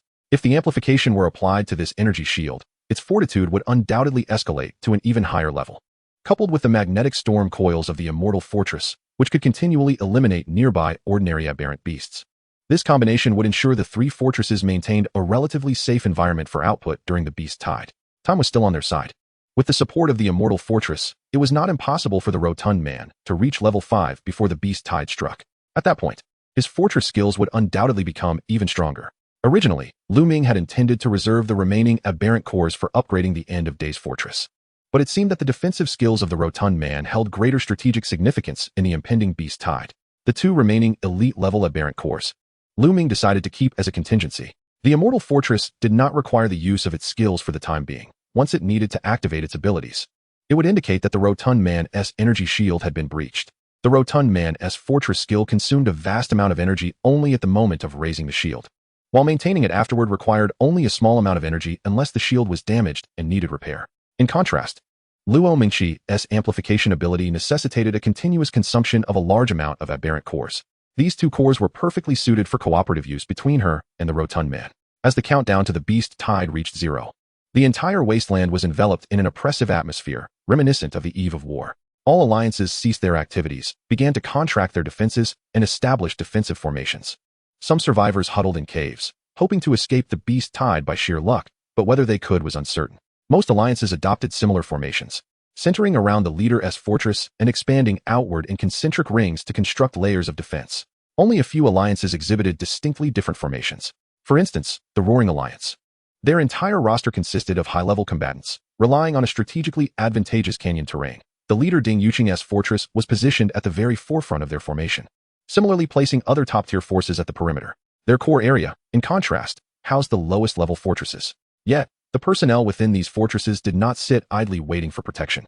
Instead, they were all dispatched to the front lines, poised to provide support at a moment's notice. This was the confidence derived from their collective high combat prowess. The extraordinary beings of the Roaring Alliance were not the kind of weaklings artificially catalyzed by resources like those in the Winter Alliance. Each of them was a formidable pioneer, battle-hardened and forged in the crucible of life and death. The Winter Alliance defined extraordinary as having any attribute exceeding 10 points. In contrast, the lowest attribute among the extraordinary beings in the Roaring Alliance surpassed 20 points, with most exceeding 30 points. The attributes of the leader, Ding Yuqin, have surpassed 40, reaching an impressive 48, inching ever closer to the threshold of heroism. Perhaps in the forthcoming battle against the Beast Tide, he will seize the opportunity to achieve a breakthrough. It is noteworthy that, despite the gluttonous feasting and strenuous training undertaken by the fatty, his highest attribute barely exceeds the low 40s. Meanwhile, Luo Mengqi's mental attribute is yet to reach 40. Lu Ming possesses slightly superior attributes, with strength at 67, agility at 65, and mental acuity at 40. For Lu Ming, the mental attribute primarily enhances his perceptual abilities. In the rapidly shifting chaos of battle, an early sense of impending danger can often determine the difference between life and death. Thus, he continues to allocate some points to this attribute. Lu Ming took the time to inquire with Xiao Chun about the deployment of the Kuaido headquarters. To his surprise, he learned that the Kuaido Alliance's headquarters had also retreated into the core protective zone of the Roaring Alliance. Most of the streamers from the Kuaido Alliance had been dispatched elsewhere, leaving only a handful of fortresses at the headquarters. It remains a mystery what benefits the monsoon promise that compelled Ding Yuqin to agree to provide them protection. Across the Wasteland, all factions were ardently finalizing their preparations. Lu Ming and his companions were no exception, as their work of devouring and upgrading continued until darkness enveloped the land once more. The Undying Fortress was stationed on a high ground previously scouted, with its talent domain fully deployed, purifying the land within an 80-meter radius. At this stage, the purification range of the Undying Fortress is approximately 100 meters. At this juncture, the Equatorial Guinea had successfully advanced to level 5. The fatty opted for the city template, and his fortress was now larger than Lu Ming's Undying Fortress. The current dimensions of the Undying Fortress are 50 meters long and 30 meters wide, making it a colossal structure on land. In contrast, the Equatorial Guinea is even more extravagant, stretching 70 meters in length and 35 meters in width. The upper structure has been elevated to 4 stories, taking on the semblance of a mobile city. The internal blood and flesh farm of the fortress has also undergone expansion with the upgrade. The iconic massive tongue has grown even larger, resembling that of a mutated frog, capable of being launched up to 100 meters. Its power rivaling that of a hero-level powerhouse. Once the shell, exceeding 2 meters in thickness, fully closed, the fortress resembled an immovable black mountain. Luo Mengqi's terminal fortress was positioned between the Undying Fortress and the Equatorial Guinea. Upon the activation of the fatty's fortress shield skill, a massive energy barrier enveloped the surrounding area, covering a distance of over 100 meters, effectively enclosing all 3 fortresses while leaving some room for buffer. As night fell, all individuals in the Dirty Bastard district gathered in the newly constructed cafeteria of the fatty's fortress for their final sustenance. Indeed, the fatty's fortress now boasted a genuine cafeteria. This 4-story edifice was distinctly divided into various zones, including work and living areas, in stark contrast to the lively atmosphere of the bonfire party the previous night. The cafeteria was enveloped in silence, with no one uttering a word, save for the crisp sound of cutlery clinking against plates echoing in the stillness. Lu Ming refrained from rising to deliver a pre-battle motivational speech. The Wasteland is inherently cruel, and he is not their caretaker. If one cannot even regulate their own emotions, it would be far better to embrace death swiftly. Rather than waste time, he preferred to store more hero-level food in his stomach, ensuring he would not face a shortage once the battle commenced. Chapter 106, The Beast Tide. Lu Ming observed the time, deeming it appropriate to cease his meal and rise. The moment he stood, all eyes in the cafeteria turned towards him. His voice, though not raised, carried an undeniable authority. Each fortress shall have 1 person remain behind, while the others proceed to the Undying Fortress belly compartment to secure the energy supply. A formidable battle awaits us. All must remain vigilant and steadfast in their posts. Should any situation arise, report immediately to Chief Luo or Alliance Leader Gua. Understood. The collective response resonated throughout the cafeteria. With the command issued, everyone promptly sprang into action, each fulfilling their designated roles. Luo Mingqi remained stationed at the center of the terminal fortress, overseeing support and long-range assistance. The fatty retreated into his Equatorial Guinea, preparing to activate its defenses at a moment's notice. The shell of the Equatorial Guinea left only a narrow passage connecting to the terminal fortress, with the rest entirely sealed. The fatty had configured the setup, pressing the activation button before locking the control panel permissions, then promptly returned to the cockpit of the Undying Fortress to take charge, leaving a single individual to monitor the energy gauge. Xiao Chun from the Kuaido Alliance had also changed out of his usual attire into durable work clothes, willingly joining the transport tasks within the belly compartment of the Undying Fortress. His fortress was not stationed within the defensive perimeter but had been strategically moved to a cluster of abandoned fortresses, disguised as an unclaimed stronghold, as per Lu Ming's directive. With all preparations finalized, the clock was nearing the midnight toll, and everyone focused intently on the vivid crimson countdown displayed on the system panel. 10, 9, 8. Each digit's descent seemed to synchronize with the heartbeat, laden with foreboding. 3, 2, 1. Detection of the beast tide has commenced. All pioneers must exercise caution. Detection of the beast tide has commenced. All pioneers must exercise caution. Detection of the beast tide has commenced. All pioneers must exercise caution. The 3 consecutive blood-red system alerts echoed in everyone's minds like a death knell, heralding the onset of battle. Yet, the wasteland remained eerily silent. The winds were calm, devoid of any movement. What was happening? Where was the beast tide? 10 seconds, 1 minute, 10 minutes, half an hour passed, and the wasteland remained hauntingly quiet, as if the system played an elaborate prank. This unnatural stillness left everyone pondering, but none dared to lower their guard. They all understood that this was a challenge to the authority of the wasteland. Lu Ming sat at the forefront of the undying fortress, mere meters away from the purified dry earth, with his battle blade resting beside him. He could sense that the breeze of the wasteland was different today, carrying a faint, unmistakable scent of the aberrant beasts. A distant, indistinct roar echoed from the horizon, barely perceptible. Roar, roar. The bizarre howls grew increasingly distinct, and the ground began to tremble ever so slightly. They were coming. Lu Ming rose, positioning his battle blade at his waist, standing resolutely atop the fortress.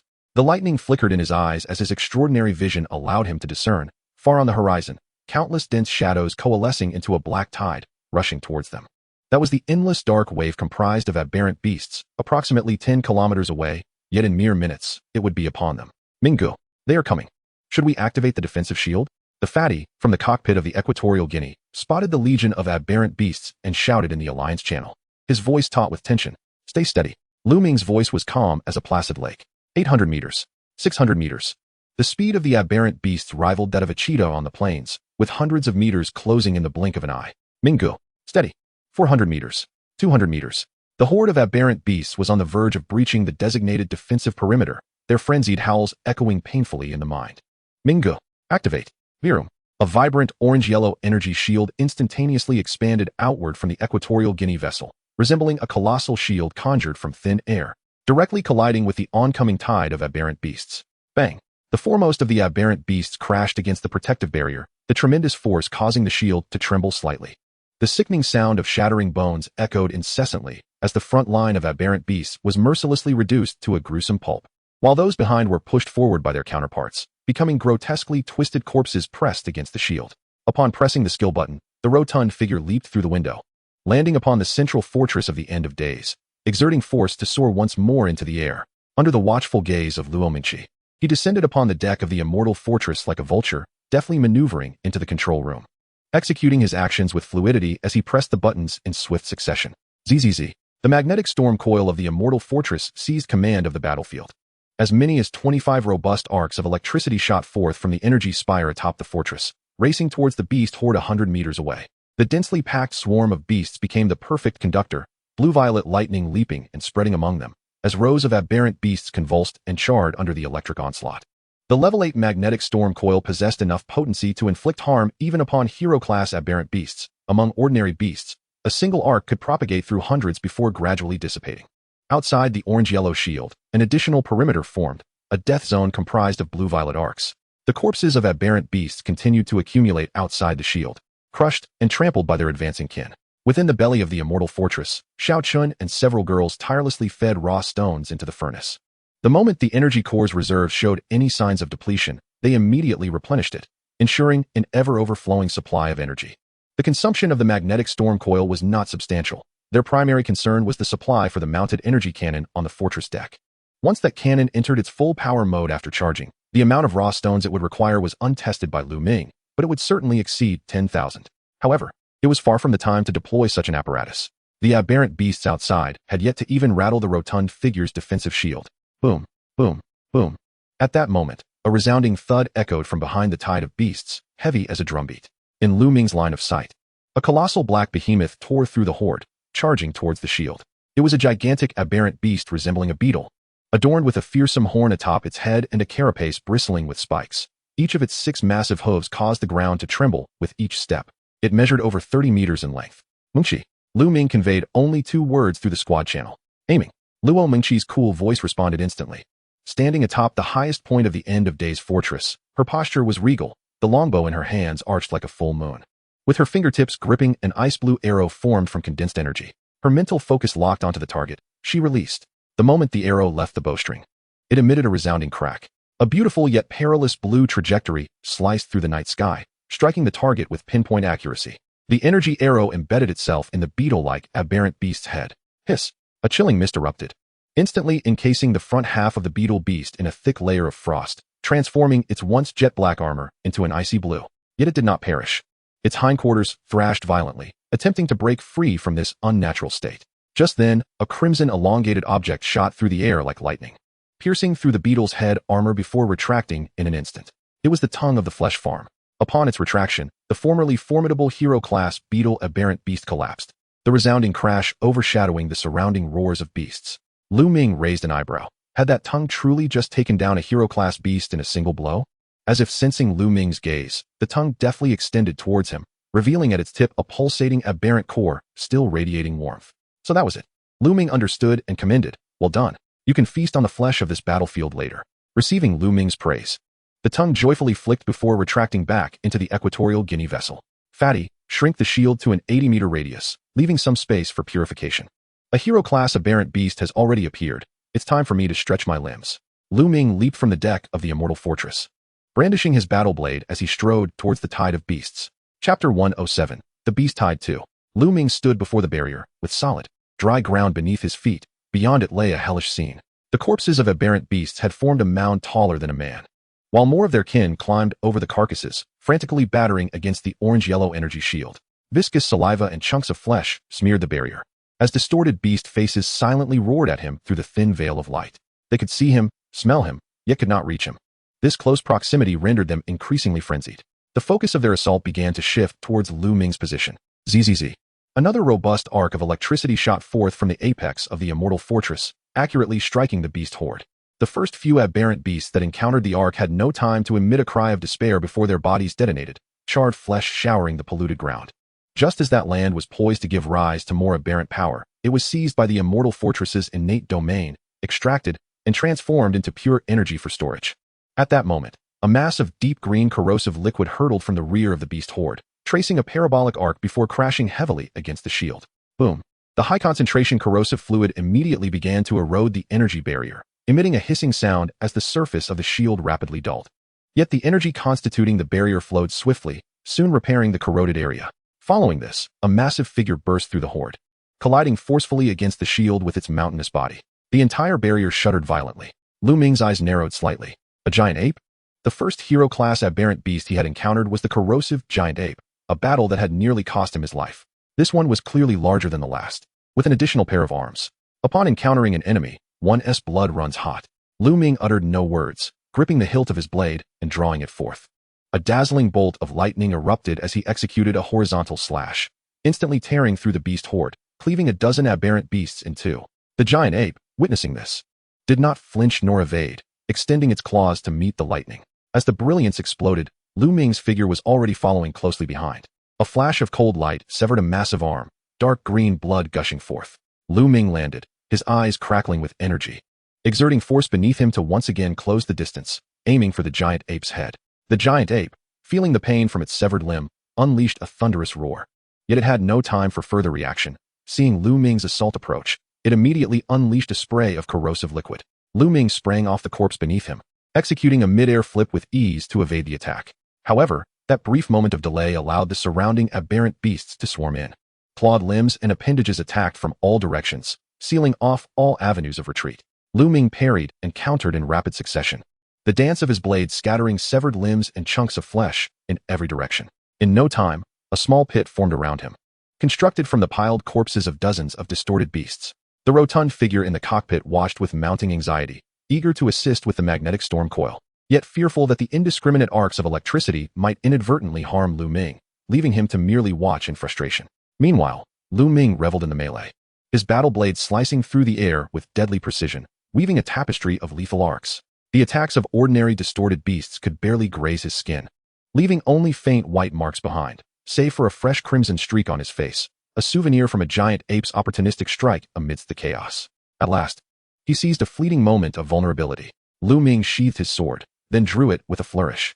A circle of icy blade light erupted around him, expanding rapidly, severing everything in its path. The immense force generated a shockwave that sent severed limbs and still-living distorted beasts tumbling away. Without hesitation, Lu Ming activated his instantaneous movement, transforming into a mere afterimage as he surged towards the giant ape that had been lurking at a distance, launching surprise attacks. The ape, ensnared by Lu Ming's murderous aura, found itself with no means of escape. With all its might, it unleashed its remaining 5 arms. Iron fists shattering the air with a deafening sonic boom as they hurtled towards the shadow of Lu Ming. With a swift motion, Lu Ming materialized behind the giant ape, slowly sheathing his battle blade. The ape froze in place, and in the next instant, its body was cleaved diagonally in two, crashing to the ground with a resounding thud. A long, crimson tongue shot out from the direction of the equatorial guinea, deftly wrapping around the still-warm, distorted core before retracting with lightning speed. It was the massive tongue of the flesh farm. Lu Ming felt a surge of determination within him. Suddenly, a blackish-purple energy beam streaked across the sky, crashing into the energy shield with thunderous force. In the aftermath of the explosion, the shield's glow flickered dangerously, dimming as if it might extinguish at any moment. Cracks spread from the point of impact like a spider's web. The surrounding distorted beasts, upon witnessing this, became increasingly frenzied, battering against the precarious shield. A flash of light emanated from the terminal fortress as a nearly imperceptible energy ripple shot towards the equatorial guinea. The rotund figure's fortress flared to life, a torrent of energy surging forth like a breached dam, rapidly mending the grotesque fissures. Boom. In the distance, a second blackish-purple energy beam surged forth. However, this time, it was met by a pale energy cannon fired from the deck of the immortal fortress. The two devastating energy beams clashed violently at the shield's edge. Bang! A tremendous shockwave erupted from the explosion, sending Lu Ming staggering. The battle suit, already weakened by lightning, disintegrated into ash under the force, revealing his bronze-toned, muscular torso. The energy shield trembled again from the residual impact, causing the recently repaired cracks to widen. Tangible energy ripples cascaded like mercury, raining down, instantly melting the nearby distorted beasts before they could even emit a roar. Lu Ming swiftly dispatched several approaching distorted beasts with his blade. Glancing towards the source of the energy assault, it was too far. That distance exceeded the purification range of the immortal fortress. Did he really need to risk encountering distortion to strike? Yet if he hesitated, allowing the onslaught to continue, the rotund figure's energy shield would inevitably be breached.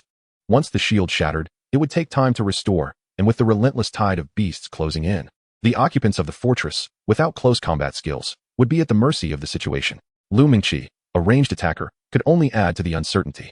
Chapter 108, The Beast Tide 3. Lu Ming's gaze fixated on a distorted beast in the distance, resembling a colossal ant. Its massive abdomen swirled with energy like a vortex. The mouthparts at its tail primed to unleash a cataclysmic strike. Gritting his teeth, he prepared to charge through the shield, determined to eliminate it despite the risk of distortion. Just then, 3 resplendent blue-white beams of light streaked across the night sky, like a chain of meteors, accurately targeting the distorted creature. The first arrow struck first, unleashing a bone-chilling frost energy. However, the energy level of the ant-like distorted beast was alarmingly high. The ice merely slowed its energy accumulation. The second arrow followed swiftly. Bang! The ant's movements faltered for a moment, its massive form briefly pausing, yet it still endeavored to muster its energy to tear through the cursed energy shield defending its comrades. Bang! The third arrow struck true at the same spot, the frost power compounding explosively. At last, the ant-like distorted beast became immobilized, encased in a thick layer of ice, transforming into a lifelike ice sculpture. In that critical moment of stasis, the energy cannon aboard the immortal fortress, fully charged, unleashed a robust beam of pale energy, striking the ice sculpture with pinpoint accuracy. Boom! With a resounding explosion, the ant-like distorted beast and its icy prison shattered into a blizzard of fragments. The vast energy reservoir within its abdomen erupted, a violent torrent of energy cascading outward, instantly incinerating a wide swath of the charging distorted beasts, creating a stark void amidst the chaos. Having launched 3 arrows in quick succession, Lu Mingqi felt her mental energy nearly drained, her complexion paling.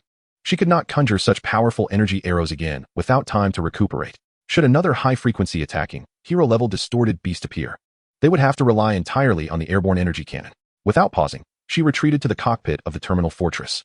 On the tray lay several fruits and vegetables, extraordinary crops harvested from the flesh farm, which the rotund figure had prepared. She picked one up, consuming it swiftly to replenish her depleting mental energy. At that moment, a scarlet lightning bolt shot forth from the equatorial guinea again, the tongue of the flesh farm. Yet this time, it met with failure. The tongue, having barely exited the shield by 100 meters, suddenly stiffened, unable to advance any further, evidently reaching its attack limit.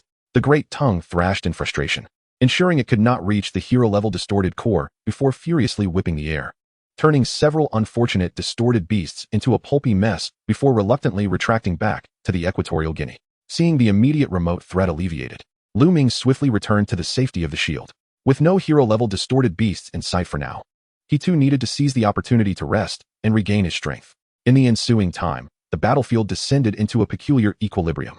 Whenever a hero-level distorted beast appeared nearby, Ming would strike immediately, dispatching it with lethal efficiency. While hero-level distorted beasts were manageable, the relentless tide of ordinary distorted beasts continued to swell, akin to an unending surge of water. Ming was unable to eliminate them all alone. And although the magnetic storm coil of the Immortal Fortress was highly efficient at exterminating creatures, its attack frequency was ultimately limited, capable of producing a maximum of 25 arcs at once. Faced with such a colossal horde, it was ultimately inadequate. Now, the orange-yellow energy shield was surrounded by a wall of distorted beast corpses stacked 3 to 5 meters high, with the beasts behind climbing over their fallen kin, forming a massive slope as they relentlessly assailed the shield.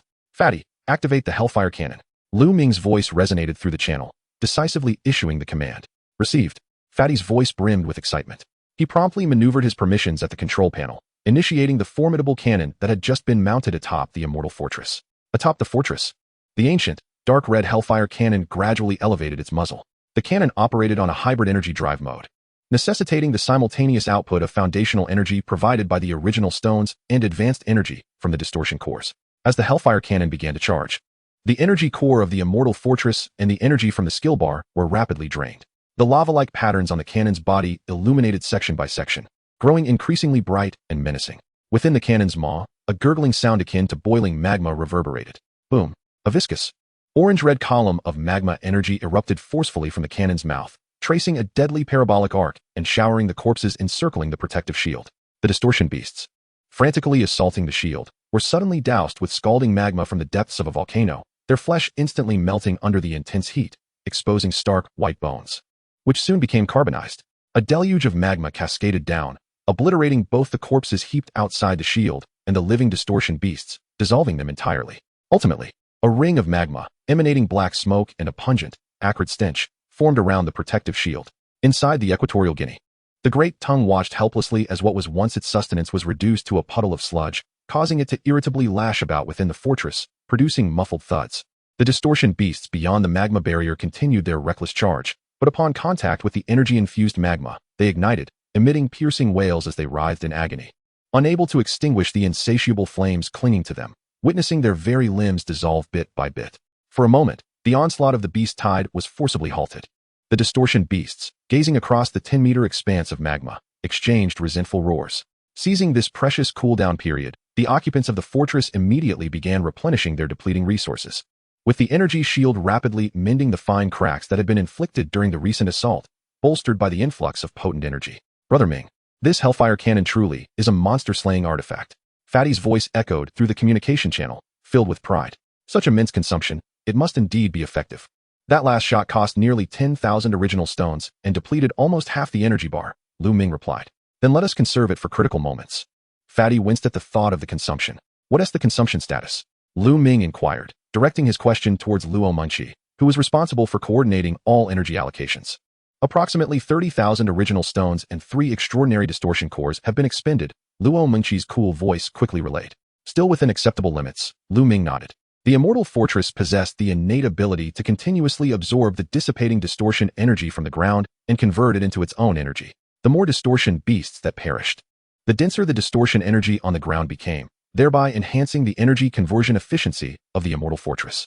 Had it not been for the energy-hungry airborne cannon and the Hellfire Cannon, the consumption from the magnetic storm coils could have been nearly offset by the energy conversion of the immortal innate ability, approaching a state of damage-free combat. Maintain this pace. I will handle the nearby hero-level distortion beasts. You manage the long-range attacks, and use the energy cannons for sniping. When the distortion beasts gather outside the protective shield, we shall clear them with the Hellfire Cannon. Ming swiftly formulated the forthcoming battle strategy. Understood. Fatty and Luo Munchi responded in unison. Now, they merely needed to hold out until dawn. Chapter 109, Beast Tide 4. In another part of the Wasteland, the beast tide faced by the Roaring Alliance was evidently less dense than that encountered by Ming, yet it was still worthy of the title. Moving fortresses were linked end to end, forming an unassailable steel wall that firmly held back the surging distortion beasts. Upon the walls, powerful extraordinary beings wielded various weapons, continuously repelling the onslaught of diverse distortion beasts. Occasionally, severely injured individuals were carried away from the front lines, swiftly assisted by personnel from the Quick Shake Alliance, who transported the wounded to a girl awaiting them. The girl placed her hand gently over the gruesome wounds, and a luminous green light emanated from her palm, rapidly healing the injuries at a visibly accelerated rate. Once one was healed, another wounded individual was quickly brought forth. Despite the immense energy expenditure, she would absorb a distortion core whenever fatigue set in, swiftly replenishing her strength. It could be said that as long as the cores were plentiful, she was an inexhaustible healing machine. After a brief respite, the healed extraordinary beings would return to the battlefield without delay. At the highest point of the front line, Ding Yuqin stood proudly, wielding a blazing flame whip. He had successfully advanced to the hero level. In his grasp, the whip moved as if alive, at times writhing like a serpent, at others transforming into a wall of flames, exerting control over the entire front line. Wherever a breach appeared, he was the first to provide support. Boom! A tremendous explosion echoed from the distance as the chest of a long-range hero-level distortion beast was blown apart, creating a massive gaping wound. Bei Min was stationed atop the highest fortress, peering through the sniper scope, her sharp eyes fixated on the beast. Click! Emotionless, she once again pulled back the gun's bolt. Boom! The long-range hero-level distortion beast was struck again, the tremendous impact forcing it to stagger back. Bei Min relentlessly repeated the motions of pulling the bolt, aiming, and firing until the entire body of the hero-level beast was obliterated by the onslaught of bullets. That night, across the battlefields of the Wasteland, each surviving faction seemed to have discovered its own method to combat the beast tide. Yet, numerous alliances had their defenses easily breached, with all members, regardless of gender, succumbing to the distortion beast's insatiable hunger. The chat channel was filled with despairing farewell messages as avatars flickered out one by one. The number of survivors in the Wasteland was plummeting at an astonishing rate. Brother Ming, why hasn't dawn arrived yet? Fatty's bewildered voice shattered the brief tranquility over the battlefield. Lu Ming flicked the blood off his battle blade and handed over a hero-level distortion core to the already catapulting Great Tongue, glancing up at the time. The system panel indicated that it was well past the early morning hours. Logically, the sun should have risen by now, yet the sky remained as dark as ink, devoid of even a single star. Wait a moment. Lu Ming suddenly recalled the peculiar filamentous entities he had glimpsed in the sky a few days prior. An alarm ringing in his mind. He immediately instructed, Luo Mingqi, probe upwards with your mental energy. Received. Luo Mingqi's cool voice responded promptly. Without hesitation, she unleashed her mental energy to its fullest. Having had prior experience probing the heights, she concentrated her mental energy into an invisible probe and thrust it skyward. The probe ascended rapidly, and just as she anticipated a seamless passage through the clouds like last time, the probe's tip abruptly struck a flexible, yet formidable barrier. The sensation was akin to piercing through a colossal cocoon woven from countless silk threads. Luo Mingqi's expression shifted, and she immediately relayed the discovered information back to Lu Ming. Lu Ming, it seems we are ensconced within a cocoon-like chamber. The walls of this cocoon have entirely obscured the sunlight from the outside. Lu Ming's gaze was grave. No wonder he had felt something amiss in the sky these past few days. It turned out that a colossal net had long been woven, enveloping the very depths of the wilderness. What an impressive undertaking. Fatty, fire at the sky, Lu Ming commanded. Right away, Fatty responded, immediately adjusting the cannon's aim at the control panel. After a brief accumulation of energy, a robust, pale energy beam roared skyward. Lu Ming and his companions fixated their eyes on the trajectory of the energy cannon. The pale column of light illuminated the sky like a gigantic flare, rendering it as bright as day. At that moment, they finally discerned the true nature of the sky. It was anything but the heavens. Instead, it was an enormous, boundless grayish-white silk net, thoroughly severing them from everything above. Upon this vast net, countless plump worms writhed, seemingly startled by the light from below, emitting piercing shrieks towards the energy cannon. Boom! The energy cannon struck the silk net with tremendous force. The net's strength was astonishing. Although this was not the full power mode of the airborne energy cannon, a casual strike from an 8th-level energy cannon was still sufficient to obliterate an ordinary hero-level aberrant beast. Yet, such terrifying might merely created a massive concavity on the periphery of the cocoon, failing to allow even a sliver of sunlight to penetrate. The explosion in the sky resembled a disturbed hornet's nest. The net quivered violently, and the worms in that area were sent plummeting downwards, akin to a grotesque rain of flesh. These worms, plump and pale, measured over a meter in length at their smallest, with the largest reaching 2 to 3 meters. Thud, thud, thud. They crashed against the orange-yellow energy shield like dumplings, their numerous small black claws desperately clawing at the shield. Once they steadied themselves, they began to crawl along the curve of the shield. Even more disconcerting was when what they had initially perceived as camouflage patterns suddenly revealed themselves. Rows of eyes, reminiscent of human pupils, blinked open, peering intently at the shield. Upon noticing the humans inside the fortress, the worms unhinged their mandibles, displaying a bizarre grin. Within their jaws were rows of immaculate teeth, indistinguishable from those of humans. Their expressions seemed to convey a chilling message: I see you. Subsequently, tongues, coated with a thick white film, extended from their mandibles, fervently licking the energy shield. The mucus secreted flowed down the shield incessantly, soon coating it with a revolting yellow-green slime. Wherever the slime spread, it emitted plumes of thick smoke, corrosively eating away at the energy barrier. The energy core of the Equatorial Guinea began to operate at maximum capacity, a surge of energy rushing into the shield to combat and repair the damage. Brother Ming, the energy is depleting too rapidly. Fatty shouted frantically from the cockpit as the energy gauge plummeted visibly. Hellfire! Ming bellowed. Boom! Atop the unyielding fortress, the menacing giant cannon unleashed a torrent of flames into the sky. A viscous, orange-red column of lava energy erupted like a volcano, instantly enveloping the entire energy shield. The worms, as if confronted by a natural predator, shriveled in response to the fiery tongue, their creamy bodies turning a charred yellow as the lava clung to them. Producing a hissing sound of combustion, they writhed in agony, falling from the shield in droves. In an instant, the entire shield appeared as a colossal fireball, with the falling burning worms resembling a bizarre meteor shower. Lava dripped onto the wasteland, as if the very earth were igniting. The tops of the three fortresses were not spared either. Fortunately, after being upgraded to level 4, the fortresses no longer possessed wooden structural components, rendering them impervious to combustion. Just as Ming was about to breathe a sigh of relief, a deep, resonant humming echoed from the sky. Within the pitch-black cocoon, countless tiny bright spots suddenly appeared, twinkling erratically. Fatty, the sky, fire again. Ming's voice rang out once more. Although the bright spots in the sky seemed chaotic, they consistently orbited a massive silhouette.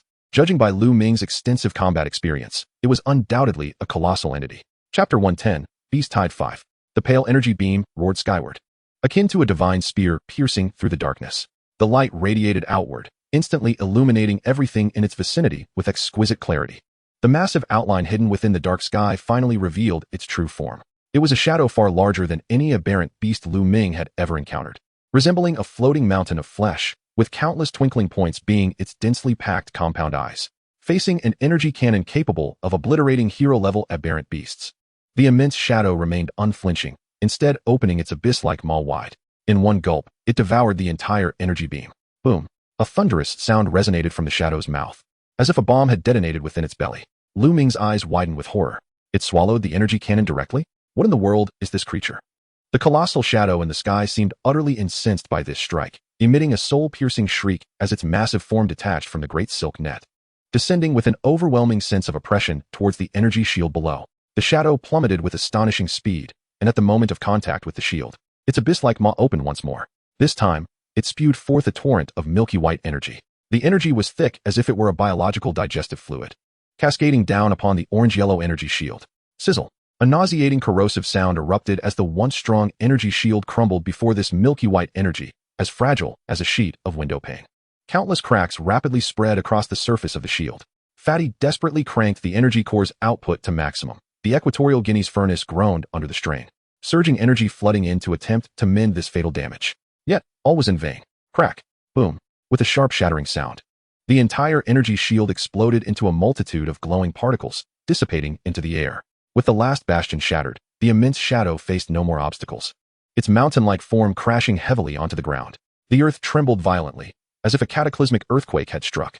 The tremendous shockwave sent everything in its vicinity flying, as countless attacking aberrant beasts were crushed into a bloody pulp, with the rising dust and debris blotting out the sky. The instant the shield shattered, the seemingly endless tide of aberrant beasts finally found an outlet, surging towards the three fortresses like a flood breaching a dam.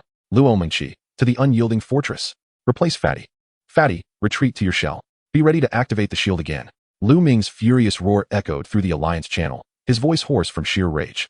Without a trace of hesitation, the two immediately sprang into action, following the commands given. Luomingchi's figure flickered several times before she materialized inside the cockpit of the immortal fortress. The rotund figure, meanwhile, hurriedly rolled and scrambled back to his Equatorial Guinea ship, preparing to accumulate energy and await the next opportunity to activate the shield. As the smoke and dust gradually dissipated, the colossal creature was finally unveiled in its entirety before the onlookers. It was a gigantic worm, measuring at least over 100 meters in length. Its corpulent and unwieldy body was covered in a wrinkled, slimy, milky white skin, with countless pairs of eyes resembling those of a human embedded along its sides. Gazing down at the puny insects before it with a mocking and cruel glint, it proudly writhed its massive form upon the ground, each undulation causing the earth to tremble beneath it. Worm King, Hellfire Cannon, clear a quarantine zone. Lu Ming's voice resonated through the channel, imbued with an undeniable resolve. Boom. The Hellfire Cannon atop the immortal fortress roared once more, spewing thick columns of magma energy indiscriminately in all directions, forcibly igniting a circle of burning motes around the three fortresses, temporarily halting the advance of ordinary aberrant beasts. Lu Ming took a deep breath, raised his battle blade, and his eyes sparked with lightning. He launched himself toward the Worm King like a cannonball. He had to buy enough time for the rotund figure. The Worm King seemed intrigued by this audacious little insect daring to provoke it. It opened its maw, filled with human-like teeth, and a massive tongue, encrusted with thick saliva, shot out like lightning, curling toward Lu Ming, who was suspended in midair with no leverage to aid him, forcing him to cross his battle blade defensively across his chest. Bang! A tremendous force struck him, akin to being hit by a high-speed train, sending him hurtling away and crashing heavily against the armor of the immortal fortress. Producing a muffled thud, gritting his teeth against the swirling blood in his chest, he barely landed when that enormous tongue struck again. This time, however, Lu Ming was prepared. He activated his instantaneous movement, narrowly evading the attack. The giant tongue struck the exterior of the immortal fortress with such force that it left a horrifying dent, half a meter deep, in the resilient specialized armor. Lu Ming's heart raced in terror. The power of this creature far exceeded that of an elite hero. He could no longer hesitate. If he continued to engage it, he would undoubtedly perish once it adapted to his rhythm. Just as the Worm King opened its gigantic mouth again, poised to consume him entirely, Lu Ming charged forward into the abyss, rather than retreating. The viscous, foul-smelling liquid enveloped him instantly. The Worm King, seemingly unprepared for this compliance from the little insect, closed its mouth contentedly, its throat undulating as it intended to digest Lu Ming. Yet, in the next instant, its hefty body stiffened, and countless eyes displayed expressions of pain and confusion. Inside its belly, Lu Ming's body was undergoing a cataclysmic transformation. Blood surge, he roared, as the blood within him boiled, unleashing a frenzied energy in a self-destructive explosion. With a sickening splatter, more than half of his flesh was blasted away, revealing stark white bones and writhing innards. An indescribable agony surged through him like a tidal wave, nearly drowning his consciousness. Yet simultaneously, an unprecedented surge of power flooded his limbs. His eyes ignited with a chaotic mix of blue lightning and crimson vitality, radiating a destructive aura. The immortal talent activated. The flesh that had been blasted away transformed into the purest energy, rushing back into his body, mending his shattered form. New muscles rapidly recovered his exposed bones at a visible pace, his injuries healing at an astonishing rate. Enduring the soul-wrenching pain, Lu Ming felt the surge of power within him, and the battle blade in his hand glowed with an unparalleled brilliance of lightning. Unleash, he shouted with all his might. Cleaving downward, swoosh, a terrifying blade light, spanning dozens of meters, sliced through the Worm King's resilient stomach wall, tearing apart its thick muscles and bursting forth from its abdomen. Dark green blood and shattered innards cascaded like a torrential downpour. Bathed in blood, Lu Ming leapt from the gaping wound, landing back on the ground. The Worm King emitted a shriek of excruciating agony, its massive body thrashing violently upon the earth, crushing everything in its path. Lu Ming granted it no respite. Seizing the opportunity while it was still rapidly healing, he surged forward once more, entangling himself in a fierce struggle with the enraged Worm King. Blade light and lightning etched deep, bone-exposing wounds across the Worm King's gigantic form, while its frenzied attacks repeatedly battered Lu Ming's freshly healed body into a bloody mess. This was a primal and savage clash of flesh and blood. When Lu Ming sensed that his injuries had nearly healed and that the power surge from the blood surge was about to wane, a glimmer of madness flickered in his eyes. Once more, he activated the blood surge again. The second blood surge, an even more intense pain erupted, nearly obliterating Lu Ming's body, leaving only half of him connected to his spine. But what he gained in return was a more terrifying amplification of power. The battle blade in his hand was now completely stained in a blend of blood red and lightning. Dragging his broken body, he faced the colossal tail of the Worm King sweeping toward him, swinging with all he had left in a final desperate slash. Chapter 111, Beast Tide 6. Critical hit. Draw slash. The immense flash of lightning seemed to harbor boundless power, marking Lu Ming's most formidable strike to date. In the moment of the swing, the blade could no longer withstand such horrific force, shattering with a resounding crash. Yet the unmatched power within transformed into a 10-meter-long blade of energy, cleaving through the air. The Worm King's colossal body, capable of withstanding an 8th-level energy cannon, was effortlessly sliced through like butter by this blade light. Its tail and even its entire upper body were severed in two, sliced cleanly apart. The lethal strike aimed at Lu Ming had yet to be completed when it disintegrated mid-air with a thunderous crash. First kill of a Lord-level aberrant beast. Announcement to all pioneers in 1 hour. The cold system notification echoed within Lu Ming's mind. Yet at that moment, he had completely lost consciousness. After delivering that earth-shattering blow, Lu Ming's battered body could no longer endure and toppled backward, just as he was about to crash to the ground. A plump figure descended from the heavens, landing steadily beside him and lifting his nearly disassembled form. Ming. The rotund figure let out a piercing scream. ZZT. The magnetic storm coils atop the immortal fortress automatically locked onto targets, launching several robust arcs of electricity that instantly incinerated the aberrant beasts attempting to pursue them into charred remains.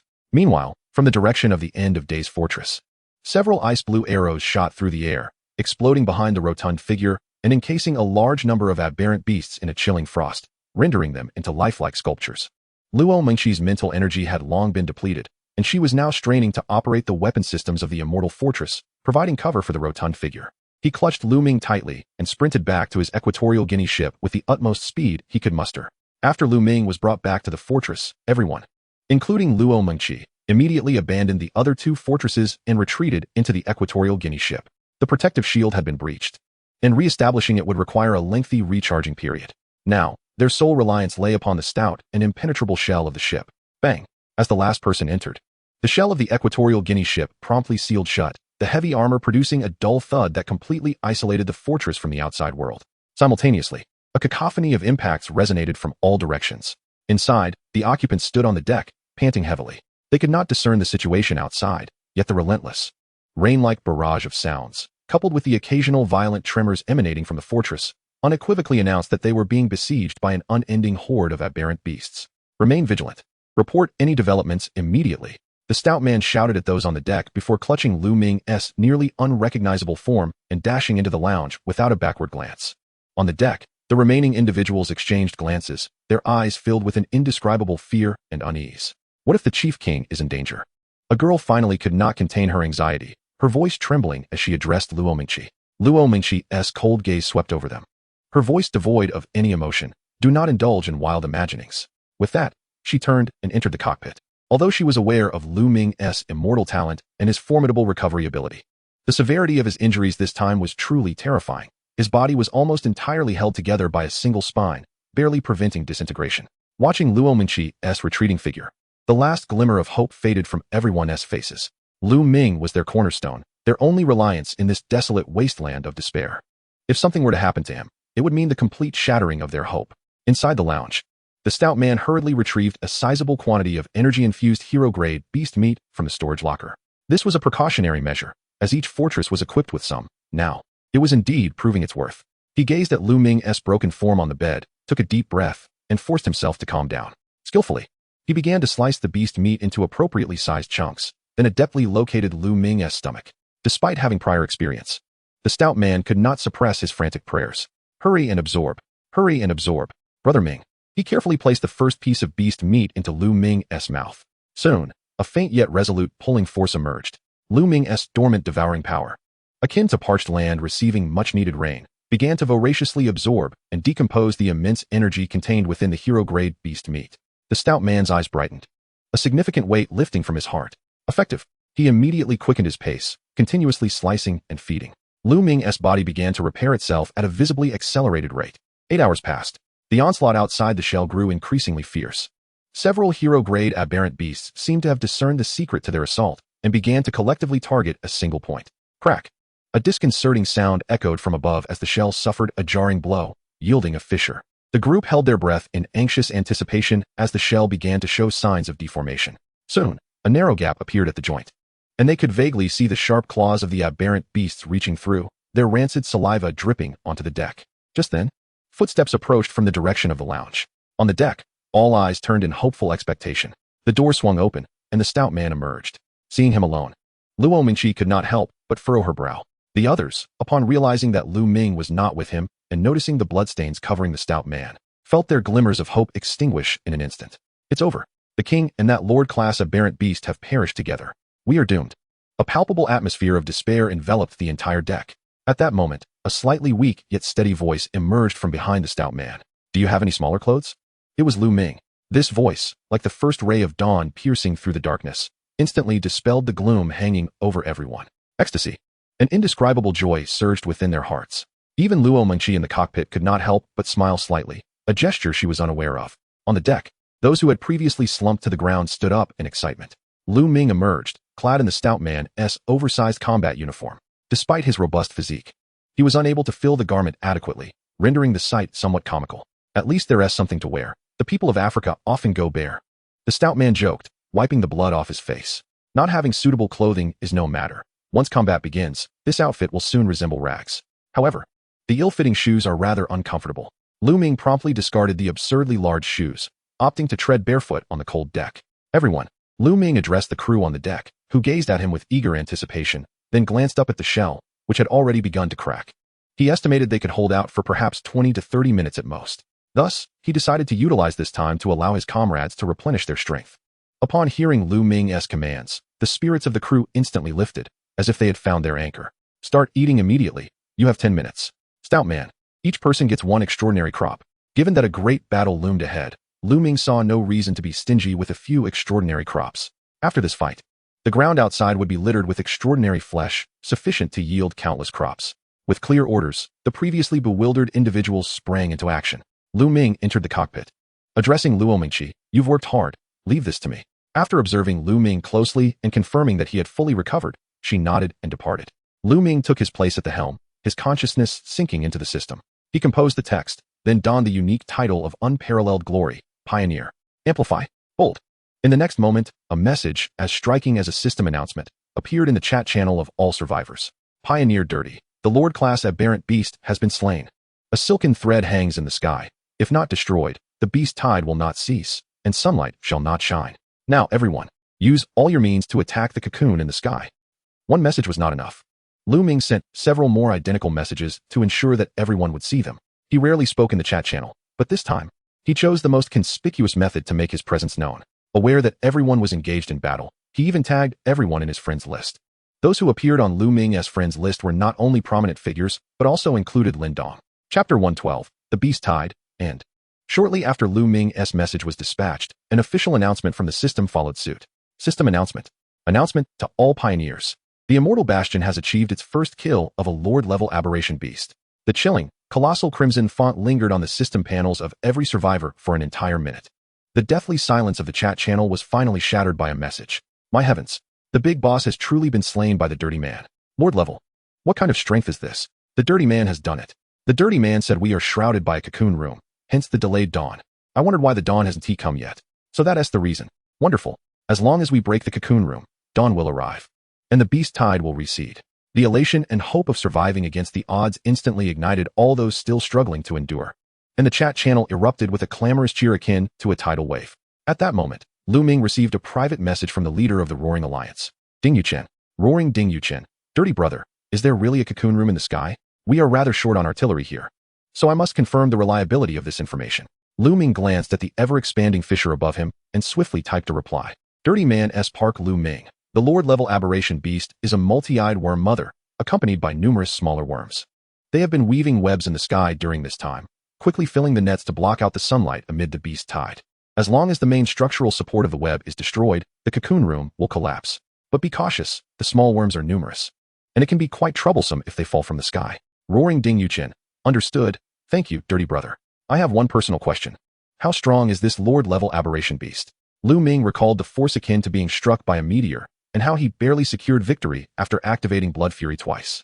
Dirty Man S. Park Lu Ming. Very strong. My blade shattered upon striking it. I estimate its attributes to exceed 300 conservatively. Blood Fury, combined with the blade draw and critical strikes, indeed made 300 a conservative estimate. A few seconds of silence ensued from the other end. Roaring Ding Yuchen. 300. Incredible. However, dirty brother, I have a blade here, a gift from Lin Dong after the first settlement when he sought to recruit me. I have no use for it, and it would be a waste to keep it. Since your blade is broken, it's perfect for you. Lu Ming initially intended to refuse. But given the lack of suitable weaponry at hand, it was likely no one in the trading market was able to deliver goods right now. The item Lin Dong used for recruitment was certainly of higher quality than ordinary fare. Dirty Man S. Park Lu Ming. Alright, I want to be polite then. Before long, Ding Yuchen sent over the blade. A flash of light revealed a pitch-black, classically styled battle blade in Lu Ming's hands. He grasped the hilt. feeling its significant weight as his wrist sank. The blade was extremely heavy, weighing at least 100 pounds, its length slightly greater than his previous one. The density and material were evident from the compact weight within the slender blade. Yet, the design of this blade seemed oddly familiar. Ming quickly recalled it was the ancient hero's battle blade from the prize pool during the first settlement, where he had chosen the flesh farm, while Lin Dong selected the water blade. Hence, this blade must have gone to Yu Feng, the leader of the Fury Alliance, who was ranked 3rd at that time. After the winter fell upon Fury, the battle blade naturally fell into Lin Dong's possession. Little did he expect that after all this time, it would eventually come to him. Holding the blade, Ming stepped out of the cockpit. On the deck, everyone had completed their preparations and was anxiously watching him. Ignoring the violent impacts from the shell above, Ming moved to the center of the deck, casually performing a few flourishes with the blade. The new weapon felt heavy in hand, but wielded an exquisite sharpness, slicing through the air with ease. 10 minutes are up, prepare for action, Ming commanded. And the hefty man dashed into the cockpit to begin charging the energy shield. The shell of the Equatorial Guinea trembled violently as an invisible energy began to expand outward, attempting to re-establish the shield. The aberration beasts outside seemed to sense the Bastion's intentions, and their attacks grew increasingly frenzied, causing the shield's expansion to slow down significantly. Go! The shell was forcibly pried open, and Ming leaped through the gap. Luo Mengqi followed closely, swiftly returning to the central immortal bastion. With a wave of her hands, an invisible energy pulse surged into the Equatorial Guinea, empowering it. With the amplification, the orange-yellow energy shield expanded at an accelerated pace, violently repelling the encroaching aberration beasts. Ming landed directly onto the deck of the immortal bastion. Magnetic storm coil. Zzz. 25 robust arcs of electricity erupted from the bastion's apex, leaping wildly among the beast horde. Hellfire cannon, spray mode.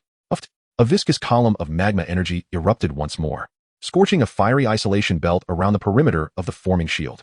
That massive tongue also emerged from the Equatorial Guinea, excitedly joining the fray, sweeping across with deadly force.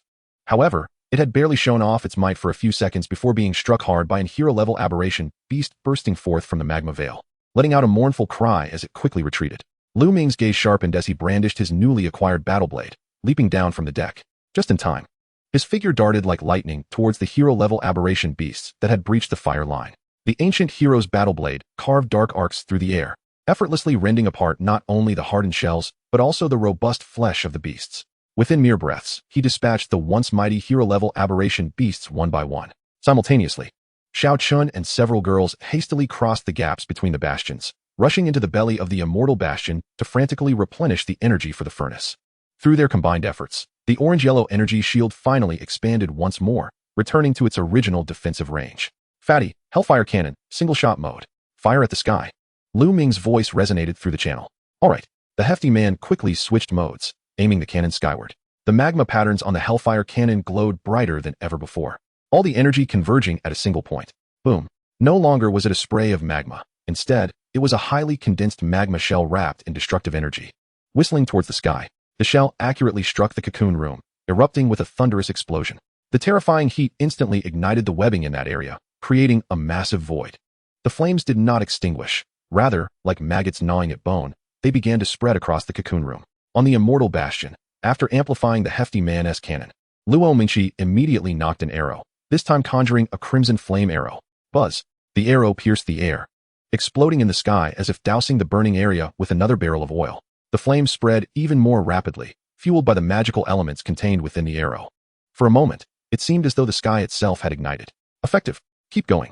For the next hour, the three bastions formed a seamless cycle. Luo Mengqi empowered the hefty man's bastion, who controlled the Hellfire Cannon to continuously bombard the sky, detonating one burning hole after another in the cocoon room. Meanwhile, during the intervals of amplification, Luo Mengqi connected the burning areas with flame arrows.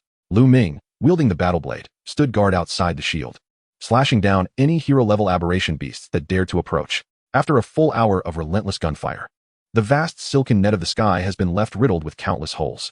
At last, a blinding ray of sunlight pierces through the largest breach, akin to a luminous sword that transcends the heavens and the earth, piercing directly into this land shrouded in darkness.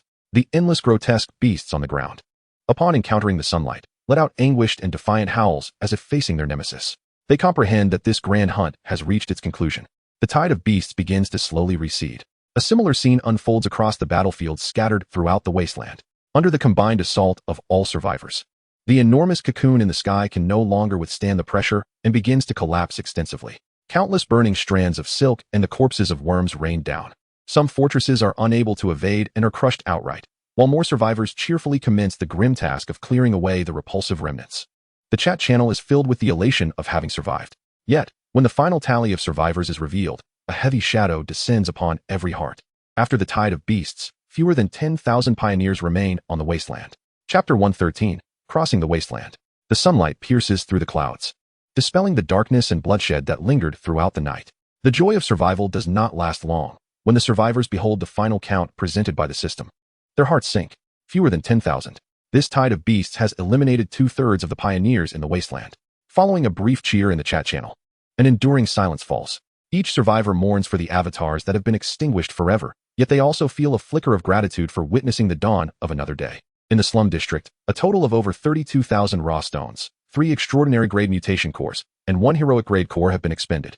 Luo Mingqi meticulously tallies the resources consumed and reports the precise figures. Hey, just a drizzle. The fatty waves dismissively. The energy of the undying fortress is nearly replenished. And there are at least a dozen mutation cores scattered across the ground, not to mention 1 Lord grade core. This expenditure is negligible. The key point is, none of us are lost. Indeed, the absence of casualties is the most favorable outcome. Lu Ming opens his friends list and sends a message to Ding Yuchen. Slum District Lu Ming. The knife is quite useful, thank you. I shall remember this favor. Ding Yuchen responds almost instantaneously. Roaring Ding Yuchen, Brother Lu is too modest. It's just a knife, hardly comparable to your feat of slaying a Lord-grade mutant beast. Should you ever require assistance from my Roaring Alliance, feel free to call on me. Lu Ming closes the system and, observing the varied expressions of those on the deck, declares, don't just stand there. Take a good rest. This afternoon, we celebrate. Yay. Woohoo. As the clock strikes 5 in the evening, the sky darkens. The largest restaurant aboard the Equatorial Guinea is ablaze with light. A long table, ample enough to accommodate everyone, is laden with delectable dishes. The sizzling Lord-grade beast meat exudes pure energy, alongside extraordinary crops, and even several crates of Dawn brand beer and a beautifully packaged cigarette emblazoned with the word unyielding. The beer is produced from the brewing facilities acquired by the Dawn Alliance during this settlement, although its yield is modest. The Alliance leader generously gifted some to Lu Ming as a gesture of goodwill. The cigarettes were a gift from Ding Yuchen, reportedly procured from the Unyielding Alliance. However, given that the Unyielding Alliance did not survive the tide of beasts, it is unlikely that this precious commodity will be produced in the near term. Come, fill your glasses. The fatty embraces his role as host, pouring drinks for everyone as the frothy beer wafts an enticing aroma. Each person receives a glass. Lu Ming rises, lifting his cup and surveying the gathered crowd. From the initially present Fatty and Luo Mingqi to the later arrivals, including the girls and the special broadcaster Xiao Chun, the foundation of the slum district is beginning to take shape. This beast tide has been arduous for us all. We have survived. Lu Ming's voice, though not loud, carries a soothing power. Without further ado, let us toast to ourselves, to the great king, to the slum district. The crowd collectively raises their glasses, exuberantly drinking in unison. The icy liquid cascades down their throats, washing away the fatigue and fear of recent days, bringing a long-awaited sense of liberation. After setting down his glass, the fatty offers a cigarette to Lu Ming and Xiao Chun, lighting one for himself and blissfully exhaling clouds of smoke. Lu Ming, who typically does not smoke, decides to indulge today. Mimicking the fatty, he awkwardly lights up and takes a deep drag. The acrid smoke rushes into his lungs, causing him to cough violently. Ha ha, Brother Ming, you're no good at this. It's obvious you're a good student. The fatty mercilessly mocks him from the side. Even the usually aloof Luo Mingqi cannot help but shake her head at Lu Ming's comical predicament. The entire restaurant is filled with a jubilant atmosphere. However, the celebration is fleeting. While the sky is still not completely dark, everyone returns to work. The fatty pilots the Equatorial Guinea, coordinating with the undying fortress to begin clearing the vast battlefield. Luo Mingqi, meanwhile, operates the Terminus Fortress, continuing to consume the unclaimed fortresses. As night falls again, the 3 colossal fortresses fall silent, concealed in the darkness. With the tide of beasts receding, the grotesque creatures revert to their previous nocturnal patterns. For the next 2 days, Lu Ming and the fatty devote nearly all their time to cleaning the battlefield. The carcass of the white-eyed worm mother is so enormous that even with the deployment of 2 level 5 fortresses, it takes a full day to finish the dissection. The Equatorial Guinea and Undying Fortress become nearly stuffed with Lord-grade beast meat. Naturally, the finest portions are reserved for Lu Ming, while the remainder is discarded into the blood and flesh farm to serve as nourishment for the growth of extraordinary crops. The mountain of heroic grade and extraordinary grade beast meat continues to accumulate. Yet due to their inherent energy, there is no immediate concern for spoilage before the energy dissipates. During this period, Luo Mingqi's Terminus Fortress successfully upgraded to level 5, opting for the comprehensive city model. The upgraded Terminus Fortress is slightly larger than the Undying Fortress. It occupies a middle ground between a combat fortress and a city fortress, primarily designed for supply, support, and research. Its belly holds a space equivalent to the combined capacity of Ming and the Fatty's fortresses. One level down contains a massive warehouse area towering 2 to 3 stories high. The energy core and other facilities are segregated into a dedicated zone, and the 3 upper levels can be transformed into laboratories or production workshops as needed. Combat, urban, supply, the 3 core fortresses of the slum district are beginning to take shape, and future development will revolve around these 3 mobile fortresses. On the 3rd day after clearing the battlefield, other surviving Alliance factions gradually embark on their journeys deeper into the Wasteland. Unlike Ming, they do not need to recover the vast quantities of mutant beast corpses, allowing them to set off much earlier. Ming and his companions consume all remaining unclaimed fortresses on the battlefield, converting them into energy and replenishing the energy cores of their 3 fortresses to overflowing. The over 300,000 raw stones expended during the battle appear to have had little effect at this moment. Xiao Chun from the Quick Shake Alliance also shares in the spoils, although the headquarters will provide him with energy. He adopts a frugal approach and does not hesitate to partake. 2/3 of the pioneers in the Wasteland have diminished, significantly alleviating the scarcity of raw stones. Many alliances, on their journey forward, have been able to scavenge numerous abandoned fortresses and both future and usable raw stones, rendering energy no longer the paramount concern. On the 8th day, the 3 fifth-level fortresses of the Scoundrel Zone move through the depths of the Wasteland like 3 mobile hills. In their wake, Xiao Chen's modest 2nd-level fortress trailed behind like an inconspicuous follower. At that moment, the radar of the Immortal Fortress suddenly detected a massive signal source. Discovered super-large resource point. Distance 2,000 kilometers. Ming's spirit soared. They had successfully traversed the depths of the Wasteland. Upon reaching the resource point, they found that other factions were already engaged in harvesting. This resource area was sufficiently vast, with several small alliances occupying different corners, each refraining from interference with one another. Yet the atmosphere was charged with tension. Most of the fortresses belonging to these alliances had temporary shanties built upon them, bustling with activity. They were fortunate enough to have avoided the brunt of the terrifying beast tide, but they had nonetheless suffered severe casualties. Originally boasting dozens of fortresses, the alliances now numbered only a handful, with some reduced to fewer than 10 fortresses. However, those that survived were undoubtedly led by 3rd-level fortresses.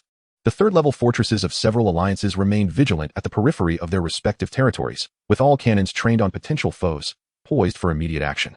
As the leaders of these alliances remained on high alert, wary of one another, 3 enormous black silhouettes gradually emerged on the distant horizon. The 3 fortresses, akin to colossal steel beasts emerging from myth, cast shadows so imposing that they suffocated all within the resource area. What could they be? 5th-level fortresses. Absolutely 5th-level fortresses. 3 of them. My heavens, 3 5th-level fortresses. The shock was unparalleled. Just as everyone stood frozen in awe of this formidable display, almost simultaneously, all radar-equipped fortresses received a cold and authoritative message. Scoundrel Zone, Fat Master. This is the Scoundrel Zone. All fortresses remain in place for processing. Chapter 114. At the edge of the Wasteland, a new world. The 3 5th-level fortresses arrogantly settled in the very center of the resource area, casting their shadows over the small alliances in a chilling darkness. The leaders of these alliances soon received an invitation and found themselves anxiously waiting in the reception room of the Equatorial Guinea ship. Rather than a reception area, it resembled a small conference room with sleek metal walls, bright overhead lights, and a long conference table that could accommodate 20 people, all of which exuded a sense of order starkly contrasting with the wasteland outside. Since their arrival, they had never witnessed such a well-organized internal structure of a fortress, let alone found themselves within one. The wait was agonizing. Several individuals clutched damp personnel rosters, their palms sweaty, sitting on the edge of their seats. The door to the conference room swung open, and the Fat Master entered first, followed by a female assistant holding a notepad. The current Fat Master was no longer the jovial figure of yore. His near-heroic prowess lent him a steady gait, and his battle-hardened eyes occasionally flashed with a fearsome glint. Fat Master. The leaders of the alliances simultaneously leapt from their seats, standing respectfully. Apologies for the wait, the Fat Master said, an amiable smile gracing his face, as his hand adorned with a large gold watch gestured for them to sit. He himself plopped down in the main seat with an air of authority. It is our honor to meet you, Fat Master, they responded, humbled as if they were subordinates, repeatedly waving their hands. Once the Fat Master settled in, they dared to retake their seats, barely perching on the front half of their chairs. Have you brought what I requested? The Fat Master scanned the room. The leaders, not daring to be lax, quickly rose again, respectfully presenting the damp documents before him. The Fat Master nodded, extending his hand, and the assistant handed him a ledger. He opened the ledger, comparing it against the rosters from the leaders, jotting down notes occasionally. In an instant, the room was filled only with the sound of pen gliding across paper. The leaders stood before the table, beads of sweat continuously dripping onto the polished floor. Finally, the fat master closed the ledger and tossed the rosters back. The names I have circled, hand them over. The leaders felt as if a weight had been lifted from their shoulders, hastily flipping through their rosters. One leader, after reviewing, cautiously inquired, Fat Master, is this for selecting workers? If manpower is insufficient, all members of our alliance can assist. The Fat Master lifted his eyelids, his gaze laced with amusement. No need. Furthermore, there's no need to provide them with food anymore. Proceed. The air grew thick with tension. The leaders turned pale but dared not utter another word, bowing as they exited the conference room. Just as the last leader was about to close the door, he vaguely heard the assistant's voice from within. Second King. This time luck was on our side. We caught several from the list in one go. The Fat Master replied, Indeed. It's a pity that most perished in the beast tide.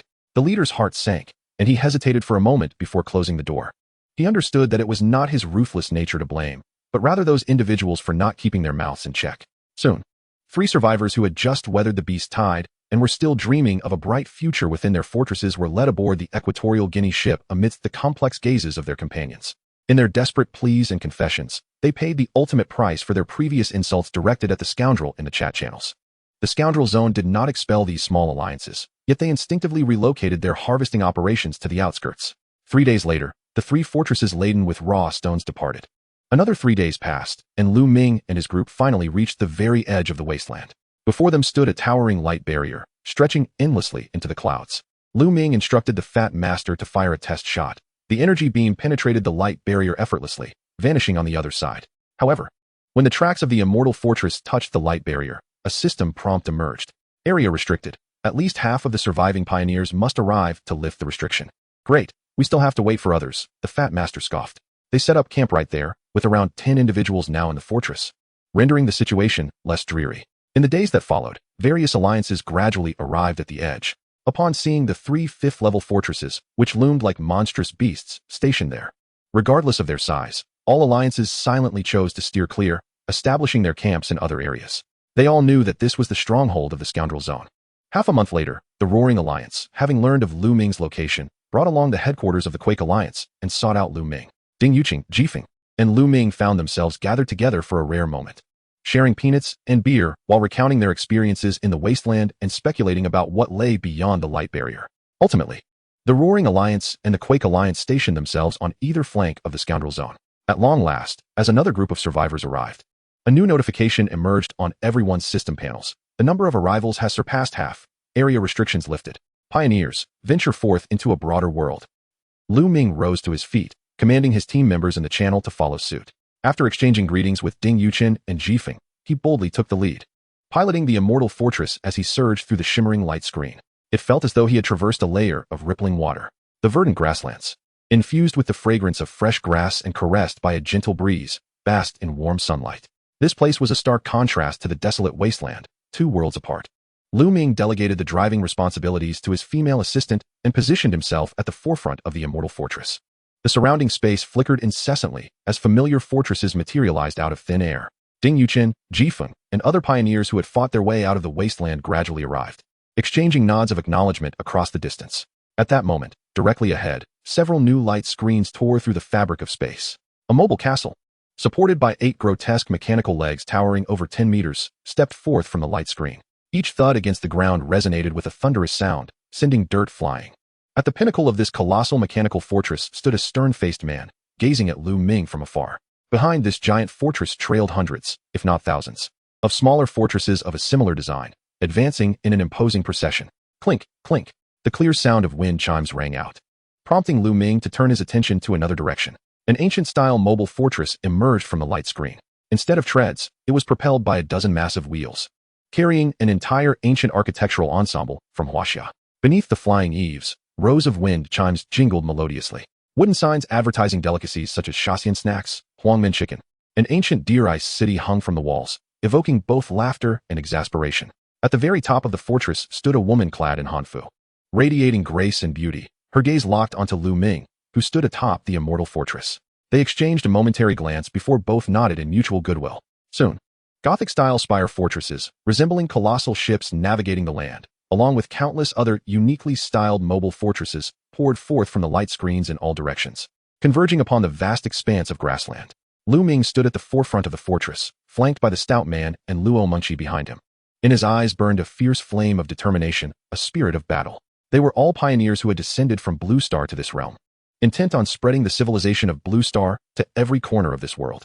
Perhaps, in this new continent, he would lead a life of extraordinary splendor. Countless possibilities awaited Lu Ming's exploration. Yet today, let his unique tale draw to a close. The end. Thank you for listening. If you enjoyed it, please consider subscribing and supporting with a like. Until we meet again in the next story.